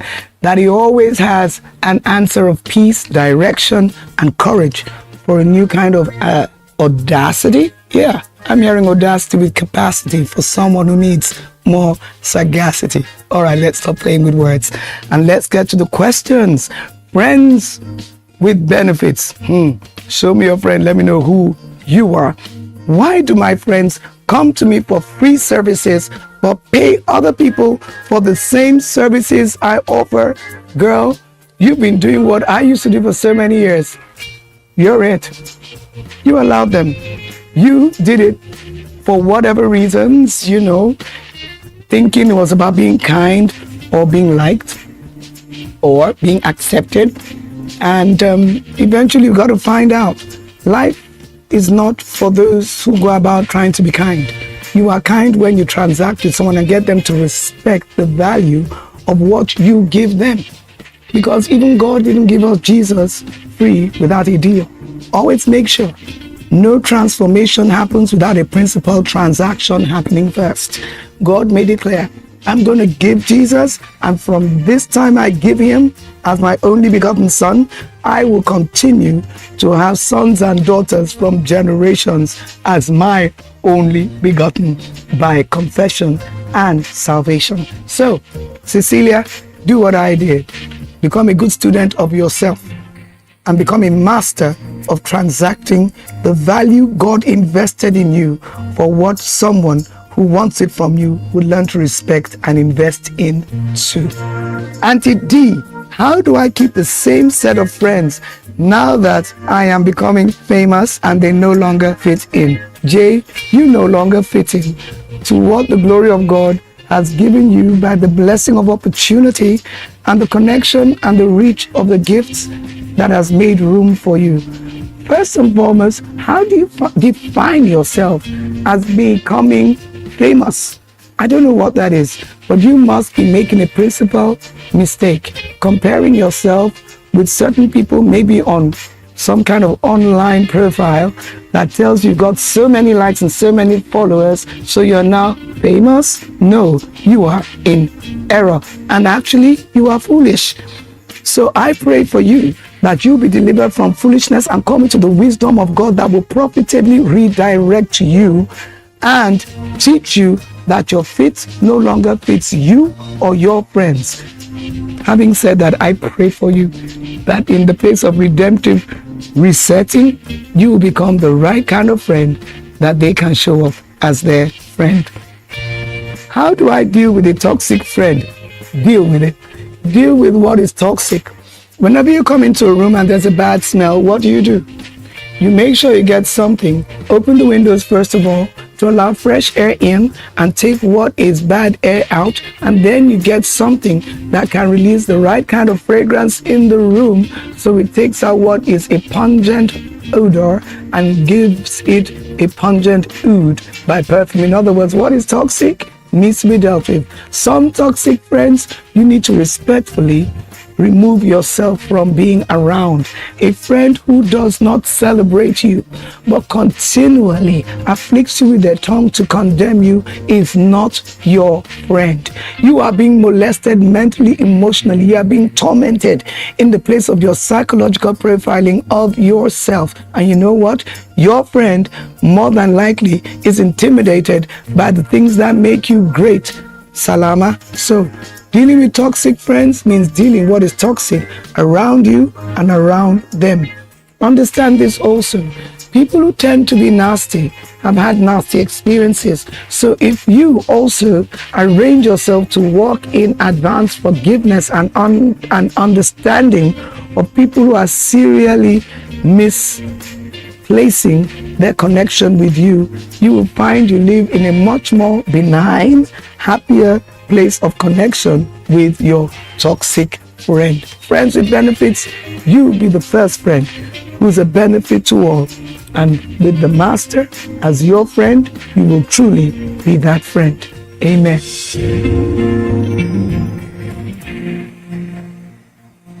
Welcome back. You're still watching Living the Life, and we're talking about navigating, friendships with the opposite sex. Where do we draw the lines? And yes, my amazing guest Victoria she's doing well with the questions. So we're going to be talking about emotional intimacy. This emotional and this physical. People usually think, oh, the physical is physical. Now we can know that this is wrong, right? But we've seen, even research has shown that emotional intimacy can be even more dangerous sometimes. Can you speak to that? Emotional intimacy is more dangerous, and it happens first before the physical. So it might be there for months, days, weeks, and maybe years, and people will be thinking, oh, there's nothing to it, they're just friends. You're just friends with the opposite sex. You just call each other. You just go shopping together. He just pays for this bill, or she just does this and does that for you. No. Emotional intimacy is more dangerous because it's difficult to come out from. If it is the physical one, you can go for therapy. You can go for counseling and say, oh, this is actually wrong. Your spouse or your partner could easily identify it. But emotional intimacy is of the heart and of the mind. So that person has to be intentionally conscious of the damage they have done to themselves or to their physical relationship with their spouse for them to be able to heal, and if they are willing to heal. Because some people might feel, there's nothing to it. I just like this person. Some people might be married to somebody, but they are in love with somebody, or they are having emotional intimacy with someone else. So, in fact, I can't start going into details for that, but it is something that it's a big thing. It's a big thing, and it's a big issue in a lot of relationships, because many people might not know that they are emotionally intimate with someone else of the opposite sex. They might just feel that, oh, I'm actually just daydreaming about the person because I like him or I like her. But it is difficult to detach from it, and it takes a deliberate action for one to be healed and delivered from that. Awesome. And I think, yes, like you said, it's of the heart. It's of the heart, and it starts sometimes with just a simple. I almost fell into that, funny enough, because it was like, okay, I even thought, I said, no, I should have married this person. This is the person who's to marry, because this person is listening to me. No, the time I was telling my husband, was like, yeah, just you're not serious, because like he's a devil in disguise, but you feel that at that moment this person has more sense in that sense. So yeah, it's very critical that one looks at it is an issue of the heart. Yes, and that way you're able to get help and sort it out. Now, let's talk about discernment, because for you to be able to identify there's an issue, like you said, some people just say, no, it's nothing. Yeah. Me, it was the Holy Spirit that said this information, this person that's okay, how is your family? That is not a normal conversation. It's the Holy Spirit that opened my eyes to it. So it requires discernment. Now, what role does discernment, play in navigating these friendships? And when you discern and realize, oh, I'm in the wrong place, how do you communicate that? Whether it's in between married people or even single people, and all of that. Okay, let me first start by saying, recently I was having a conversation with my husband. I said, one of the best fruits I've ever requested the Lord to give me is discernment, because I realized that yes, you could speak in tongues, you could prophesy or be joyful, be all that serving the Lord. But if you don't have discernment, there are certain rooms you're not supposed to enter, you get into, and you're thinking it's a blessing. But when you are able to discern certain things, like the Bible says, test all spirits. If you don't test the spirits, you might just feel, oh, it's a blessing. Oh, I'm in here for a blessing. I'm here to impact lives. Or I am employing this person to come and help my business. But if you don't have that discerning spirits to know that, oh, this person is actually a green snake under green grass, you wouldn't know, and you get hurt over and over. So in relationship, one has to be able to have that discernment to be able to set boundaries. Because how do you communicate that? Because that's the thing, when you say, okay, no, this I won't take this, or don't call me by this time. Let's not just let the conversation, when it starts like this, you just end. How do you, when you want without to making them feel hurt? That's if you don't want to. But the truth is, you shouldn't make people feel hurt when you're setting boundaries. However, there might be some cases that you won't really care a hoot about what they feel. You aligning with God and aligning with your own purpose is what matters. So how to communicate is being conscious of people's emotions, how they feel and things like that. And then your timing, like I'll tell couples, before you say certain things that are very touchy, you look at the time and then your tone, the way you approach that person. Yes, you want to set boundaries and you want to communicate it effectively, but you should be able to say it at the right time. For example, you can pray about it, you can fast about it if it's that important. So you know the right time and the right place to talk about it. And then tell them, oh, it's because I need to fulfill my purpose. It's because I need to do what is right with me and God. So for me to be able to do that, I need you to stop calling me about this or calling me a dear, like what he said, or calling me my love and My things love, like from that. So it's very important that we set boundaries so that we can actually work better, either with the Lord or have a better platonic relationship free of any emotional entanglements and loads and baggages and all. So it's important that you communicate it well and let them understand, because you could actually think you have communicated. Maybe the person didn't understand or the person is getting offended. So you should be able to calmly tell the person, oh, I don't want you calling me. I need to spend more time with my spouse. I need to do this. I need to do that. And even though you are trying to give explanations, in some places you don't need to. You just tell them and that's all. And that's the end of discussion. All right, one last question. What advice would you give to someone who feels emotionally entangled in a friendship but doesn't know how to reset boundaries? What one last advice? If you want to look at that camera and just share with them, because you're here already, so why just go ahead and share with them what they need to do. They're entangled in such a situation and don't know what to do about it. First of all, go back to the Lord. Ask the Lord, in what aspect, in what way should I set boundaries? How do I come out of this? And then be willing to come out.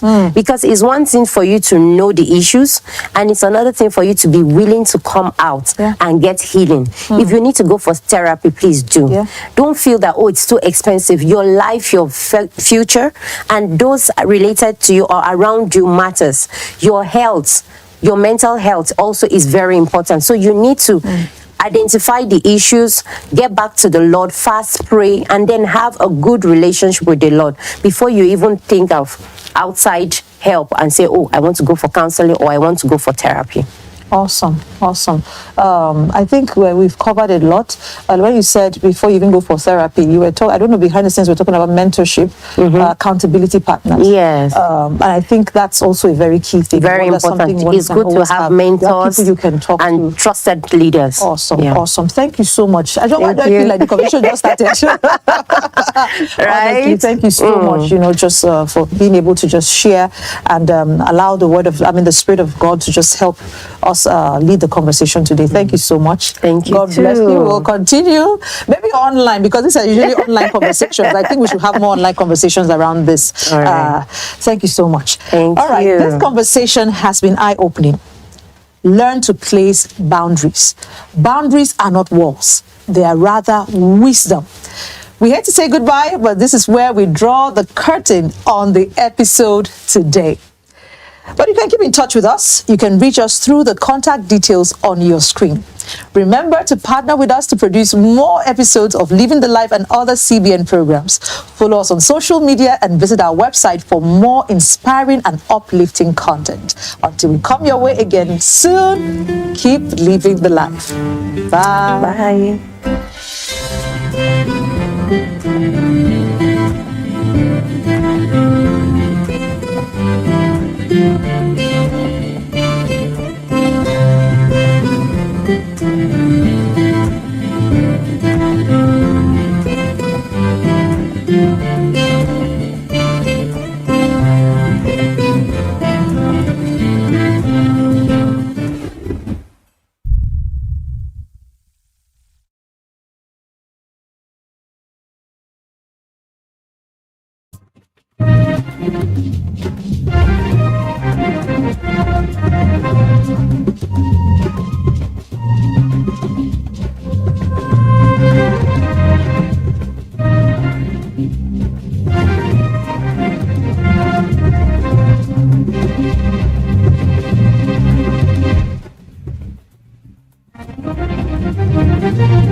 At Shabindo camp outside Goma, Médecins Sans Frontières, or MSF, has set up tents where dozens of displaced persons are being processed.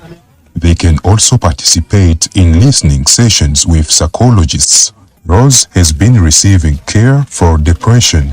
She blames the war for her mental state, but says her journey to recovery has begun. When someone flees war, they are very disturbed, and that was my case too. But here we have been taught how to forget everything we've left behind and how to calm our thoughts. Rose is not alone. According to MSF, living in camps around Goma is a challenging environment for the hundreds of thousands of displaced people, especially women. Every day, medical staff say about 70 female survivors of sexual assault visit the 6 MSF health facilities in camps near Goma. Faustin Hakizimana is the head of Bulengo camp. He says the need for psychosocial support is more urgent than ever. When we looked into the real problem, we found out that many have been disturbed by the horrors of war and others have been raped when they look for wood in the forests, which is why so many women here suffer of mental illness.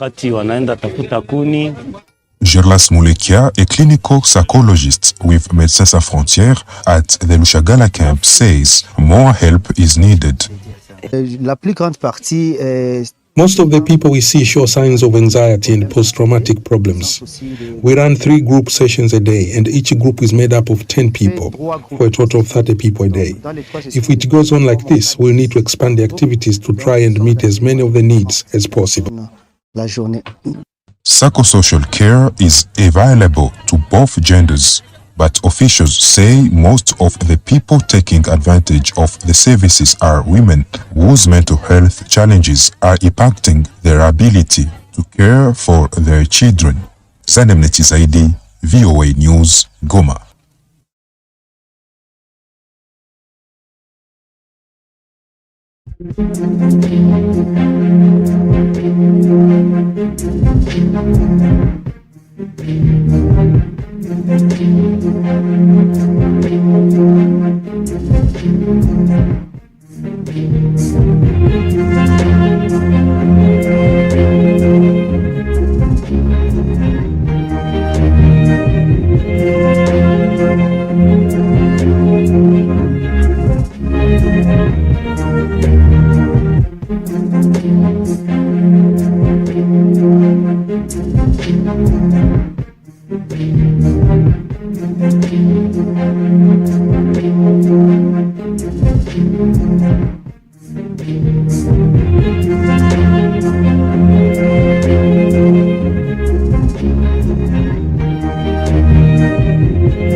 Hello, you're on Initiative Africa. My name is Asha Samput. Welcome to this new edition of your weekly magazine featuring Africa on the move through smart innovations and initiatives that work.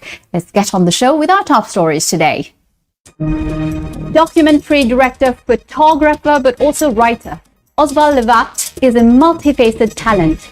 This Cameroonian by birth has been writing since the age of 14. She's the author of The Aquatics, a beautiful fresco on the emancipation of an African woman against a backdrop of social and family pressures. The novel was crowned with the first prize for Pan-African literature awarded by the African Union. She's our guest of the week.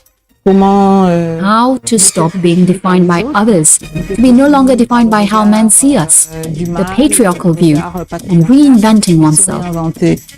How an income-generating activity can precipitate an environmental disaster.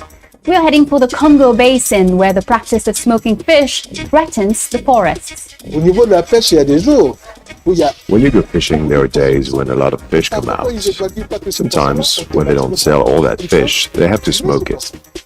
African Books Take the Bus. A fascinating nomadic library bookstore traveled through Europe before taking the road to West Africa. The day before yesterday, I was in Arles, afterwards in Tarascon, all thanks to the African Book Truck. It allows me to make some exciting encounters.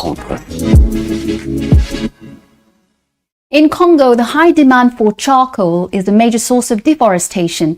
But it's not just about heating and cooking on a daily basis. Traditional fish smoking can also pose a great threat to the forest. This flourishing activity requires more and more wood.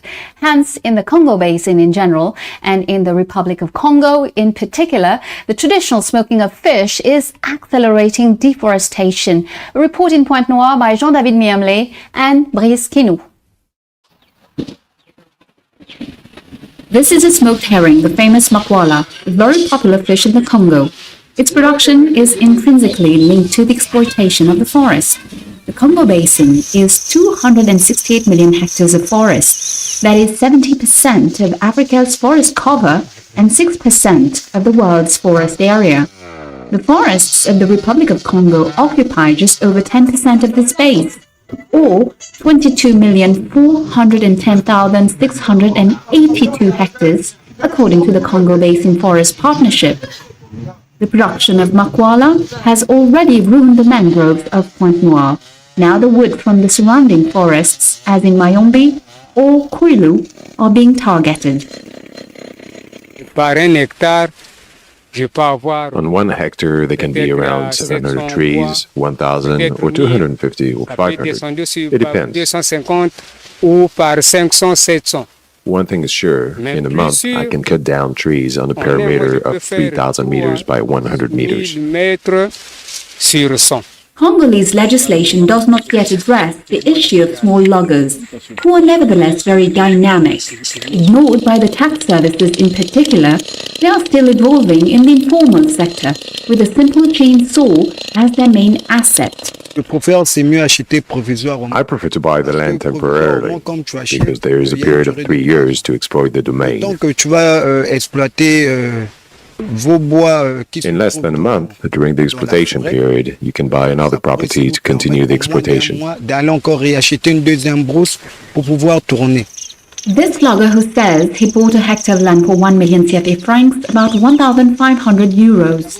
He specifies that his approach initially consisted of obtaining a long 3-year lease from a village chief. Then, the income earned before the end of the lease allows the buyer to definitely buy one or several plots of forest, and thus continue the operating cycle. Obviously, there's a close link between the quantity of fish to be smoked and the exploitation of wood. For 20 crates, the wooden content is 2 tricycles when fully loaded.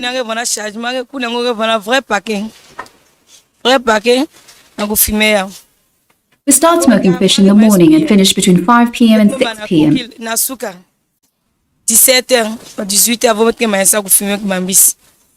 Time to spread and turn the fish over the oven, it's difficult work. It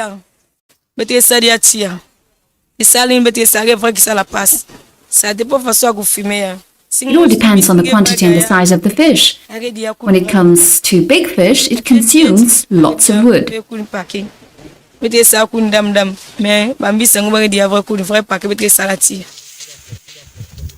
Civil society representatives warn against reckless exploitation of the forest. When you go fishing, there are days when a lot of fish come out.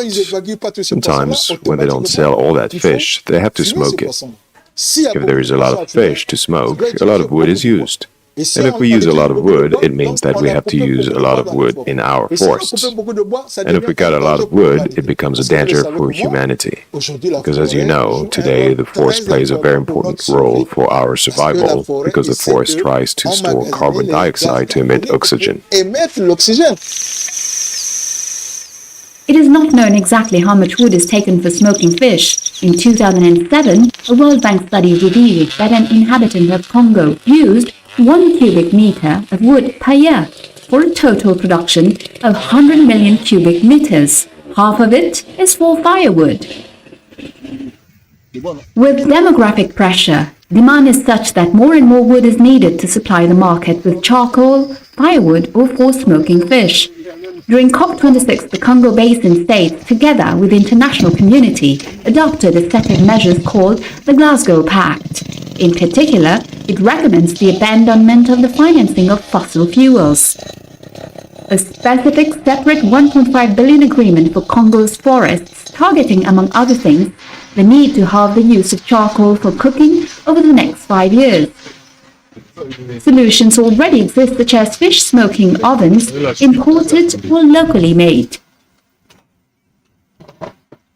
The equipment you see is a modern and aroma injection smoker whose main fuel is gas, but the aromas can be varied. You can fit more than 300 kilos of product in this smoker, and it can smoke around more than 300 kilos of fish per hour. The smoking time is much shorter. Here, in an hour, one can already smoke and dry products. On the other hand, traditional smoking techniques, sometimes take days. Scattered initiatives already exist to reconcile fish smoking and sustainable forest exploitation. Alongside the experimentation with improved ovens that consume less firewood, there's also the use of fish smoking ovens. All these innovations, carried out by NGOs, the FAO, or independent researchers, have the advantage of saving forests from destruction. The whole challenge is to popularize and finance these discoveries in order to sustainably preserve the forests of Congo in particular. Now it's time to meet our guest, Oswald Lovat. She takes us to a fictional African country, Zamboina, where a woman named Katme is torn between tradition, the weight of marriage and social control on the one hand and emancipation on the other. It is the captivating and tragic universe of her novel, Les Aquatiques, The Aquatics in English. Oswald Lovat was born in Cameroon before traveling the world, an atypical itinerary made up of unusual choices that nourished the gestation of her first book, as she told Laurent Soustras. Oswalde Lewat, welcome. Your first novel, Les Aquatiques, is about Katme, an African woman on the path to learning and independence. Where did the idea come from? Is it something that's been close to you for a while? Bonjour Laurence. Les Aquatiques, c'est l'histoire de Katme. Hello, Laurence. Les Aquatiques is the story of Katme, who is a woman in her 30s and who is married to a man of influence. Et elle a une vie conventionnelle et rangée. Et un jour, son meilleur ami... She has 2 children and has an average, well-ordered life. Then one day, her best friend, who she considers as her brother, is arrested and put in prison. This event changes her life, and Katme begins to question herself and then questions everything she thought she had built. Her home, her life choices, her choices as a woman. L'idée m'est venue au fil des années. The idea came to me over the years. I believe I was inspired by the women I saw around me. Women who were bright, intelligent, and who, for the sake of social conformity, had often given up on being who they really wanted to be. And for the sake of the community, remained in the social circle, although at odds with themselves. Le confort de la communauté, rester dans le groupe, se retrouver en porte-à-faux avec elle-même. Donc Katme est un peu l'archétype de ces femmes-là. So Katme is the epitome of this woman. The story was also based on my own experience. Ever since I was very young, I made choices that often ran against the trend. décidé de I decided to refuse the diktat of the group, of the community, and find my own path. un chemin propre. Et Katmé, c'est pas mon histoire. But Katmé is not my story. Katmé is not me. Let's say she's a character that I thought of like myself, but in reverse. For Katmé, it is very late in her life when she decides to reinvent herself on a path of self-determination. D'autodétermination. You also deal with the African taboo subject of homosexuality. Can books help overcome such taboos? Dans Les Aquatiques, le personnage, un des personnages. In Les Aquatiques, one of the central characters is Samuel, who is a sculptor and he's gay. He will face a lot of problems since he lives in a society that condemns homosexuality.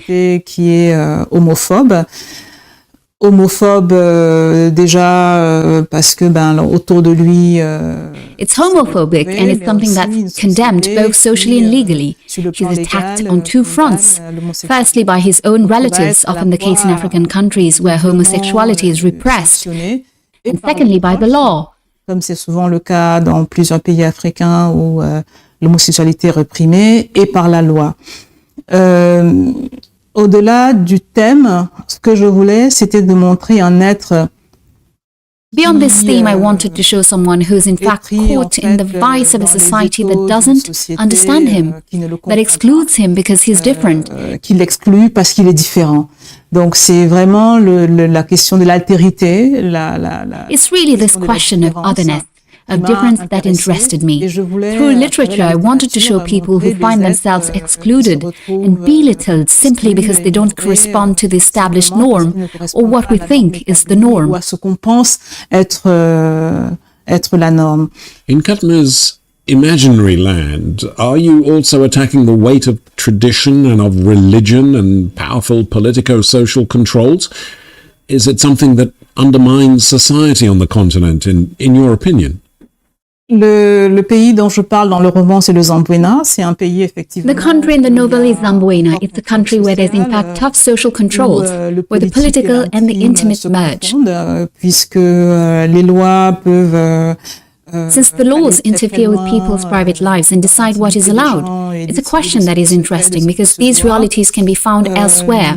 Realities in Africa are imposed by society. C'est une question qui est intéressante parce que c'est des réalités qu'on peut retrouver aussi ailleurs. C'est des réalités. The power of the state over individuals and society. But it can be meaningful where there's poverty, especially when we see the proliferation of revival churches in Africa. Les individus, mais elles peuvent être prégnantes dans des contextes de précarité, notamment quand on voit la prolifération des églises de réveil en Afrique, où des gens ont, where people with very low incomes still manage to donate 10%, sometimes even more, of their salary to crooked pastors. De leur salaire à des pasteurs véreux. Lorsqu'on voit encore le poids It improves the influence of religion without naming a particular church on the lives of individuals and how it can authorize and then dictate a standard of life that can be very oppressive. Et puis dicter des normes de vie qui sont parfois très oppressives. Donc oui. So the answer to your question is yes. Il y a des mouvements sociaux, il y a une société civile qui est très active. At the same time, there are social movements. There's an active civil society. There are activists, social and political campaigners who are trying to maybe not quite reverse the trend. As for now, that's difficult, but who are introducing a more balanced approach. Et donc le roman Les Aquatiques, c'est aussi. And the novel Les Aquatiques is also about questioning social conditioning, which the majority are resigned to or have accepted. Par la majorité, parce que beaucoup ont démissionné. For Katmé, your novel's heroine, there is a ray of hope, the promise of emancipation. Are you also optimistic for African women today? Alors, Katmé, c'est une femme qui a construit sa vie sur des renoncements. Katmé is a woman whose life has been a long series of surrenders and compromises by default, until the day she realizes that she can no longer continue like this and decides that for what she wants to become, she must give up what she has. That's the big question we ask ourselves as women, how to stop being defined by others, to be no longer defined by how men see us. The patriarchy patriarchal view. Du mal, le regard patriarcal, et se réinventer. And reinventing oneself, it's the path she follows, a difficult path for all women, a hard path for women in Africa. But I believe that it's a path that they are bravely trying to follow today. Welcome to the second part of our show. We remain in the field of African literature and its enthusiasts. Faced with competition from major Western houses, the African publishing sector is struggling to develop, and the impact of COVID-19 has not helped matters. It has been 2 years since it experienced a decline in its activity on the continent, but a French association based in Arles, in France, wants to take literature from the continent on a journey. Parole Indigo, that's its name, offers an original solution, to say the least, an African book truck or a traveling library to promote African authors and publishing. Our journalist Lionel Cauchois followed part of its journey. The vehicle, known as a fast bus in Senegal, began its journey in the south of France and now is turning a few heads in the streets of Paris. Financed by crowdfunding and public funds, the brightly decorated library-cum-bookshop on wheels has travelled across the country to reach its destination, the Paris Plage. The aim is to offer the locals a taste of a made-in-Africa literature. L'African Book Truck, The African Book Truck is the idea of creating a mobile bookstore library that can meet everyone in town centers, in the city outskirts, in the countryside, everywhere, to meet people, readers, and offer space that is both a library where you can sit and read on site, a bookstore inside the truck, a place for artists. Like a well-thought-through storyline, the idea did not come overnight. In French-speaking Africa, approximately 3/4 of books come from French publishers. In France, the presence of African publishing is almost non-existent. It seems important to me that there should be some kind of balance, in other words, that the multiplicity of authors existing on the African continent and who bring the voice of contemporary Africa can be better and more often heard. This bookstore, the selection of African authors and publishers from partner publishing houses, has several advantages. A closer look at the continent and modern stories that reflect the Africa of today. Publishing the books in the regional language makes it possible to reach a wider audience. The idea is to offer vibrant contemporary Africa, Africa in all its forms and diversity, since the continent is vast. With multiple cultures, it is also an opportunity for dialogues with parents, children, so that everyone can better understand the cultures of the continent.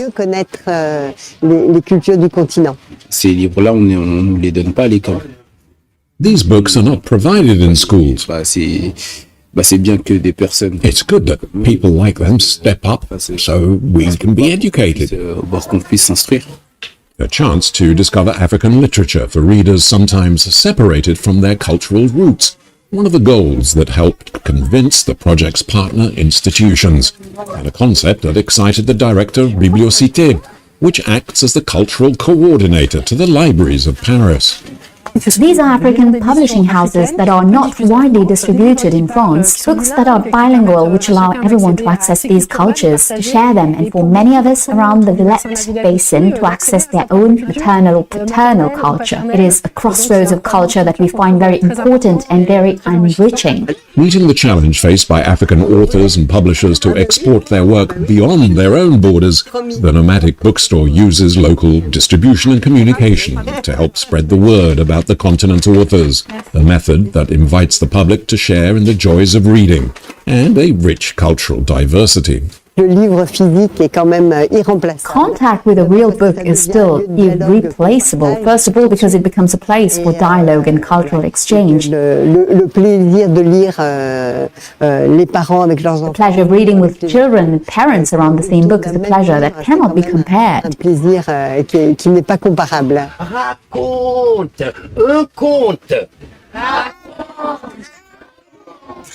Beyond discovering new cultures, the travelling library uses workshops, meetings and book fairs to offer visitors the opportunity to learn about the wealth of modern African creativity, a sounding board for these African authors. Thanks to the African Book Truck, I work in different places. The day before yesterday, I was in Arles, afterwards in Tarascon. All thanks to the African Book Truck. It allows me to make some exciting encounters. The African Book Truck has met with success at institutions and festivals. It will continue to travel through France and Europe for another 3 years, then return to West Africa, where an Ivorian publishing house will take over and continue promoting African authors. A homecoming for the mobile ambassador of African publishing and its many stories, and a children's novel about the adventures of the African Book Truck by author-illustrator Christian Epagna is soon expected to be rolling off the presses. Let's now get back to Oswald Lewat for the second part of her interview. She tells us how she became a writer, how she sees the effervescence of contemporary African literature, and why this desire for literature from the continent must be encouraged. Let's listen to her. Oswalde Lewat, you were born in Cameroon. You studied in Cameroon and France, straddling two cultures, two countries that maintain a close but complex relationship. Is it hard for you? I grew up in Cameroon. Much later, I was able to settle in France. J'ai vécu avant ça au Canada et dans d'autres pays africains. Before that, I lived in Canada and in other African countries. It's a bit of a cliché, but I feel enriched by my differences. Quand je suis en France, it might seem banal, but it's true. When I'm in France, I'm a black, racialized woman. And to others, I can seem different, certainly. Je peux être différente, effectivement. Quand je suis en Afrique aussi, when I'm in Africa, I can also be different because maybe my accent is different to the locals. Maybe my life choices or tastes, or a whole part of my culture differs from the local people. Having said that, qui est moins en résonance avec les personnes qui vivent sur place. Et en même temps, c'est des différences. It's the differences that have enriched me enormously, that have opened my eyes to the world, that have allowed me to understand that others are really us. L'autre, c'est nous. Donc c'est un vrai enrichissement. C'est vraiment un vrai enrichissement. It's an enriching process that has its difficulties as there are times. Il y a des situations où je me suis demandé si je n'étais pas assez ceci. When I wondered if I wasn't enough of this or of that, but that's all part of life. L'épaisseur d'une vie. You began writing at 14. How did you start and what's your writing routine today? Alors j'ai voulu écrire très jeune. J'avais lu à 12 ans Cyrano de Bergerac, ça a été mon choix. I've wanted to write since I was very young. I read Cyrano de Bergerac when I was 12 and something in me clicked and I decided to become a writer. At 14 I wrote a first novel. I was not very good. I've always written not just novels, but poems too. I wrote non-fictional for my documentaries. I wrote short screenplays and short stories. Les Aquatiques, which is my first novel, took a long time coming. Les Aquatiques est mon premier roman a été long et en réalité pour moi écrire c'est une lutte quotidienne mais en même temps. To be honest, I find writing a daily struggle, but I know when I write I'm where I have to be. Without writing, my life would be meaningless. Ça a l'air emphatique de dire ça, mais c'est absolument vrai. That sounds dramatic, but it's absolutely true. I have a routine. I try to write every day in the morning when I wake up. I don't put it off because I can procrastinate a lot. I write on my computer, I write on my phone, I write on scraps of paper. I write all the time by any means. I always have a sheet of paper handy. I jot down ideas all the time, and then despite all this I try to have some discipline, without which I think writing is actually impossible. Sans laquelle je pense le travail d'écriture n'est pas possible. What sort of reception did your book have in Africa, and who are your readers? Le roman est disponible dans certains pays. The book is available in some African countries, unfortunately not in all countries. In the countries where it's been read, I've had positive feedback from the most part, and some less positive, since I think some people might have been uncomfortable with the subjects that are covered in the book. The question of female emancipation, the question of homosexuality and power gains. L'émancipation féminine. la question de l'homosexualité et puis des jeux de pouvoir. Le Zamboana, c'est Zamboana is an imaginary country. À plusieurs pays du continent africain et ça peut. But it also mirrors several countries on the African continent, and that can be embarrassing. Overall, I'd say that the novel was very well received. It will be more widely distributed at the end of the year thanks to publishers Édition Nimba in Côte d'Ivoire, who will issue a less expensive version for the African public, since now it's being sold at a European price on the African continent. Il est vendu à un prix européen sur le continent africain. To pick up on your comments, how do you see the future of literature on the continent, bearing in mind the economic costs of publishing, which can discourage writers from the diaspora? Aujourd'hui, en Afrique, le nombre d'écrivains... Today, the number of writers, of authors, is increasing rapidly in Africa. Il y a de plus en plus de gens qui écrivent. More and more people are writing and being published. African authors shine in the literary universe and shone particularly brightly last year, in 2021, on the African continent itself. Un peu partout, notamment l'année dernière, en 2021. Sur le continent africain, ça reste compliqué. It's complicated though, since the publishing houses receive little financial support from the state. For publishing houses, booksellers, libraries, the whole book economy is very weak everywhere. Une économie qui est très fragile partout. C'est un secteur qui devrait bénéficier d'un. This is a sector that could benefit from significant support from countries in Africa, but remains very fragile. Il reste encore très fragile, donc. Il y a quand même des volontés très fortes, et ça c'est extraordinaire. There's still some very determined people out there, and it's extraordinary to see those who manage to publish books, sometimes under difficult conditions, who believe in books and who believe literature can contribute to broadening imaginations, even reinventing society. Réinventer une société, même si c'est très prétentieux de dire ça. It might be pretentious to say, but when you know, as Sartre wrote in Nausea, his book was not much help to a starving child. But even if literature no longer has the prestige it had on the African continent, it remains a very important vehicle for self-awareness or reinventing oneself. It is for me, anyway. D'éveil, en tout cas, ça l'a été pour moi. What do you think of the current wave of literature in Africa and the new writers, groups of writers and writers' clubs emerging on the continent?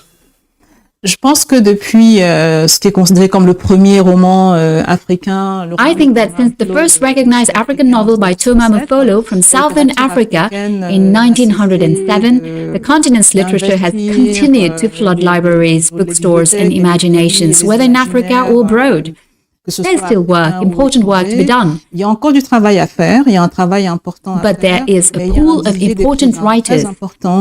Il y a un vrai désir de littérature. There's a real desire for literature, and this must be helped along, must be supported by the state, by the public authorities, since the economy of books is fragile. Des livres, l'Union africaine a créé son premier grand prix de littérature. The African Union's first Grand Prix for literature was awarded to Les Aquatiques. I'm delighted to say, at the same time, beyond the actual prize itself, the Grand Prix must be a message for the countries of the African Union that literature is a sector that has to thrive, since it's an essential part of education. Qu'il fait partie des moyens d'éducation, qu'il permet à la culture and allows culture to be shared. Above all, it awakens the imagination of Africa's youth. It is important that beyond the prize, they should go, individual countries at the local level, they should go much further.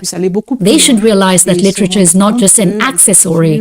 N'est pas juste un accessoire. On l'a vu pendant le confinement. We saw it during the confinement. We remembered how vital it was to be able to read and to be able to visit other worlds through a text. À travers un texte. That's it. Initiative Africa is over for today. You can, of course, find Oswald Levat's interview and the replay of our programs on our news website, africaonair.com. And, of course, you can also find us on all our social media channels. Feel free to share, like, and comment using the hashtag Initiative Africa. And don't forget, next week, same time, same channel, I will see you again with a new edition of Business Africa. Have a great week and goodbye.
I am a second generation farmer. My parents started this farm in 1962.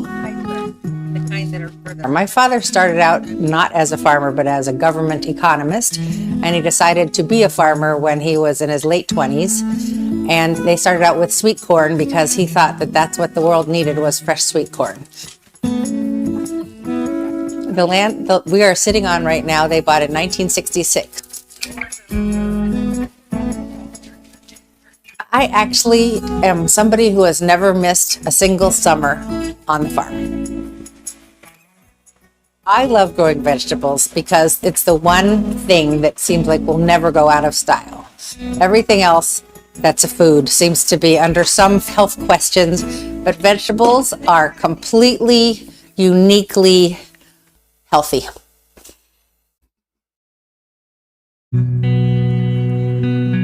This is the cool view. What do I do with my knife? How hard is it to get land and start a farm? It takes more than most people have. More like 60 years ago, Fairfax County was transitioning from being dairy farms to being suburbs. That development there was the front field. And if you go further, that's the Thompson field. And if you go across the street, that's the Weissman field. And if you go over there, that's Bradley Thompson's. And so all of these are old farmers from 50 years ago or 60 years ago who rented us property all along this road, all the way to Tyson's Corner. And so when my parents bought this piece of property, there were no suburban developments around here. It was a 2-lane highway, Route 7, which is now currently a 6-lane highway. And all the old dairy farmers were sitting on their property waiting to sell it and waiting to make a lot of money. If you can believe this, the land that was sold adjacent to our property in 2008 was $500,000 an acre undeveloped. An insane amount of money to have to spend to come up with to grow vegetables. What's the solution? What the populace needs to do is say that farming is important to them and that it's just as important as parkland or other public amenities that people really enjoy living near. And this is a big step toward keeping agriculture going in a metropolitan area.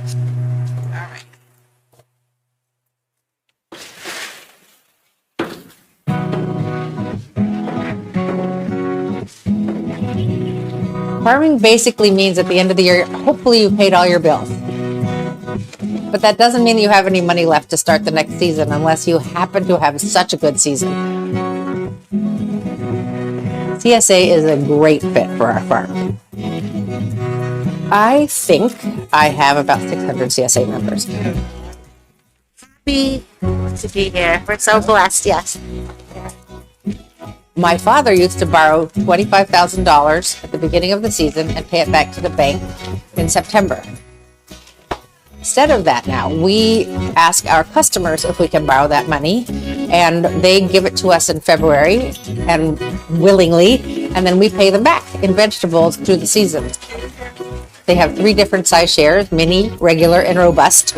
If you're a mini share, you get 6, and you just come and pick out whatever 6 things you want. And if you decide you want 6 bags of tomatoes, you get 6 bags of tomatoes.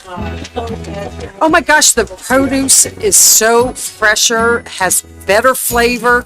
It just, and you get to pick and choose what you want to use. It is just wonderful.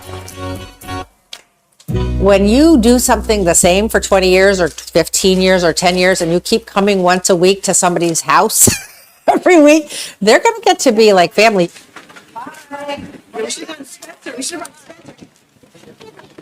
Hey guys, I'm sorry.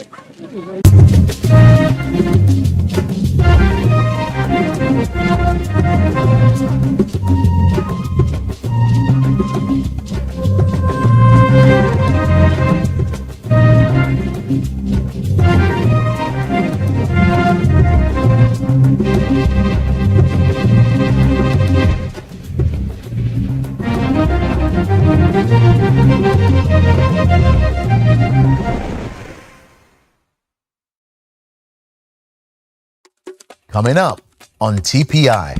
I was just very filled with rage. I would just see red and then I would come to, like, oh snap, you know, I either have like something in my hand or like person's on the floor or just like bloody, everyone's bloody.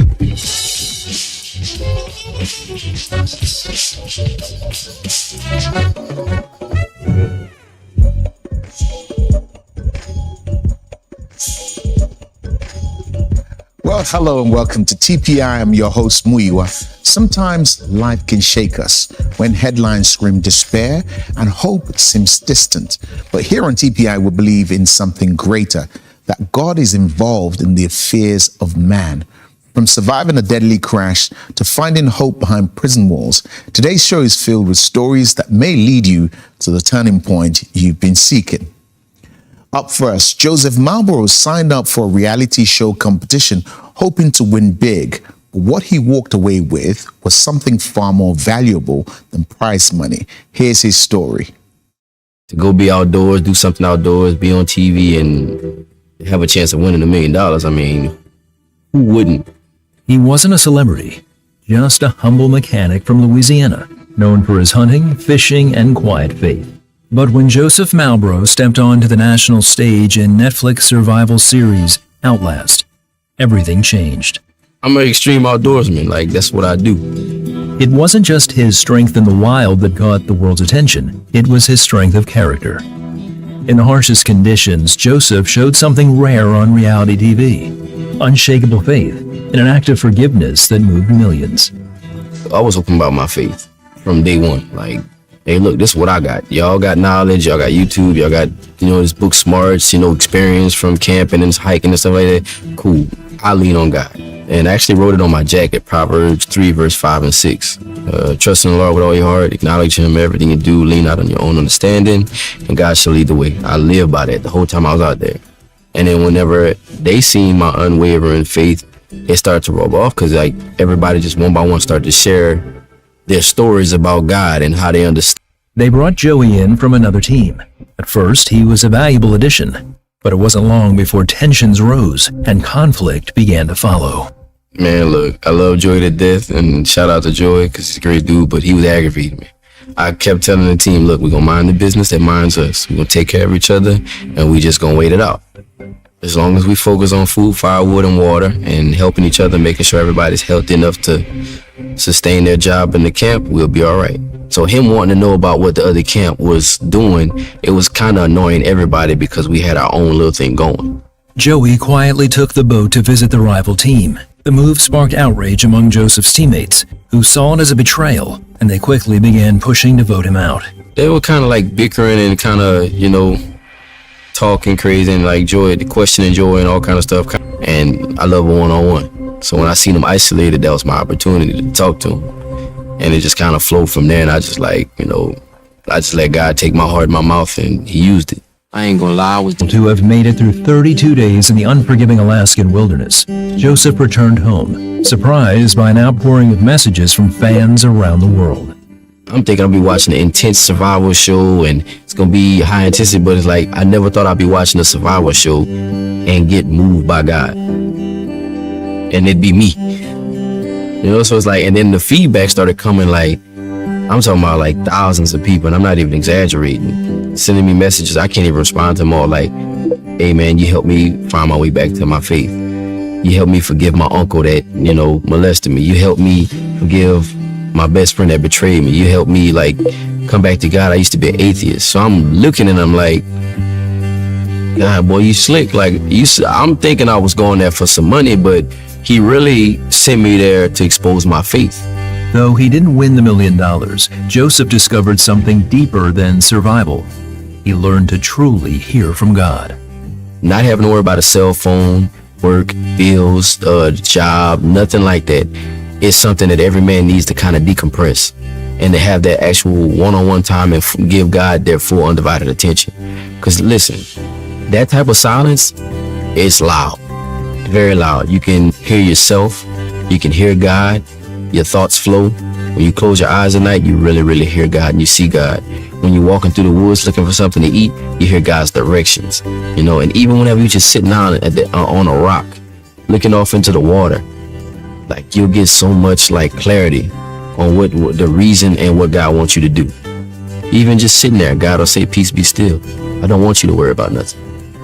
Today, Joseph remains humbled by how God used his time in Alaska to shape his story and touch the lives of others.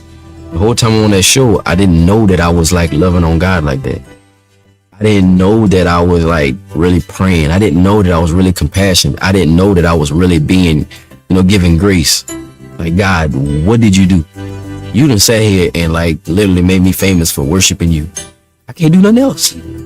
Like, why would I? Amen. Joseph's story reminds me of Proverbs chapter 22, verse 1, which says, "A good name is more desirable than great riches. To be esteemed is better than silver or gold." If Joseph hadn't walked in godly character, he could have missed the very opportunity God placed in front of him. So as you pray for elevation, make sure your character can carry the weight of where you are asking to go. Now, don't go anywhere, because after the break, what started as a routine commute turned into a nightmare in just a heartbeat. I remember thinking, we're going fast. Standing there in the aisle holding the luggage rack, I remember hearing my own scream. And that's my last memory.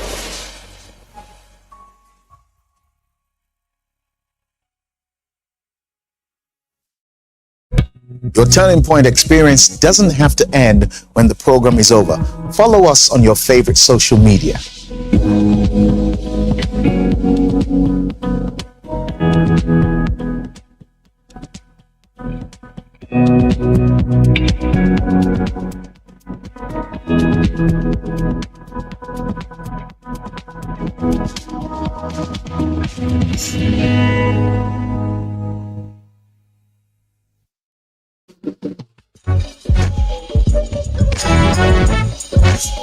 Welcome back.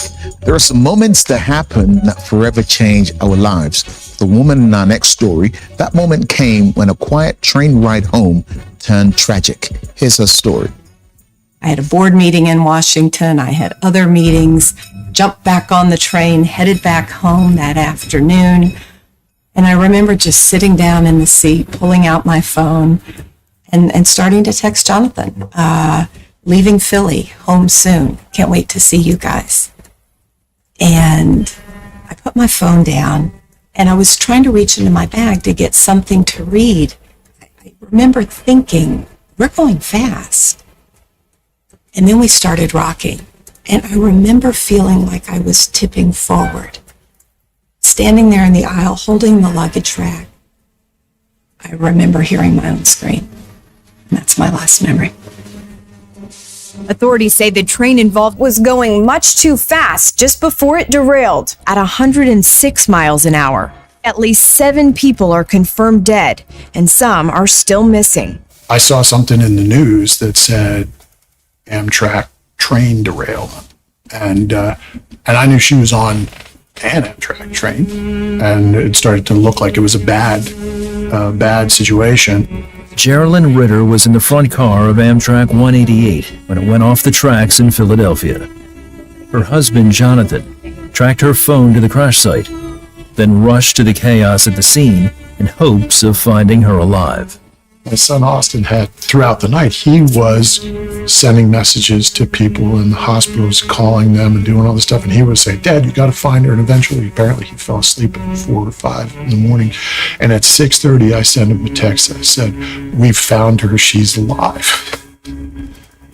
Geraldine had been life-flighted to a trauma hospital, barely clinging to life.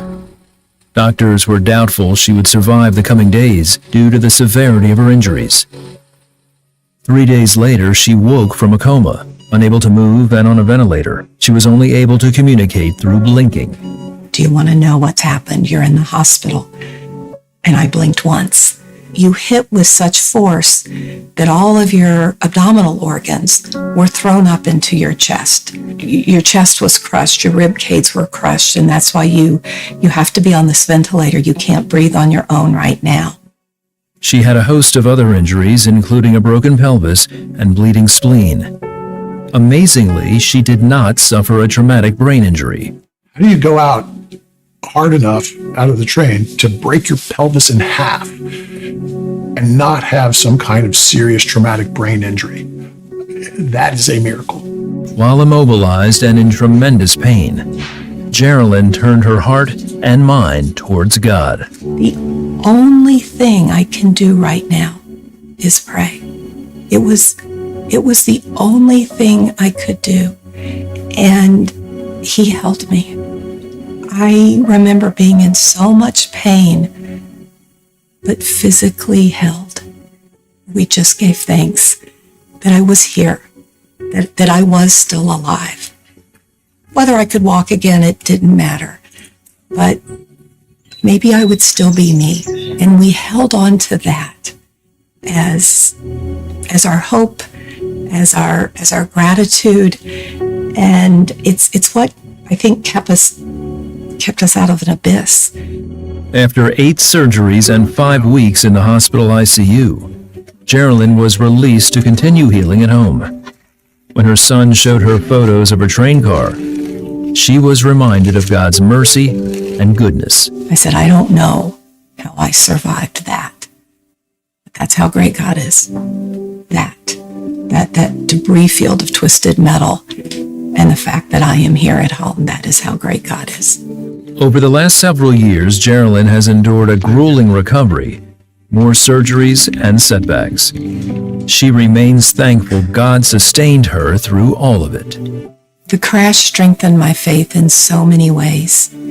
I know with every fiber of my being that I wouldn't have made it through without my faith. There were too many moments that were so hard, and there were too many moments where I thought, I can't keep doing this. The spiritual strength that God gave me to get through some of those low points, but also the strength that came from our community of faith, from other people of faith reaching out to me, and many of them probably have no idea of the impact that they had. But it told me I wasn't alone in going through this. We take this as a miraculous gift that she was able to live and that I get the rest of her life, and that she gets to raise her children, and I get to be her husband for longer. I can be an active mom with my boys. I saw my sons graduate high school. I saw one of them graduate college. I have a beautiful life, and I'm very, very grateful for it. Geraldine's book, Bone by Bone, tells the story of her faith, her recovery, and the grace that miraculously kept her alive. I struggle with the word miracle. It's a complicated word. I prefer the word grace. Grace is an undeserved gift. And those other 8 people, they didn't deserve to die. I don't believe that any more than I deserved to live. I was given a gift, and I can accept a gift. I'm reminded of a scripture that says, His strength is made perfect in our weakness. If you're facing something unimaginable right now, do what Geraldine did. Talk to God. Ask Him for grace to see you through the circumstance. Now don't go anywhere, because after the break, a young man confronts the brutal reality of gang life when his closest friends are gunned down. His gripping journey from the streets to survival is one you don't want to miss. Stay with us.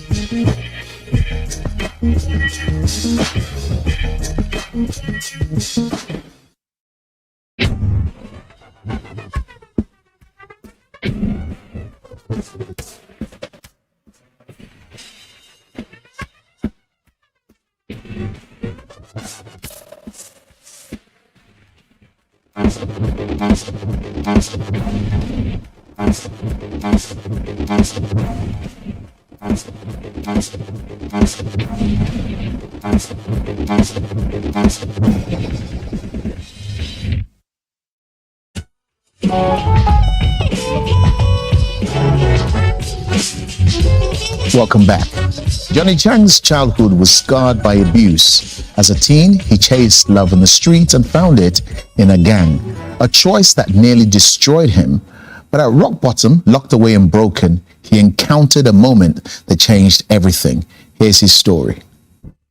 He would beat me every day, multiple times a day. I remember like just fearing for my life. Like I would freeze up, and next thing you know, I'm seeing stars.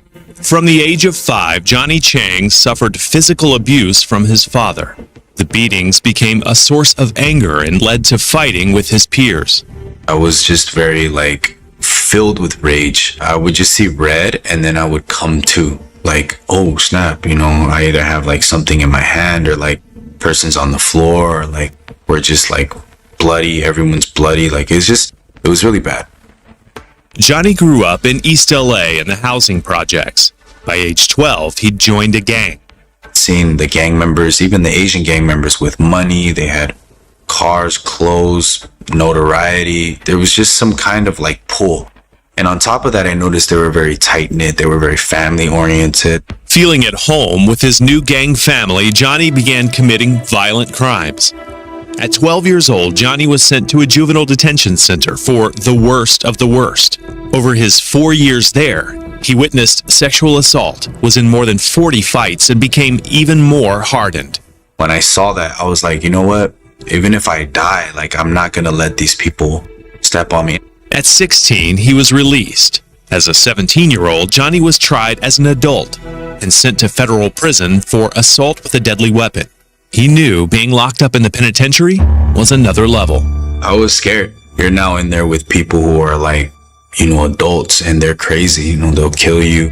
He served 8.5 years of his 10-year sentence and wondered what real life looked like on the outside. I just felt this uncertainty. I had seen people who had completely been rehabilitated in prison, and they say, I'm never going to come back here. But 6 months later, they're back. Like it's not hard to come back. You know, it's very hard to stay out. So it's like I was just existing at that time, and I felt a lot of like emptiness inside of my heart. Johnny tried living a normal life. I applied to like a lot of places and nobody called me back. So at that point, I really felt like a rage again and anger. And I'm like, okay, if you're not going to give me a chance, then I'm going to just go and live the way that I know. Back on the streets, he was making $30,000 to $40,000 a month selling drugs. For Johnny, it wasn't enough. Still felt that emptiness, still felt that void, which was like blew my mind, you know. I thought if I made some money, I'll be okay, you know. During a robbery attempt of a rival drug dealer, Johnny's fellow gang member was shot. A few days later, another friend was killed. So it's just like death all around me. And I really started to think for like I never really thought about death because I was so caught up in the moment. His mother, who became a Christian while he was incarcerated, asked Johnny for a ride to church. The pastor's like, hey, Johnny, heard a lot about you. You know, glad that you're home. Your mom has kind of talked about you a little bit. But, you know, would you like to have some black bean noodles? And that's actually my favorite. You know, it's like my favorite dish. So I just parked the car, went inside, ate the black bean noodles. It was really, really delicious. And he starts to kind of ask me some questions.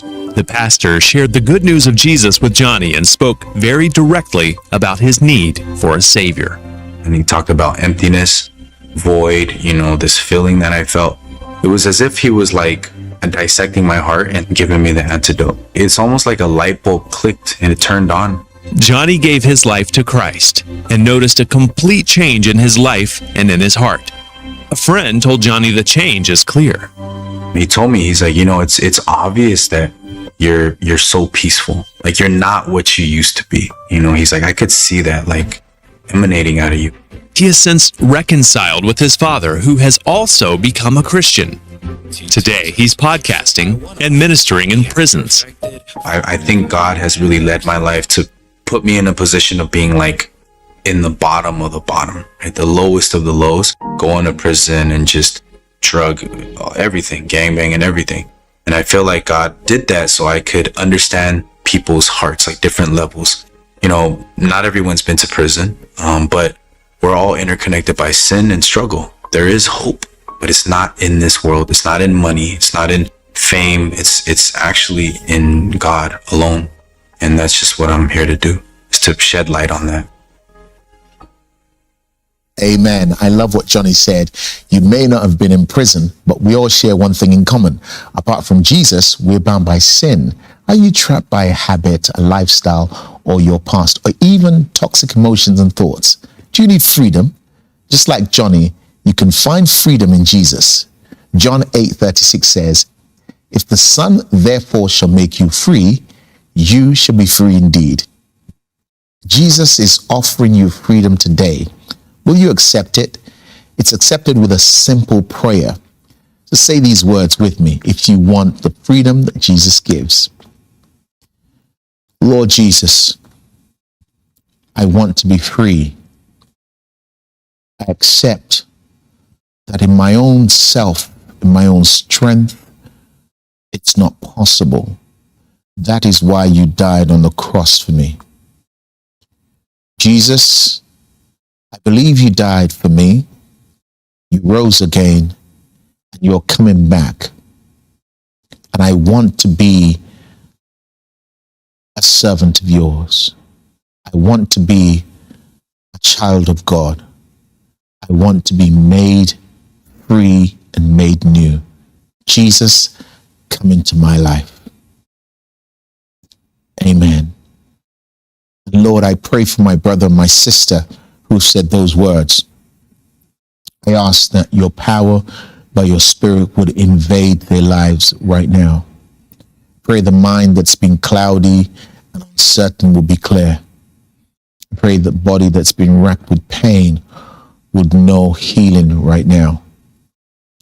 I pray that a relationship that's been broken would know a phone call that turns it all around now, so that they might know that Jesus, you are alive, you are real, and you care.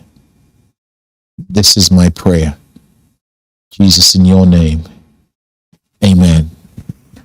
If you'd like to know more about what it means to have a relationship with Jesus or want someone to personally pray for you, please message us on WhatsApp and someone will reach out to you. If you're in Europe or United States, you can call us on the number on the screen. Don't go away. We have more truth, power, and inspiration for you after the break.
So yes, we are back in the studio as our comprehensive coverage of the Osun State governorship election continues. I am Shola Jayesimi.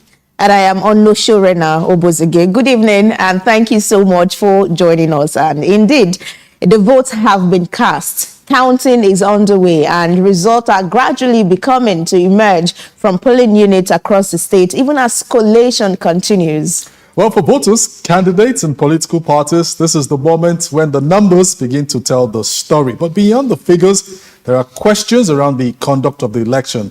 Voter turnout, the experiences at the polling units, and what the emerging results could mean for the political future of Osun State. Right, and please remember that this is an election that has attracted significant attention ahead of the 2027 general elections, with the outcome being closely watched beyond the borders of Osun State.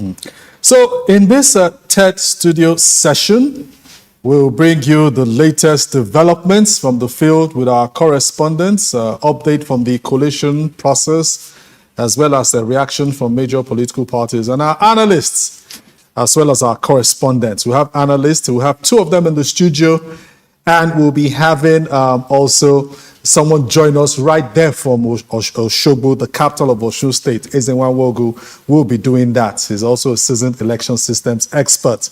So we appreciate you for tuning in. The third session, like we told you, we started at 8 a.m., 8 till 10. We had a set of our colleagues bringing you the program and our correspondents right there on the field. And from 1 to 3 p.m., and myself and Rena are here at this time now.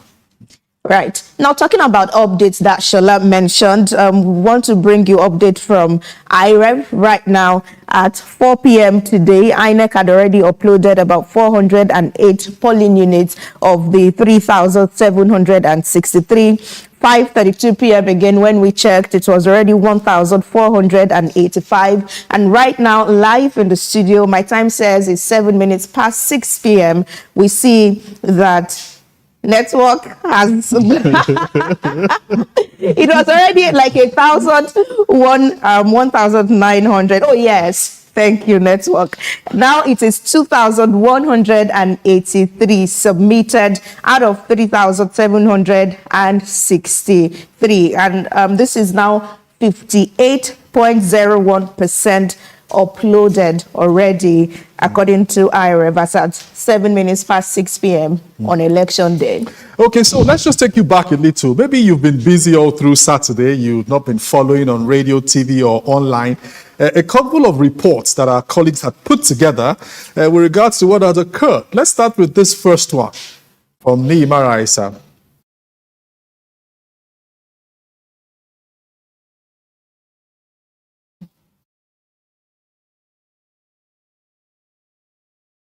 In the early hours of the morning, voters came out in large numbers to exercise their civic responsibility, while security personnel maintained a strong presence across the city. The atmosphere remained calm, with no major incident of violence recorded at the polling units visited. Presently, we do not have any incidents at the polling units, but three parties are largely and basically represented, and people have been going out, people have been casting their votes. Everything is going on well.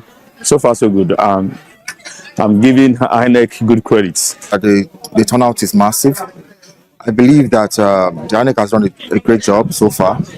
The Osun State Deputy Governor, Kola Adewosi, also participated in the exercise at his polling unit in Ile-Ife.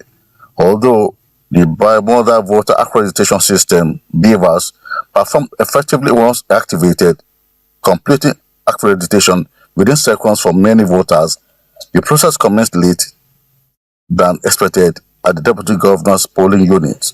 So they attributed the problem to network or whatever. Later it picked up. That is when we have shouted to INEC office that. Another notable feature of the election was the impressive turnout of members of the Hausa community in Ile-Ife. Whenever they are making next election, please, they should add many boxes to us, because we have more than 2,000 plus voters here. and all of them have been accredited. They want to cast their votes now. Men and women from the community came out in large numbers, joining other residents in participating in the democratic exercise. Currently, we are in the Hausa community in Ife Central area of Osun State. You can see the women folk of the Hausa community in a different line, separated from the main line. They are actively participating and exercising their franchise in this governorship election in the state. This is Niyi Mbaraita reporting from Ife, Ile-Ife, Osun State, Nigeria.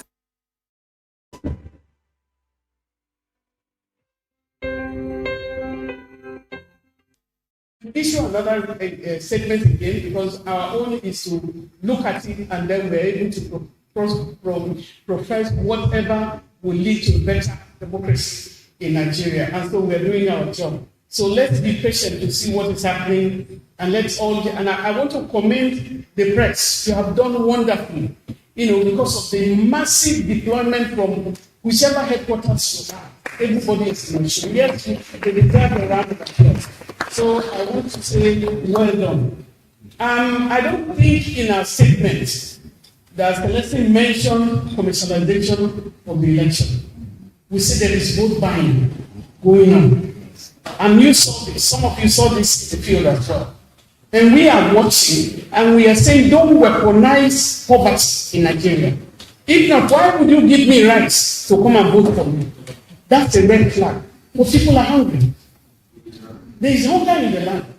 And so we can't deal with that. But I know that some people will not take that. Many people are corrupt. There are some people that are standing up rights. And that's what we're talking about.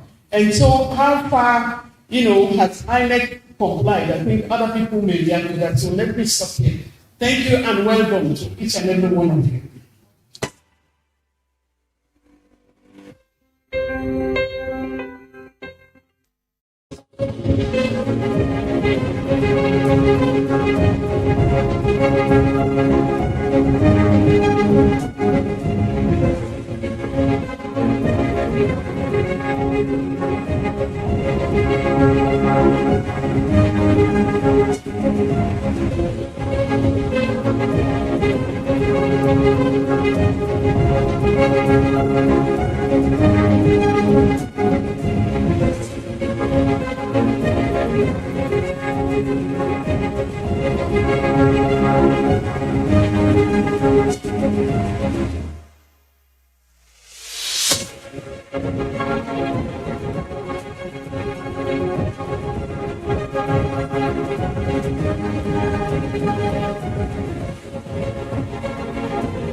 Yes, the Osun Decide Studios of AIT is still up. You heard Ene will be there, the coordinator, convener of the Nigerian Civil Society Situation Room, giving the media thumbs up for its work and saying a lot of good things have happened thus far, and that the results should reflect the will of the people.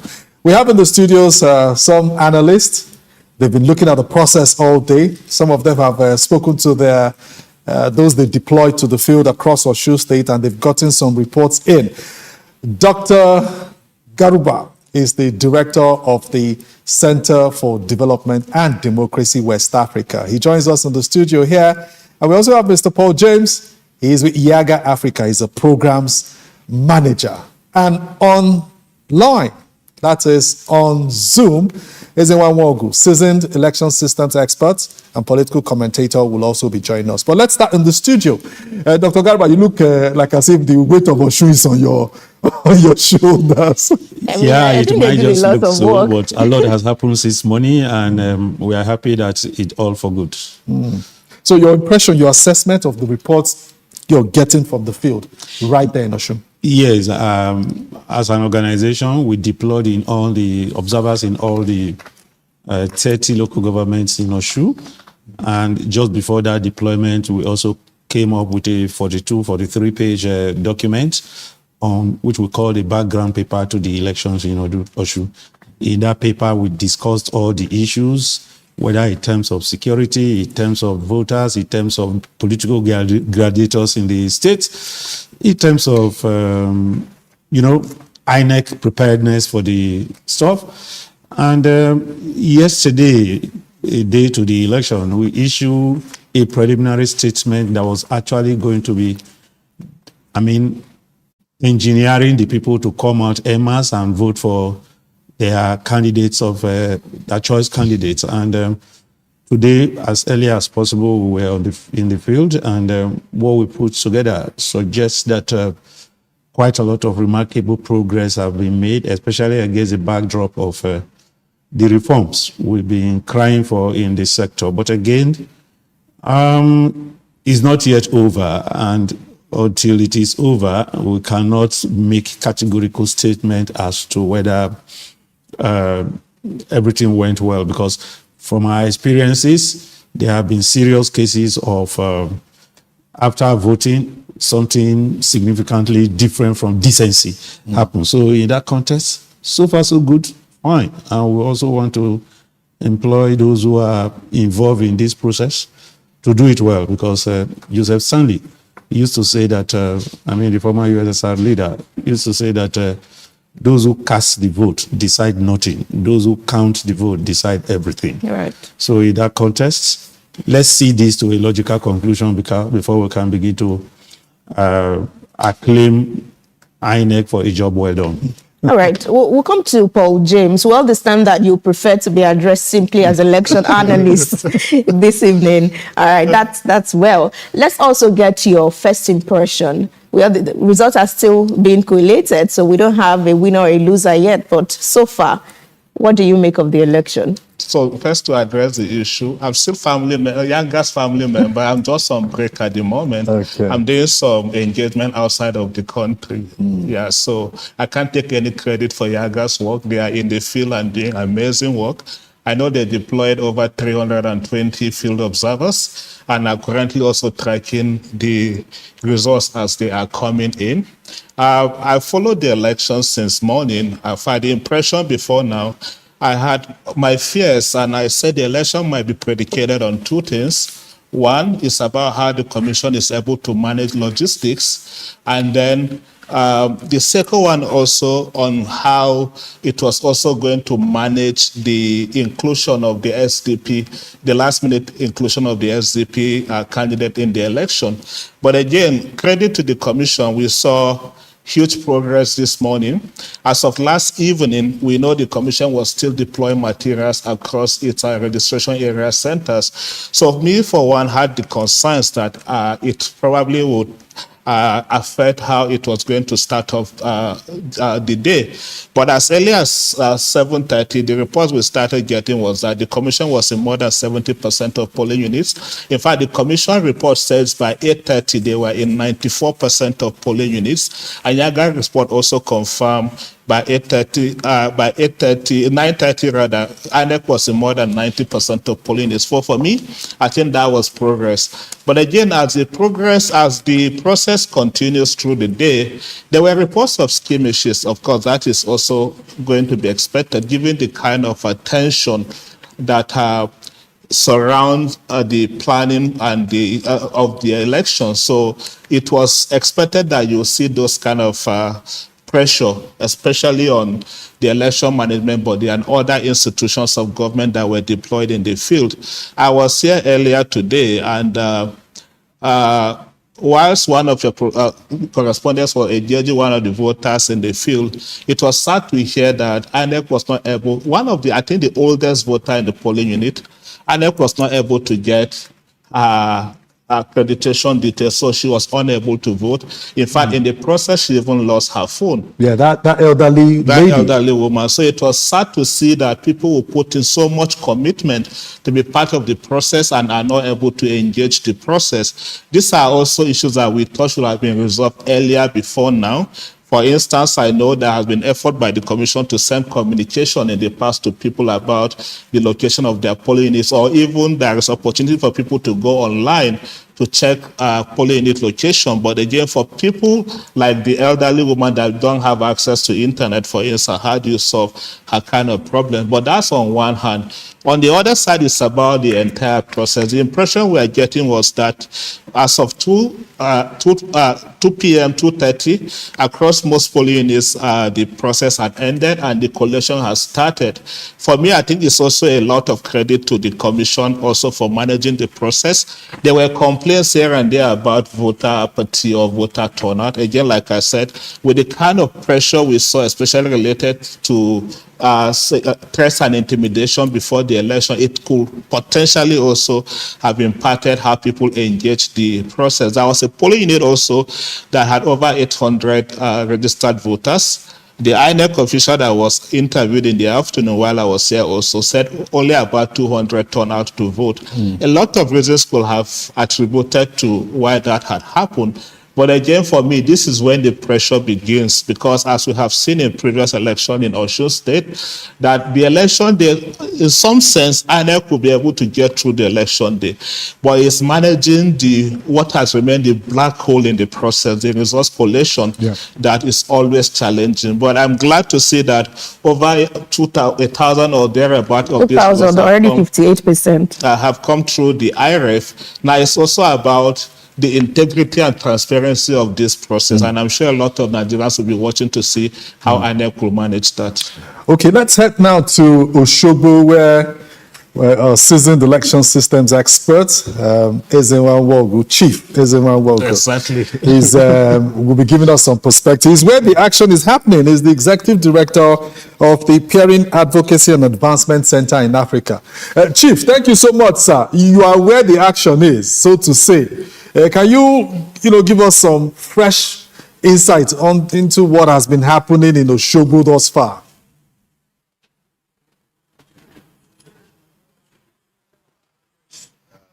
Because the most important, some of the most important aspects have already been covered by Dauda and my colleague that's there with you. Paul James. What are we dealing with?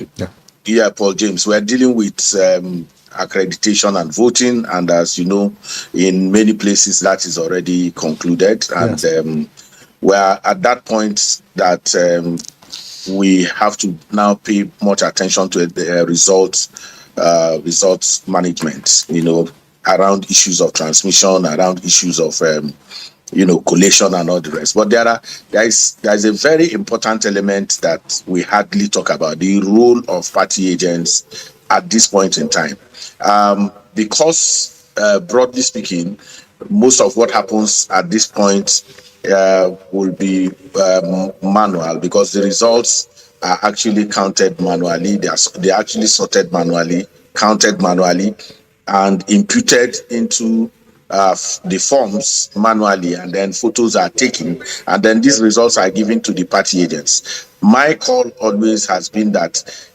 serious-minded political parties should have their own parallel vote tabulation process.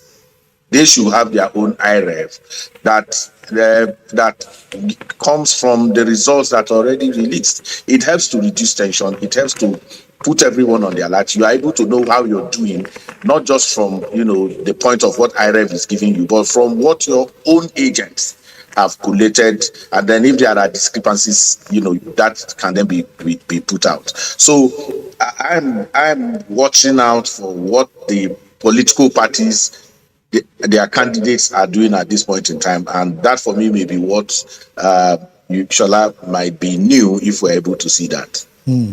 Okay, so we heard reports earlier in the day, because we need to go back then go forward, in this our appraisal of the Osun governorship election.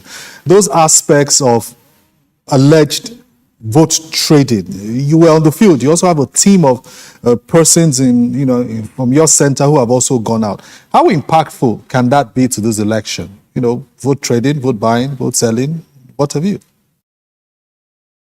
Well, there is a more disingenuous way that the politicians have adopted. The vote buying and trading, selling is no longer happening at the precincts of the voting area. What you see more now is accreditation. They do accreditation somewhere, vote, and then go back to those places. So you may not hear the noise around vote buying the way we had of it in Ondo, in Ekiti and the rest of them, because we've been able to credit to the media, civil society, and other, organizations. We've been able to push them back, push them away from the polling unit. That impunity, the brazen nature of trading around has taken out. But now you may not see that directly happening, maybe in one or two places. But I went and my colleagues went out, and the reports also coming in is not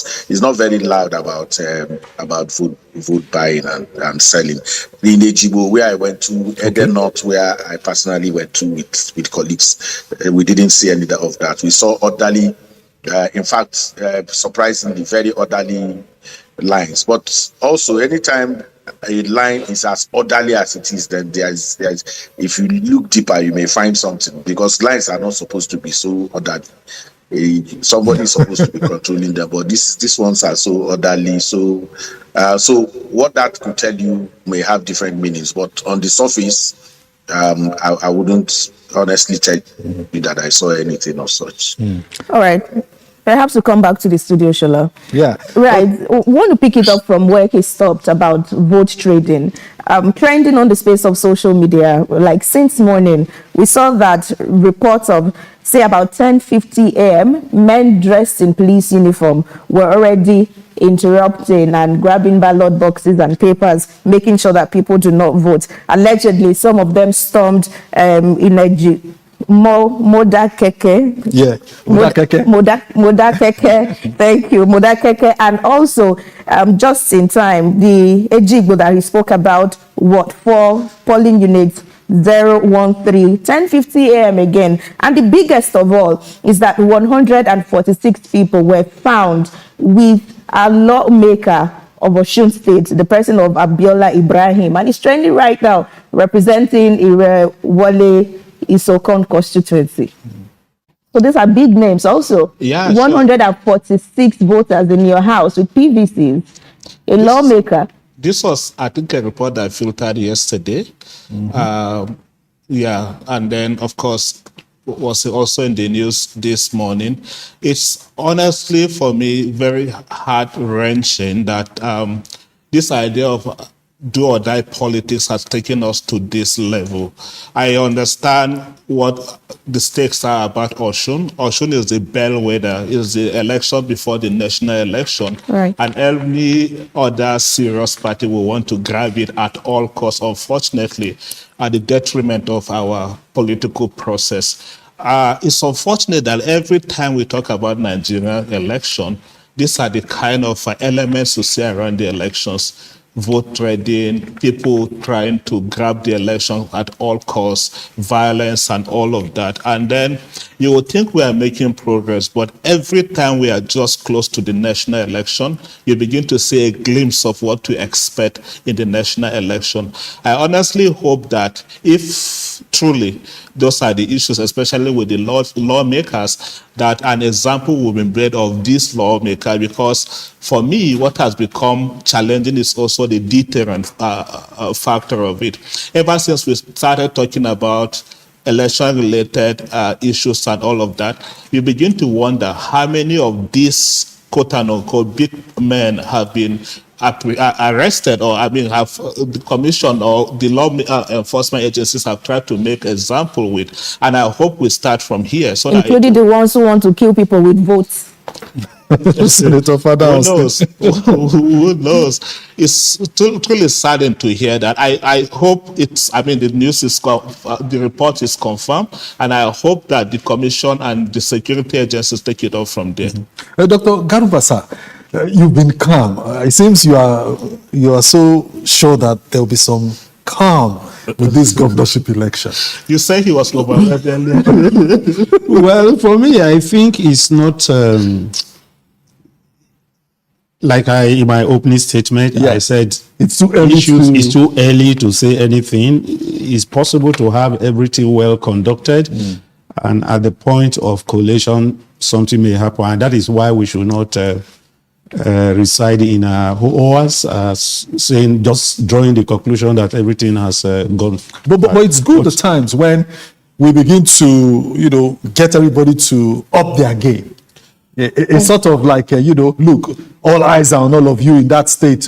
Completely. I agree with you. And if you are to take a look at, do a cursory examination of what has happened over the years, there have been quite a lot that we have achieved with reforms in the electoral process. But it's so unfortunate that the issue of vote buying has refused to go due to various factors. One, the responsibility of proving that what you saw, that seems to be an exchange, was actually for vote buying. Two is the issue of the various ways through which this happened. Transfers are done. People are commandeered to take a card and go to an environment that is totally out of the polling unit to go and collect their money. People take cash. Even I'm sure you also saw in Oshu where the youths also grab a bag, a black nylon bag of money from somebody who was trading something. All these are, and of course, what were they saying? That this one will buy kai for them. And if you look at the heart of the issue of drug abuse and other things, that you ask yourself, what would that be achieving? So far, so good. Yes, we've recorded remarkable progress with reforms.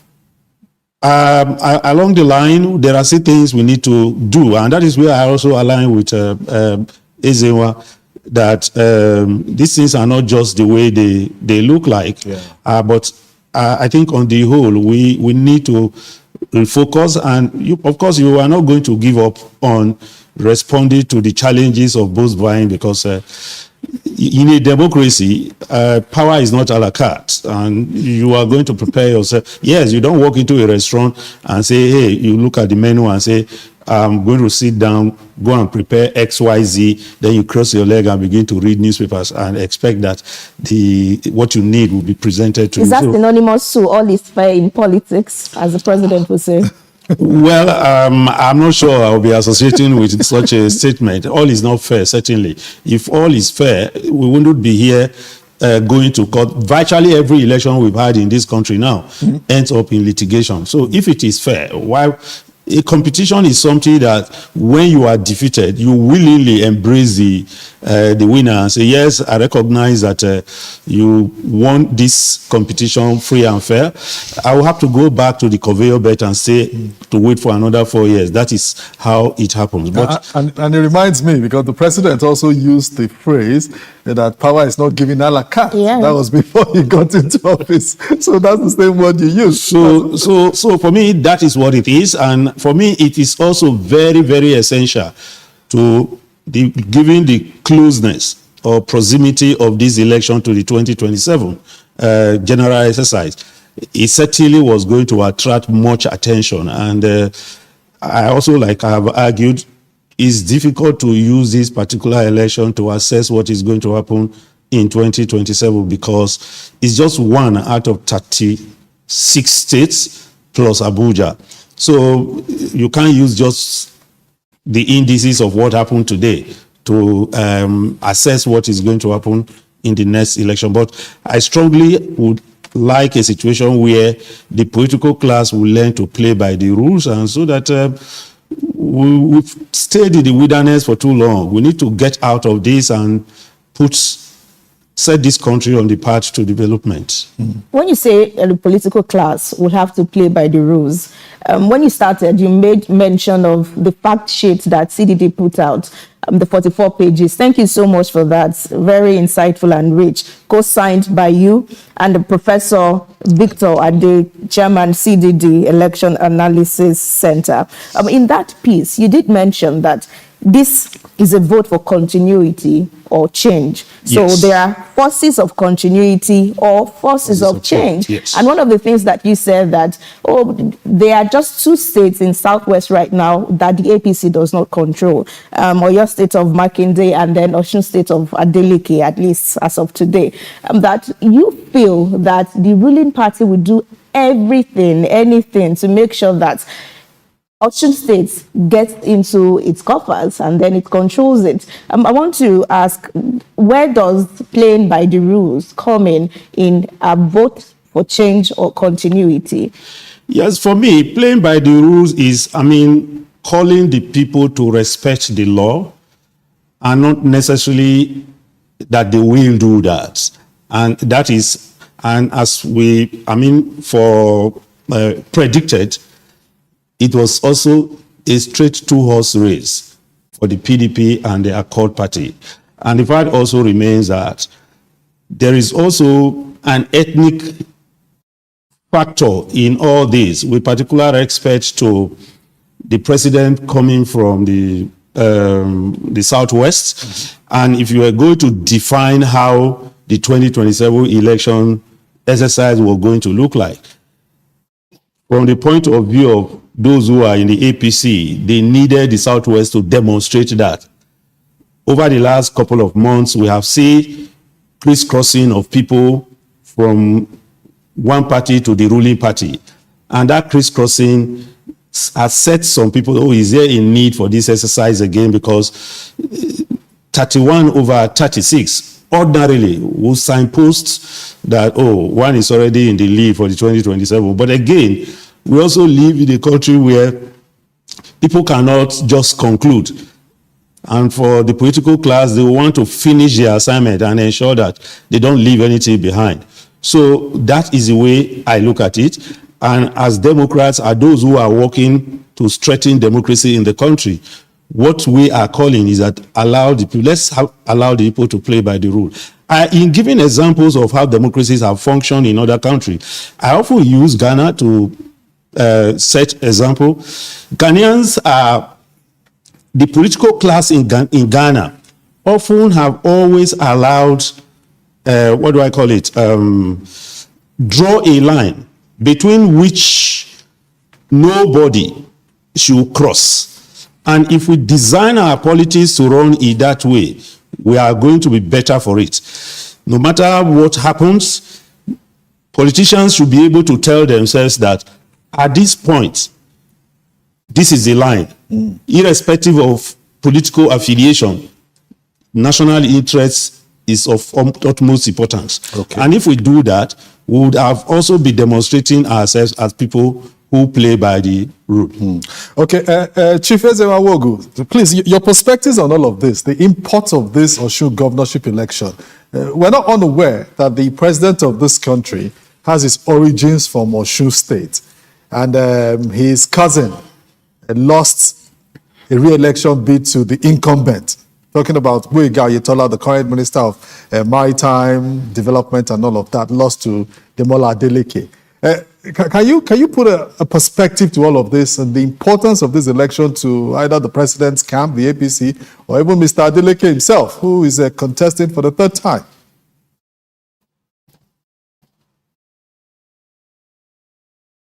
I would first come from just piggyback a bit to where the conversation started. You have to always situate infractions against the larger number. You have about over 3,000 polling units. So I know what is news is if something happens in one polling unit, yes, 2 polling units, and you are dealing with over 3,000 polling units, what becomes news is those little infractions that happened. And I think that does not color the election the way it's supposed to be colored. So broadly speaking, we want to look at how has this election fared in terms of accreditation, in terms of opening of polls, in terms of sorting and the rest of them. The conclusion is that those have gone pretty well because the numbers, the percentages are excellent percentages in terms of accreditation, in terms of opening of polls. We are not conducting a church service that runs, without, any interruption. This is a political process, it's a competitive enterprise. Sometimes people want to trade tackles and the rest of them. It's important that that conversation is situated properly so that anytime you are talking about infractions, look at how many polling units are in Osun? This conversation that we're having, how will it impact the overall, vision of the election itself? Because people go away from television saying, oh, if you say, for instance, the Osun election is mad with violence, you then have to go on that to say how many polling units did you have violence? If it is in 1 or 2, 3, 4 polling units, how does it infract on the entire process? That's one. The bigger context is the political economy of the current Osun election. Where are they in terms of internally generated revenue? Where do they stand in terms of mineral resources that are now being, mined and exploited in that environment, boosting the IGR? Where are they with federal allocation? Control of these resources has a major play in how the stakeholders approach the election. And you also would have to think about the fact that in Osun, somebody is in position. Outside of Osun, his party is opposition. Okay? So while there is incumbency factor for somebody in the state, there's another incumbency factor that is also overlooking him from the federal level. But more importantly is that subnational governance is the incumbency factor within that place is strong in terms of what it's able to use the resources, people, and the rest of them to play in to play in the process. So therefore, I am more inclined to think that we need to broaden the conversation from what incumbency can do in the state and what the outside incumbency is also trying to do. Dr. Dauda is right about, and the codicil that they produce from CDD is very right about the fact that you will have to contend with the fact that the governing party at the national level will be interested in getting the state. But the performance of the incumbent in the state, his relationship with stakeholders also will have an impact on, outcomes and the quality of the election, that is going on. So is a potpourri of issues that are at play in Osun. You also will have to look at, at this point in time, where are the people? What are they thinking about? Where do they want to go? There is also conversations about wanting to join the center. You hear that all across the 31 people that the driving motive is that no, they don't want to be in a position they want to, and that is why even the incumbent in Osun is very unclear about whether he has no presidential candidate. He has come out to say he's supporting the president, and that also puts the citizens in a fix, because at the federal level you are supporting the president and below you are in opposition. It's a confusing scenario. Thank you for your perspectives, your insights into this particular aspect. There's a report we want to just play because from what our colleagues have told us, that coalition is commencing in certain, local government areas and all of that. We want to highlight this report because if we don't go back, then we can't go forward, looking at all of these things about governance. Our colleague Funke Ogulolu has this report about what happened earlier today, at Ijesha local government during this governorship election. That although there was heavy security presence, that issues around the process still came to the fore. Let's play you this report by Funke Ogulolu. A large number of voters turned out to cast their votes at the Osun State governorship election. 3 policemen and 1 civil defense officer were seen attached to several polling units visited in Kajola, Akbara, Iregun, Alofa, and other communities, but the officials of the Economic and Financial Crime Commission, EFCC, were conspicuously absent. The exercise, which kickstarts between 8:30 a.m. and 9:02 in several polling units visited in Ilesha-Ijesha axis was conducted smoothly except for the biometric voter accreditation system, the Beavers, which failed to recognize some of the elderly who insisted on waiting until the device recognized them. 104-year-old man was finally captured by the Beavers and he completed the exercise. I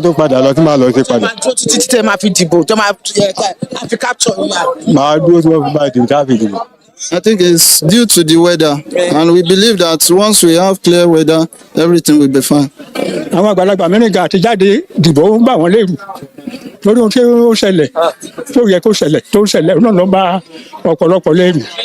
Moving to Imo and Igbogi Ikoti in Ijesha local government area, heavy military and police presence were seen stationed with the armored tank at strategic points.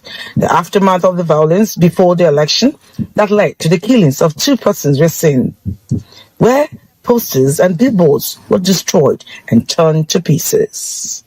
This is the street called Okesha, Ilesha in Osun State, and of course, this is where a young man lost his life during the clash here in Ijesha ahead of before the election. Now, that's the spot over there, about a few blocks away, and it's like a few miles away from the former governor of Osun State, and of course, the Minister of Interior talking about Rauf Aregbesola.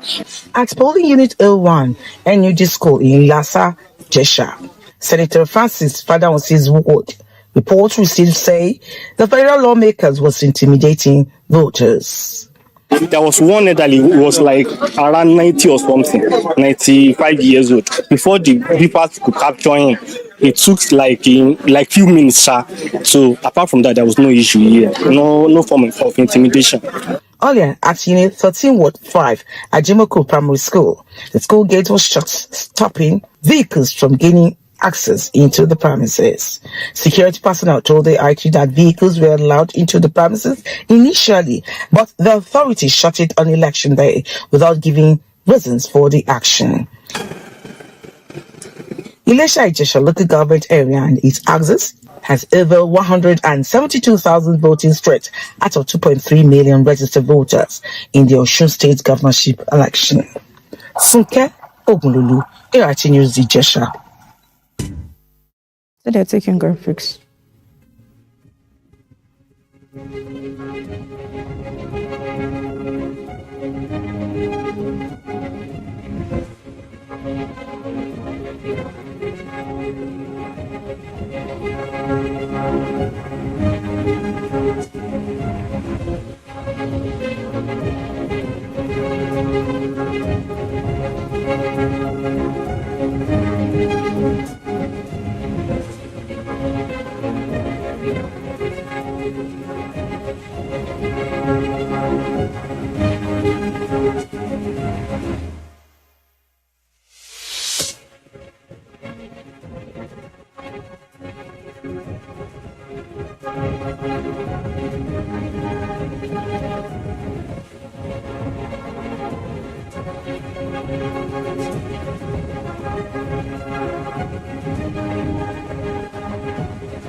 All right, everyone. Thank you so much for being there and welcome. Now we are back to INEC's IRF portal to look at the results submitted so far and where we are. And it looks like we'll have a winner today. Results uploaded so far, 2,631 polling units out of the 3,763 that we have. So we have about 1,100 more to go. And the last time they uploaded was 3 minutes ago. 3 minutes ago. So those are the updates. If we look at Ife North, for example, we have some polling units that have been completed. The ward, for example, Yakoyo, Jesus help me.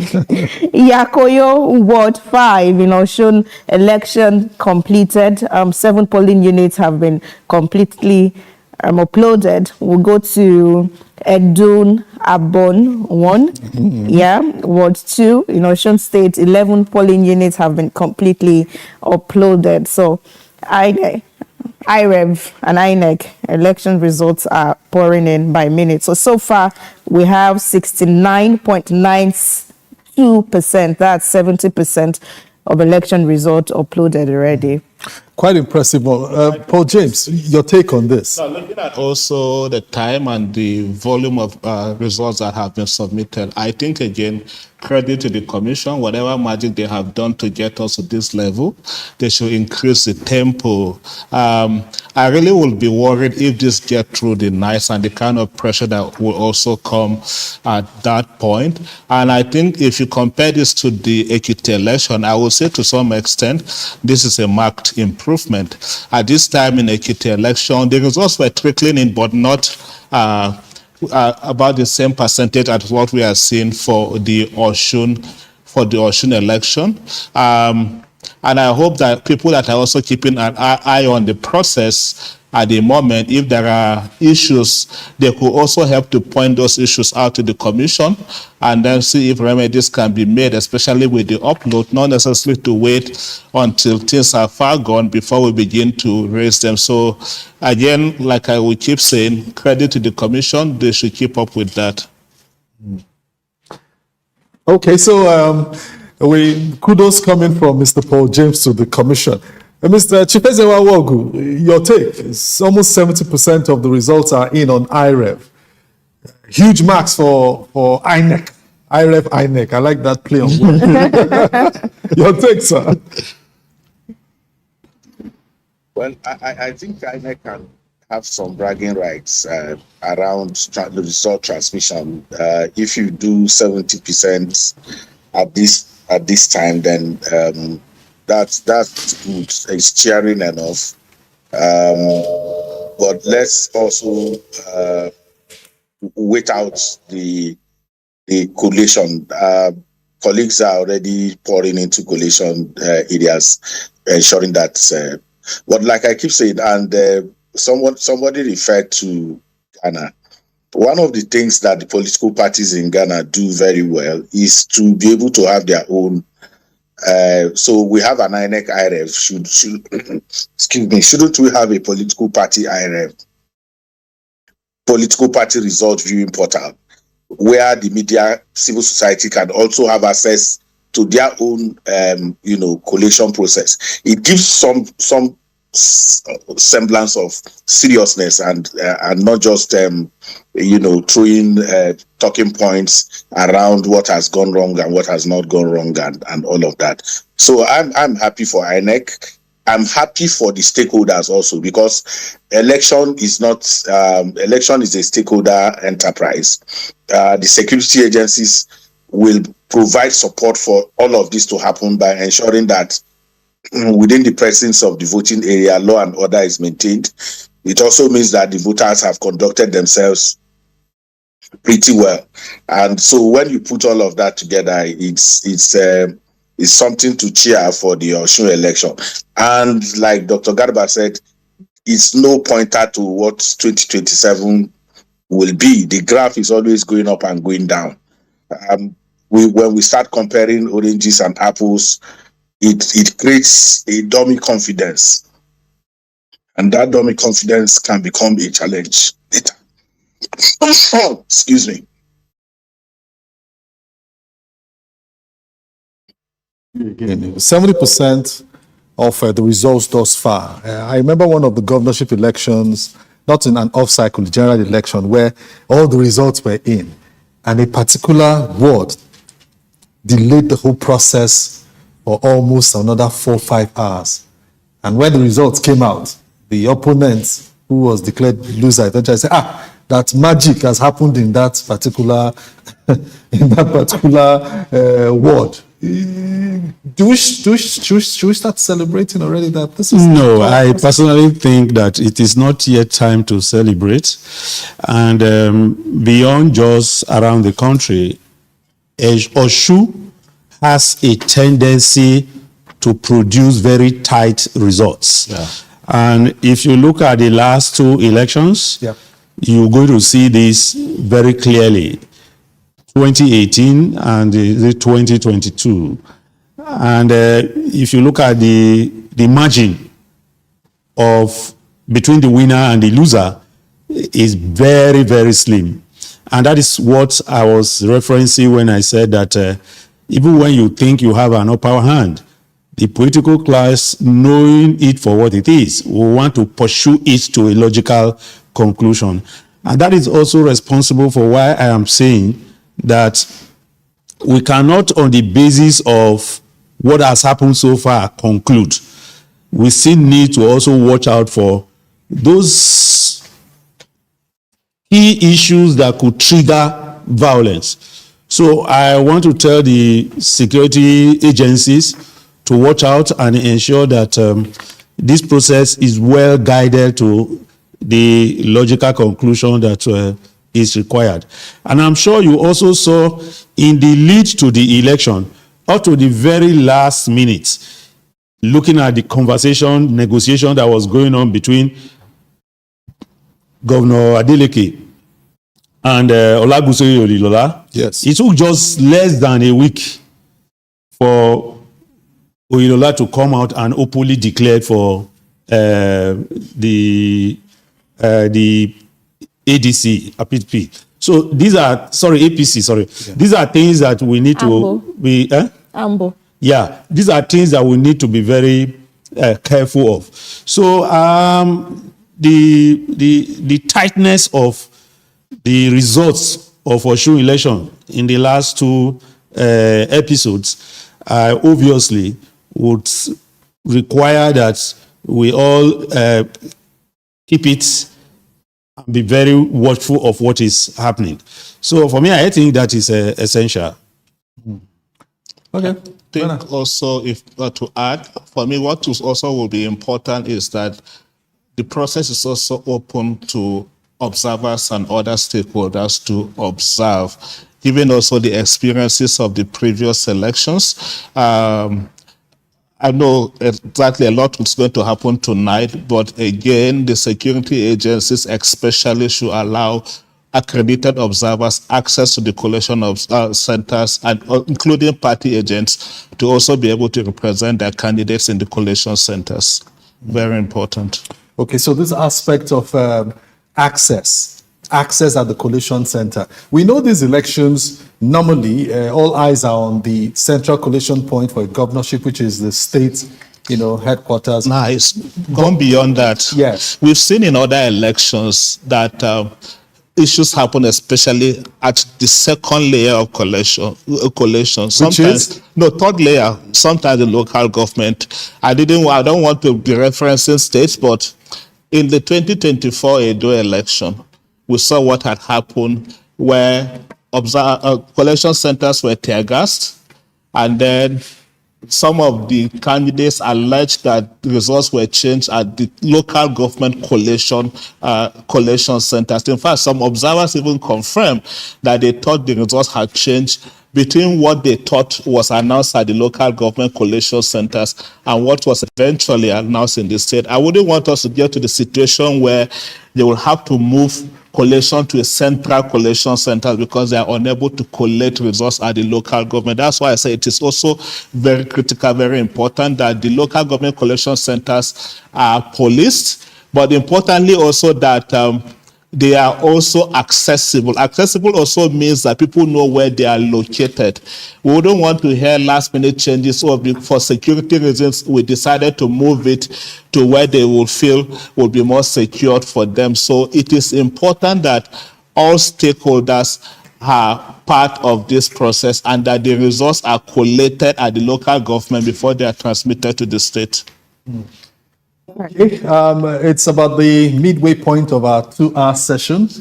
for this particular slot belt of our Osun Decide studios.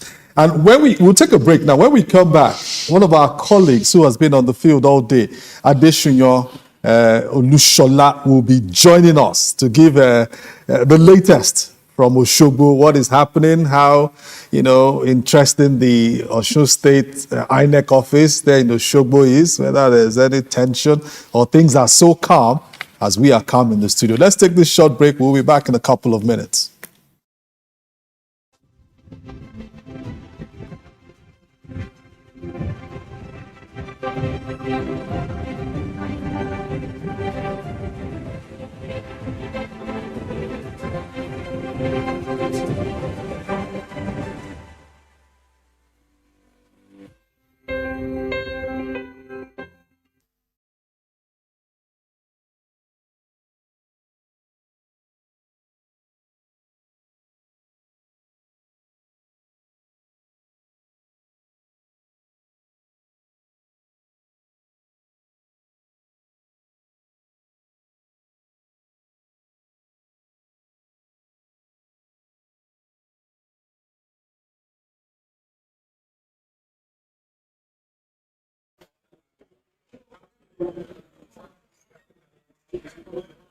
His phone to also tell us that the IREF portal is working. So let's get to him so that he can share with us in the studio and those who are watching this belt of Osun Decides, what the latest is right there from the Osun INEC office.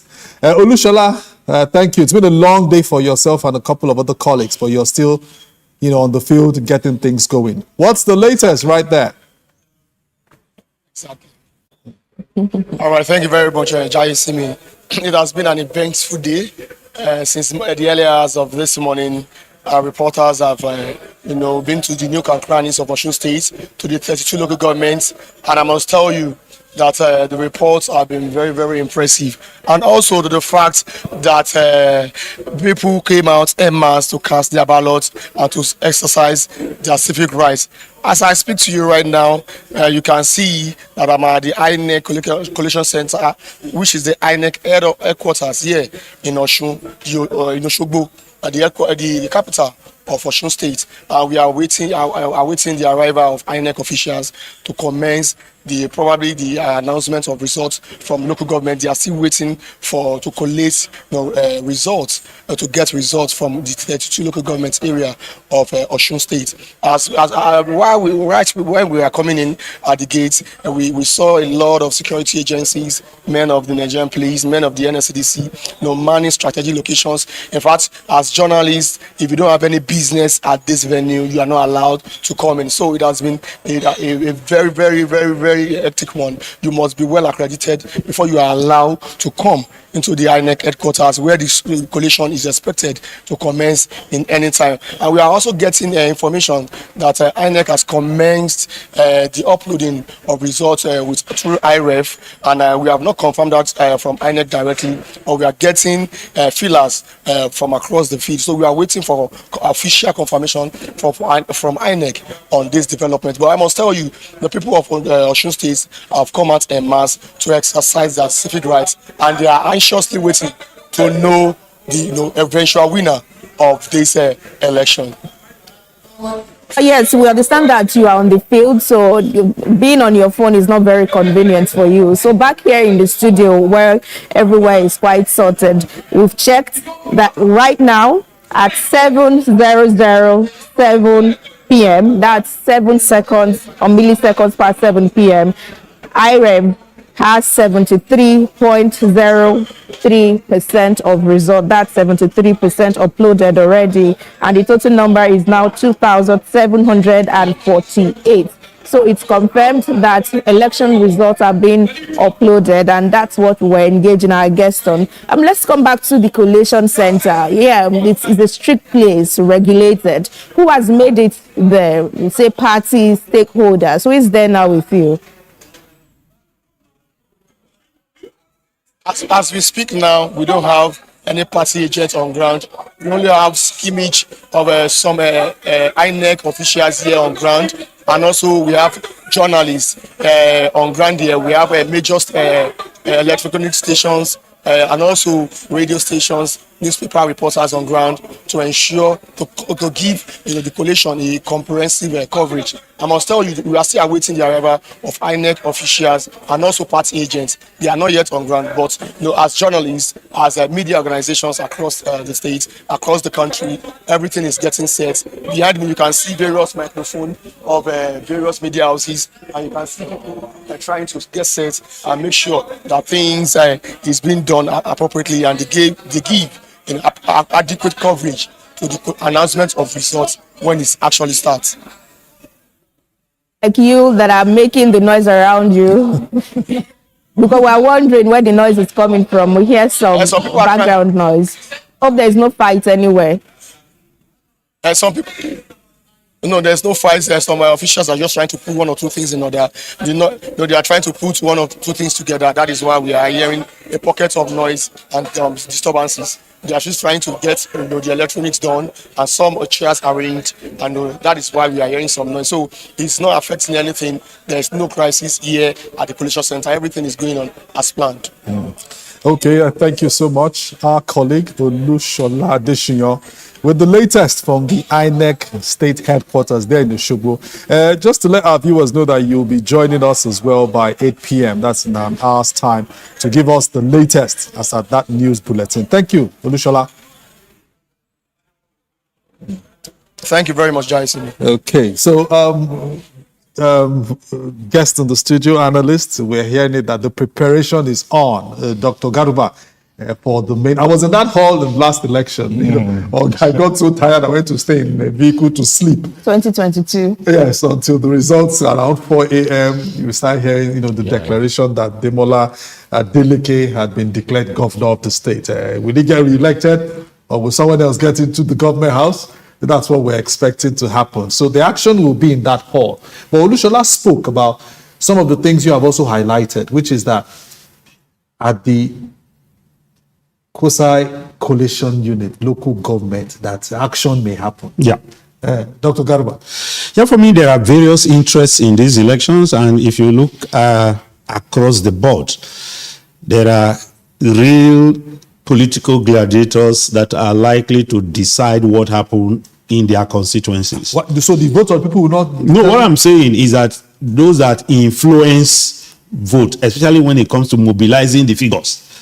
And that is also why you see, even up to the very last minutes, negotiations between Adeleke and Olagunsoye Oyelola were on.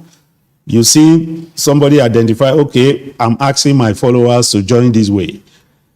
Not necessarily because there is an intention to rig the election, but just because of the influence they wield within the context of the environment they are in control of.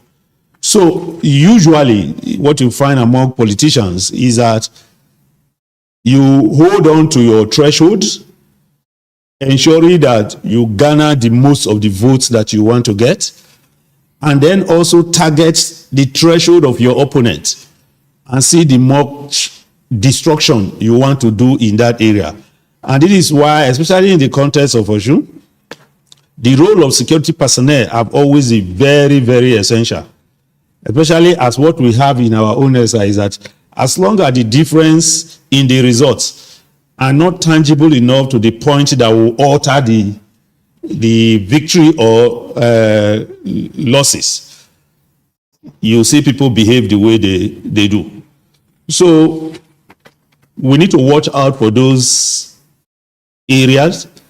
The vote had already been cast, but we need to put an eye on how the figures that are recorded are derived. And for me, in the same way, we often say that, how do I put it? In the same way we say that justice delayed is justice denied. I completely align with my colleague here who said, let this thing move at the same pace they are currently moving, so that before we get into the close of the night, when people would have gone to bed, we don't wake up to find something completely different from the natural cause happening. So that is it. So the earlier we see the IREC upload and everything, the better for us. That's just also an interesting angle to add to the conversation, especially about protecting the mandate from this point, especially for the party agents. Observer report that I've seen earlier has also indicated the parties that are more prominent in the election have deployed observers, their agents across almost all of the polling units. So I want to believe or hope that they will be able to, one, protect the vote from the polling unit, and will also have received a copy of the Form EC8A at the polling unit and had confirmed that it tallied with the Form EC60E that is pasted at the polling unit. Let's not also forget, Dr. Garba has been making reference to reforms. This is also an election where there will be an online from EC8A.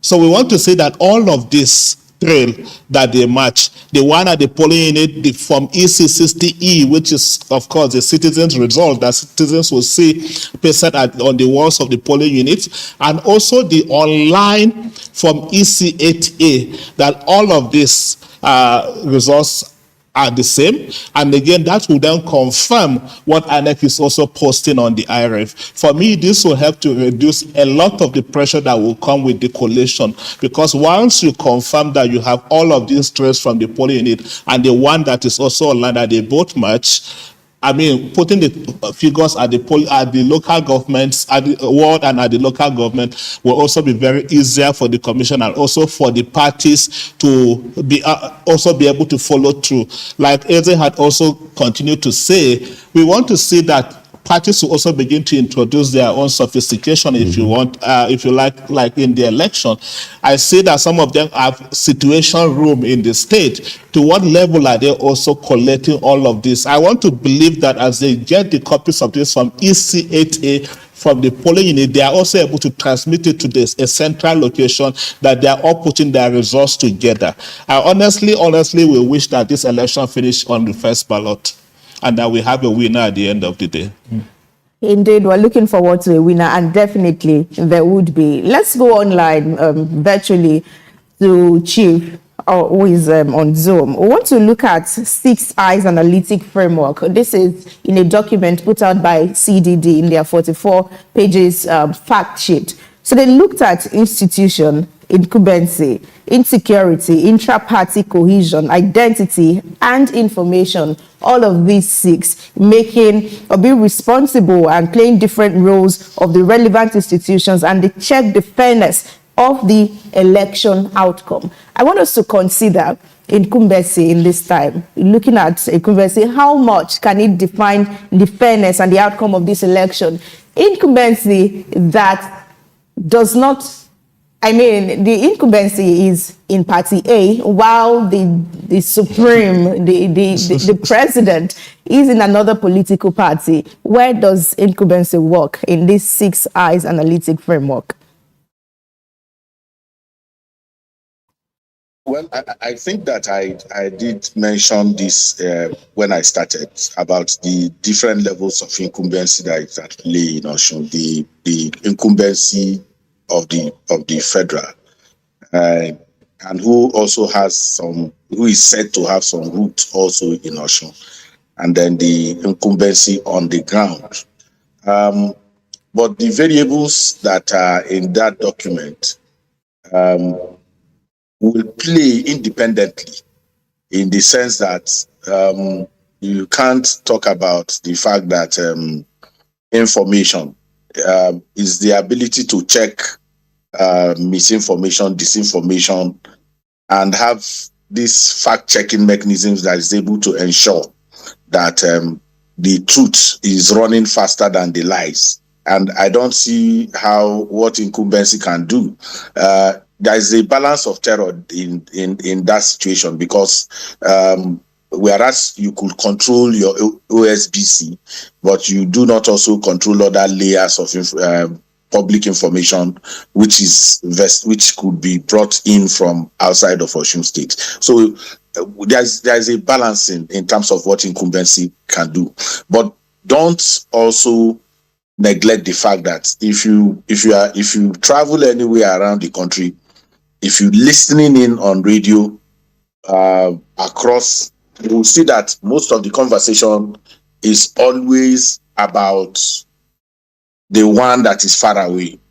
The one that is close, they are telling you where he has commissioned the road, where he has dug a bowl, where he has attended weddings, and all of those things. So the connection from the incumbent that is closer is much more than the one that is far away. People are afraid of what is near than what is far away. So at different levels, those variables that you talk about, in my honest assessment, incumbency has little or nothing to do around them. And election is about how you are able to connect with the people. In their own honest assessment, propaganda can do all the work.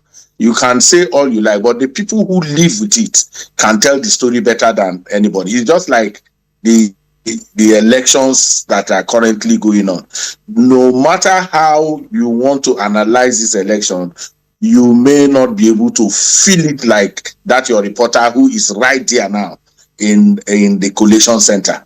You can't feel it. You cannot feel the pulse. So closeness has its own thing, but also influence can play some major role. So for me, it's a balancing that happens in the case of Osun, because now there is no one incumbent. There are two levels of incumbency, and they can play their role whichever way. But I believe that the one that is closer will be the one that will be assessed much more, because they are the people who have lived with it for 4 years directly. They can tell their stories through their vote, either to retain him or to kick him out. Your thoughts there. Back into the studio, Mr. Paul James. The incumbency factor, we're talking about it. Incumbency in the Oshogbo government house, incumbency at the Aso Rock Villa. In Abuja. In Abuja. Iragbiji. I don't know, that name, that town, I like to pronounce it appropriately. Iragbiji. The roots of our president. Dr. Garba is smiling. So, Paul James, your take around this incumbency issue? I would rather, to be honest, emphasize the need for us to continue to strengthen our institutions, because for me, the biggest stakeholders in this process are the voters. If the process is seamless for the voters to be able to engage, for me, they are the one that will be the determinant factor that will eventually determine who becomes the winner. What I keep seeing around our election is the last minute pressure, especially from the parties. They can call it canvassing for votes. But for me, somehow I see an indirect way of applying pressure to both the commission and also the facilities in the state. Close to the election, you see almost every party deploying their who is who to the state. I know it's not something that you want to check or to stop, because one, they don't even have voters card. What are they going to do in the states and all of that? But again, like we keep saying, the emphasis should be about our institutions. The emphasis should be also about the voters. The commission, to some extent, have been able to put some checks, especially with the deepening of technology in the process, and also that it had been so open that had allowed people, especially observers, to engage through to what is happening now. And like I said, if all of the results that have been seen so far from the polling unit matches what is online and what eventually gets announced, of course, then nobody talks about incumbency anywhere. Otherwise, the way I will see incumbency is around the kind of last-minute pressure, like I say, that parties deploy to the state. In some way, they may say that is their own way or method of trying to canvass for votes, but I see it differently. I see it as applying pressure, indirect pressure, both on the commission and also in some of the institutions that are engaged in the process, the security and all of them. All right. Shola says something before we go forward. Let's go backwards. I'm wondering, whatever the election and the votes in terms of voter apathy might be recorded this year, if you would blame it on the pre-election violence, because I also would like that we talk about post-election violence, possible post-election violence. So we go back to 2022, for example, and we see that 42.3% voted in that election. 2018, 45.7%. That was a decline the next election year. So this year, whether it's less than or about the same, would you blame the pre or higher? Yes, less positive or higher. Is election pre-election violence that was recorded in the state a factor? Yes. Yeah, it's a very good point you have raised, but the fact also remains that if you play out the data that you've just referenced, it's easy to also look at things from that level and also the level of violence that led to the election itself. But also one will have to praise the security for the role they played in diffusing those violence. Don't forget that the IG of police came from Abuja to meet with political parties and have a conversation with them. In some instances, even suspended some activities in some area based on what was happening then. It is not unlikely that today be the election day, some voters would have stayed behind to say, let me see what is going to happen at the beginning before I take the decision to go to the field to cast my vote. So I'm sure there would have been a twist of some other person who decided, oh, I've had this whole thing is peaceful. I decided not to vote before now, but I think I should go out to vote now. But like I said, the data about those who vote, the number of those or percentage of those who voted is not yet out. We are likely going to see that effective tomorrow. Then we'll be able to then draw a tie and begin to identify those who voted or whether the turnout was high or it was low. But I think that generally what we all saw in the field is something that shows a very high turnout. So, but I can't conclude on the basis of that. All right, yeah, please, just a follow-up question. To you, James. He had mentioned the removal or even the suspension of the State Commissioner of Police. The reason that trended... The deployment. Yeah, that the IGP gave was, he's had a lot of complaints. And people have argued also, some persons would say, if a politician complains about you, it means that you are a just person, you are a just man, and you can just make heaven because the politician complains about you. So people are back. So does it mean, moving forward, if anyone complains about a CP, that's a reason enough for the person to be redeployed? No, I'll look at it differently, especially because security mappings are always different. They always have their reasons why they do this. And let's not also forget that the security, as it were, has its arrangement for every state. They usually deploy what they call the commissioner for the election. Mm-hmm. And in the past, we've also seen DIGs also deployed to go support the election. Yeah. At the moment, we also have other commissioners of police that are deployed to support the local government. So there is always an arrangement around election security. So whatever will have been the reasons for IG to redeploy the commissioner probably could have been all related to the election. I don't have my facts, I don't know, but I know the police always have its arrangement around elections. And then specifically for this election, they have also deployed an election commissioner for the state. There have been a lot of those issues coming up about people moved from Osun to that were locked up in Abuja and all of that. And I hope those could be reasons all related to the election, or even if they were related to the election, the security is within their rights to investigate and also to prosecute whoever they feel had erred in the eye of the law. So for me, I think the security did what it thought was best for the state.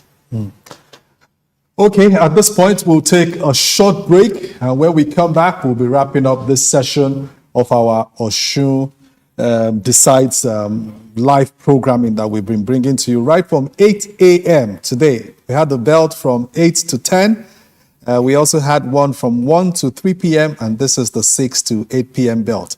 And of course, on our news, we'll bring you more updates. So let's take this short break, then we'll go on the last lap of this session of our program.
As they break the multitude, the political figures, the state and non-state actors. It's a serious threat to democracy.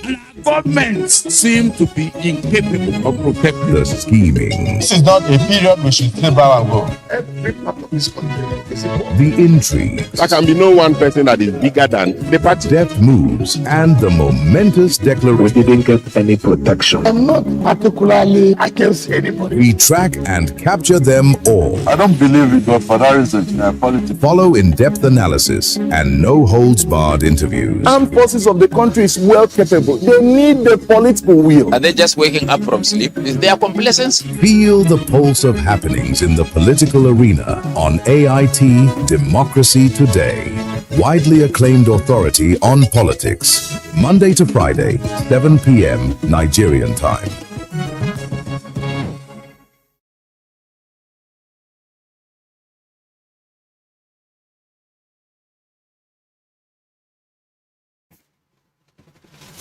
Yes, it's a season of democracy. The voting by the people, the electorate, is part of democracy. It's a key component, and that's why we're doing what we do on AIT, bringing you governance and the key leg around it, voting. The Osun State governorship election is what we've been on all through today. Myself and my colleague are the ones, having the last lap in our series of programming on it today. Myself and Rena. All right, everyone. Thank you so much for being there and welcome back to the studio. Shola, I do believe that we've spoken about the event for today. We're looking forward to the outcome, and eventually whoever wins, as you say, force of continuity, force of change, whoever comes into power, they have a task to do, which is to serve the people of Osun State. Can we, from what we know, begin to set an agenda for the incoming or the resuming returning governor of Osun State? Yeah, Doctor. Yeah, for me, election is something that we all have to go through to assess power in a democracy, and that there is nothing we can do about that. It's obvious that so many people will always aspire to be in power, but at the end of the day, only one person can sit down there. It's just that we've not evolved a better way of, the only way we have evolved in addressing those challenges is having an election conducted. And for me, if you look through around the world, even most countries where we associate as maybe communists and other things, they also have a way of leadership recruitment. And the election might not be open, everybody going to the pool to take it, but at least there are processes that also tend to depict majoritarian approach. So in that context, election is very essential. And I think that, especially as we are thinking in our own organization, we always want to see beyond the election in recent time, because what happened is that immediately after the elections, everybody goes back to bed. Yeah. Nobody demands accountability from those that we have put in power. Then you begin to wait for another 4 years to come back to join the queue. And that is what I think that is something we need to transform in our recent time. So beyond, as soon as the results are out, the citizens should be ready to engage those elected and ensure that they deliver on the common good that they promise the people. Let it not be business as usual, and that at the end of the day is that which the people have, the people just labored for nothing. And of course, if we are doing what we are supposed to be doing, before the next election, we would have seen all the lapses that we find in our leaders that will inform our decision as to whether to confirm that leadership or to remove the person. The citizens owns the responsibility to determine who governs them. And if we don't take this as seriously as we want to, then we'll continue to suffer what we have suffered in the last couple of years. We need democracy, we need good governance, and that transformation should happen. And let's not rest in our oars. Okay, I will get to Chief Ezenwa now. Chief Ezenwa, for me, I'm a Nigerian, clearly, so I wouldn't act like as if I just fell from the moon. But this issue of governorship elections and everywhere is seemingly shut down. All channels dedicate hours, to conduct of a governorship election. You've monitored elections in other climes. And as you just, tilt properly, Chief, you've monitored elections. I was privileged, a couple of times in the US, elections and all of that. Even not the presidential elections. But you see a governorship election, and everywhere is so calm, gentle, everything is calm. People are going about their business like as if nothing is happening. The local channels deal with it. The networks deal with bigger issues. When will we get to that point? Well, it's not going to happen revolutionarily. It will evolve. It will evolve. We'll get to that point where we can conduct election. But the character and complexion of our political class, they are not calm. You have to deploy security. If you don't deploy security, you will not conduct the election. So that's the kind of people that we have currently. So your election cannot be better. And I've repeated this, and I'm shouting myself, the election can't be better than your infrastructure. And whether I mean infrastructure, I mean whether cultural infrastructure or physical infrastructure or people infrastructure, your election can be better than that. So if you don't do what we are doing currently, except there is that shift in the way our politicians look at power, look at leadership and the rest of them, then what you are talking about will not happen. Is it about service for many of them? Is it about dispensing patronage and the rest of them? Those are what this thing is about for many of them. Even when they say, I come from a very rich background, I don't need the people's money. At the end of the day, that's not what plays out. It is about how they use the resources in this part of the country. And so the contestation for power is the only industry, perhaps the only surviving industry right now. So until we de-escalate that kind of thinking and mentality, what you are looking forward to may not happen as quickly as we want. Okay, Mr. Paul James, governorship election, everywhere shut down. I marvel, but I know I'm here. So we have to battle it. For me, I think sometimes also is the over-glamorization of the whole thing. And I understand the whole thing, most times it's also about power and what comes with it, but then not necessarily also about what you do with it, especially how the people perceive the power is being used. And that is why the interest every time is about the next election. And what do you do to get to the next election? Again, like usual, I participated in countless elections. To be honest, sometimes these elections are happening. You have to be around the vicinity where the elections are happening to even know they are happening. And then you see, not that people are not committed to it.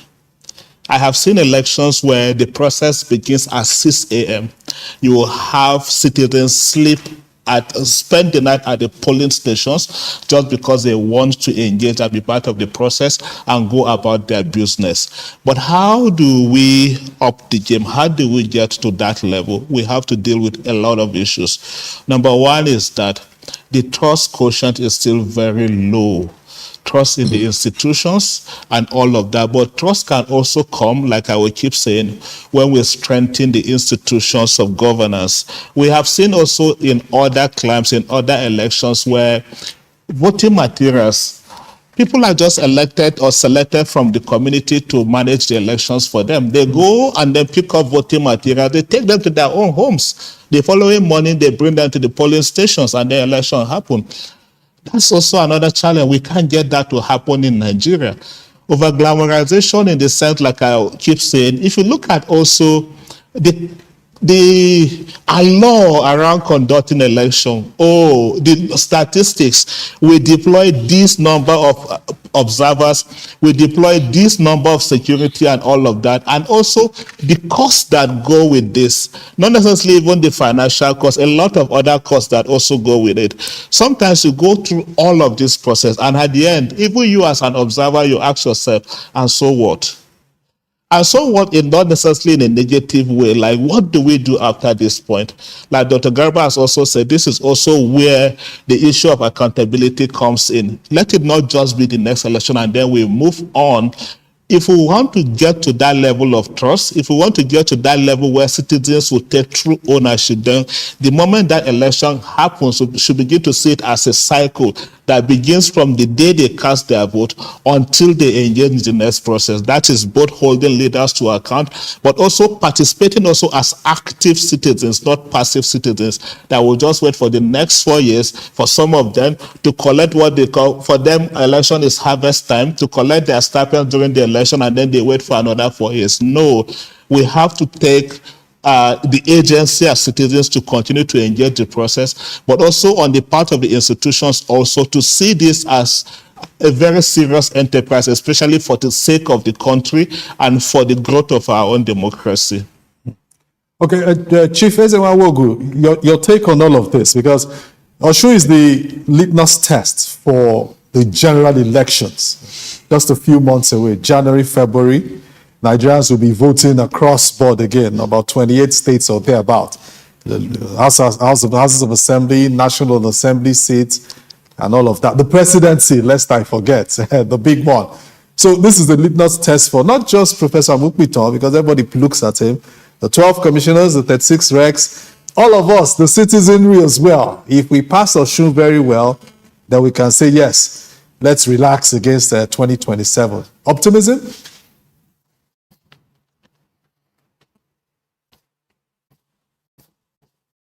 We've made that point that it's not any litmus test. It cannot be. The comparison is far wide away. You are dealing with just less than what is the population, what is the voting population, and compared to the general election. If the Osun election goes well, the credit should go to Mrs. Oluwatoyin Babalola, who is the resident electoral commissioner, with the 30 electoral officials and the plethora of young people, dedicated young people that I saw this morning, even sweeping to set up, and the rest of them. Those are the people who have conducted. But the wider election, the bigger general election, will bring in a lot. We'll have to go into it to make it successful. We have to have very independent security provisioning. We have to have a national commission that is pulling in the direction that the people would want to go. Fairness, impartiality, level playing ground for everyone. Those are the kind of things that we'll be looking for in the general elections. We'll be looking for, attention of the world will be here. The whole world will be focused on Nigeria because of the importance of Nigeria in the international scheme of things. So the stakes are much, much higher than what's playing in Osun. And the lingo that we always use, this when we are transiting in 1999, it was that this is the first time we are transiting from this to this, from military to, when we left that one, we called it nascent democracy. We always find words. The most important thing is that the responsible institutions that have to deliver free, fair, credible elections must be, responsible to do what they have to do. If they don't do it, whether it's national, whether it's subnational, we are still going to, we may not. And I also like to redefine what is getting it right, because sometimes for the partisans, once the outcomes don't support their aspiration, they say we have not got it right. We should also create very clear thresholds of what we want that can make for good election, and they are very clear. They resonate with the documents that the CDD produced, and those are the kind of benchmarks that we should put in front, not outcomes, because outcomes, good process can produce a bad outcome, and a bad outcome can also produce a good person. So it's neither here nor there. We should stay on those issues, those clear issues about integrity, about transparency, about openness, about inclusivity. Once all of those thresholds are very clear for us, we can move forward as a people. All right. I want to stay with you. Even though the national chairman rechanneled the support on the last day of campaigns, there are those who are wondering whether the Accord Party can consolidate on the enormous support of the PDP at Adeleke in 2022 to be here. We were setting an agenda for the incoming or returning governor of Osun State. People have said they didn't really have time for campaign as much. The prosperity agenda of Amber, for example, really did not sell, because all we were hearing is dancing senator, dancing governor, dancing Adeleke, and all of those. Whoever comes into office, what would you want them to prioritize for the gain of Osun people? Well, Rena, the truth is that politicians have deliberately confused conversations around elections. They have built personality cults. Whether it's Ambu or Adeleke, it was all about, talking about the height, the nose, the length, and all of that. The centralization of issues with which I know that CDD used to do what they called Buhari meter, and Buhari meter meant that there were things to track. In these elections, you are not going to find a lot that you can track, because the campaigns were more of, scaremongering, rhetoric, insults, and the rest of them. So the people themselves must set their own charter of demand. There has to be community charter of demands. There has to be a state level professional charter of demands. The NUT, the Nigerian Medical Association, Nigerian Association of Nurses, NUJ, can sit in a coalition and develop a people's charter of demand with which they can engage the government. And because the politicians do not do so, even what you call manifestos are lifted from, AI and the rest of them.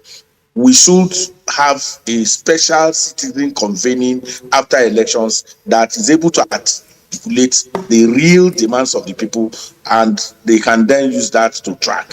And in those situations, they will be the one inviting government, not government inviting them to their own town halls. We must have a reverse of town halls that are citizen-led, that can produce this clear charter of demand that I'm talking about, where you talk about what you want in 4 years for education, what you want in 4 years for health, what you want for 4 years in infrastructure, what you want in social development, and all of those things. It can be clear, and it's not rocket science. All right, just to mention, Shola, that IREV, we have 80% of election results successfully uploaded now, 20 more to go, and we have a winner. And we will have a winner. So your take, because I like the smile now on the face of Dr. Garuba.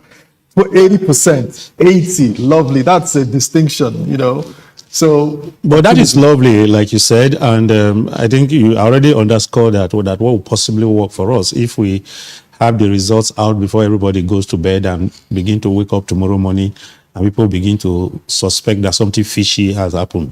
But there is a conversation about democracy and what you are currently seeing that my colleagues have responded to.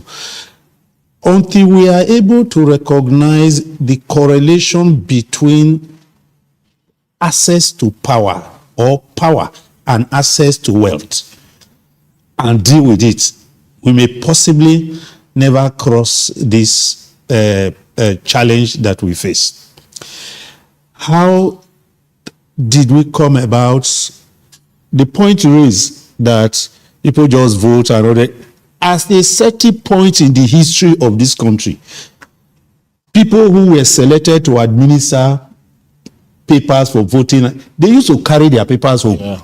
They come back, they do that. At a certain point in the history of countries like Zambia, Ghana. they don't even print ballot papers. They just put pebbles in this thing they call results. Gambia. Germany, as technologically advanced as it is, Germany does not believe in virtual, sorry, what do you call it, electronic voting. Because they will tell you that they trust themselves more than the machines. But in Nigeria, I know Claudake discussed this quite a lot. The late prophet. The relationship between power and access to resources.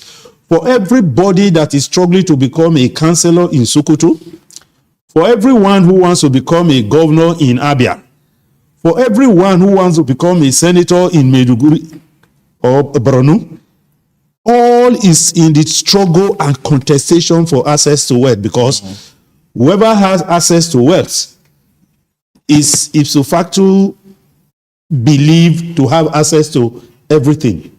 So the moment we are not able to separate power and wealth, then we will continue to have this on our hands. Look at even the common budgets that somebody who becomes a House of Rep or a senator will now have to preside over constituency projects. And these are the allure of power that we see on a daily basis. And that is also why at every particular point in time, we are ready to kill in order to have access to power. So if power is about service, we will go this way. I've been to the US, followed my brother to go and vote. I entered the place. To start with, you don't even have a body called electoral body. Yeah, because the civil servants are just picked and they handle the assignment. In Germany, for instance, an APC person can ask to organize an election under a PDP party. Yeah. Because there is trust. So for me, these are key issues that we need to revisit and address. Thank you. Okay, Mr. Paul James, your closing thoughts. Dr. Garuba said he hopes that before we all go to bed, that results are declared. Yeah, that's also my wish for the people of Osun especially. I had made a point earlier that I hope we finish this election on first ballot, because the pressure that came with conducting the second round of election in 2018, if you recall, was enormous, to the effect that even observers were not allowed access to polling units, to just conclude the election in about 7 or 8 polling units then.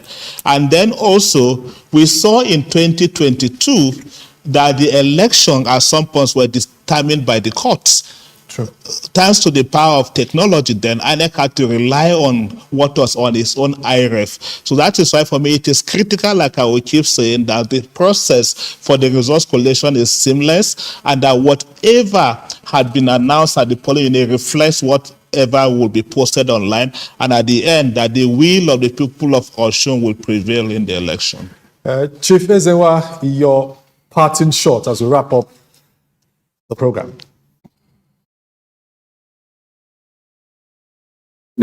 Let the people of Osun win. They can retain the governor if they so wish. They can kick him out if they so wish. And it's important that politicians learn to also embrace the reforms that have happened. Before now, the worry will have been whether ballot boxes will be snatched and scattered and all that. That's not happening anymore. That's why there is now attention in collation and manipulation and all of that. But if you have very clear party agency that has its own results viewing portal, that is assembling the results that are also on IREF and sharing with people, then the electoral management body and those that could want to manipulate will be on the check. But as it stands now, is a good time to start celebrating. Something good is happening in Osun, and we wish that the will of the people prevail. Okay, thank you. We'd like to sincerely thank our guests who have joined us for this 2 hours to give their perspectives on the Osun governorship election. Chief Ezenwa Wagu, who joined us from Osogbo, the Osun State capital. Thank you, sir, for your perspectives. And also in the studio, Dr. Garuba, the director of the Center for Development and Democracy. Sir, we appreciate you so much. Thank you. And of course, Mr. Paul James, election analyst. Your perspective, quite insightful as well. Thank you for coming on the program. Thank you for the opportunity. You're not going to thank me? You're my co-host. Thank you. And thank you too. Thank you everyone for being there. It's been a pleasure being here. So as we draw the curtains, News Hour will be back to provide the update on that. We mentioned that 80% has been uploaded. That's 80.49%. A total number of polling units submitted is now 3,029 out of the total of 3,763. Thank you again for being there. Shola's production. We see you at 8 p.m. Anayoyo Ogiagboge's production. Thank you. So that's it. Our programming on the Osun governorship election continues tomorrow. Be with us from about 10? That is if the results are not done. Even if they are declared, we close up the program with that. Thank you. Have a lovely evening.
Behind every health conversation is a story of challenges, discoveries, resilience, and the search for better solutions. From the decisions that shape health systems to everyday belief and practices that influence how we care about our bodies, there is always something new to learn. Hello and welcome to Health Digest, your go-to program for timely, relevant, and people-focused health conversations. I am Ukeme Etukwa. Today, we bring you stories and conversations shaping health and well-being as we look at developments in Nigeria's health section, explore some of the health claims and the questions that generate conversations, and bring you fascinating stories from around the world. On that note, let's begin with our health news.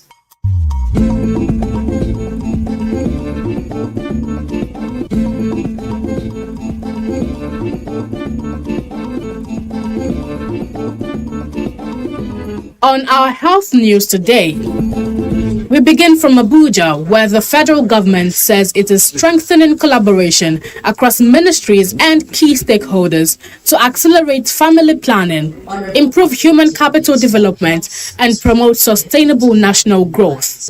The Coordinating Minister of Health and Social Welfare, Professor Mohammed Ali Patey, stated this in Abuja while inaugurating the Nigeria Inter-Ministerial Platform on Family Planning, Health, Human Capital, and National Development.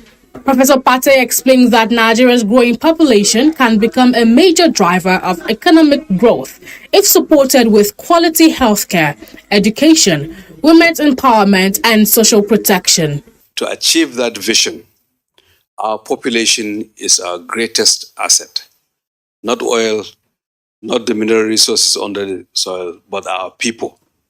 Our people are the most important assets that we have. The minister also disclosed that Nigeria is set to establish its first pharmaceutical manufacturing facility for family planning commodities in collaboration with Bayer, which he said will be the first of its kind in sub-Saharan Africa. Each of the entities, at least at the federal government level, has a clearly defined responsibility. For the Federal Ministry of Health and Social Welfare, the ministry has a responsibility in coordinating health system priorities, at least from the health sector and also other social sectors, improving access to essential services, promoting equity, ensuring better health and social welfare outcomes for all Nigerians. This inauguration of the Nigerian FP 2030 interministerial platform is very strategic. You may think it's just for family planning, but again, it is nothing but a nation where to achieve a sustainable development without investing in it of the people. I can tell you, we failed totally. Meanwhile, the Minister of State for Health, Isiaq Salako, has urged the Nigerian Medical Association NMA-FCT chapter and the National Association of Resident Doctors to sustain consultations, noting that members of the association and the government are partners in the development of the country, especially the health sector. The minister spoke during an engagement with the medical associations, where he assured them that the Renewed Hope agenda is aware of the challenges confronting Nigerian doctors and is taking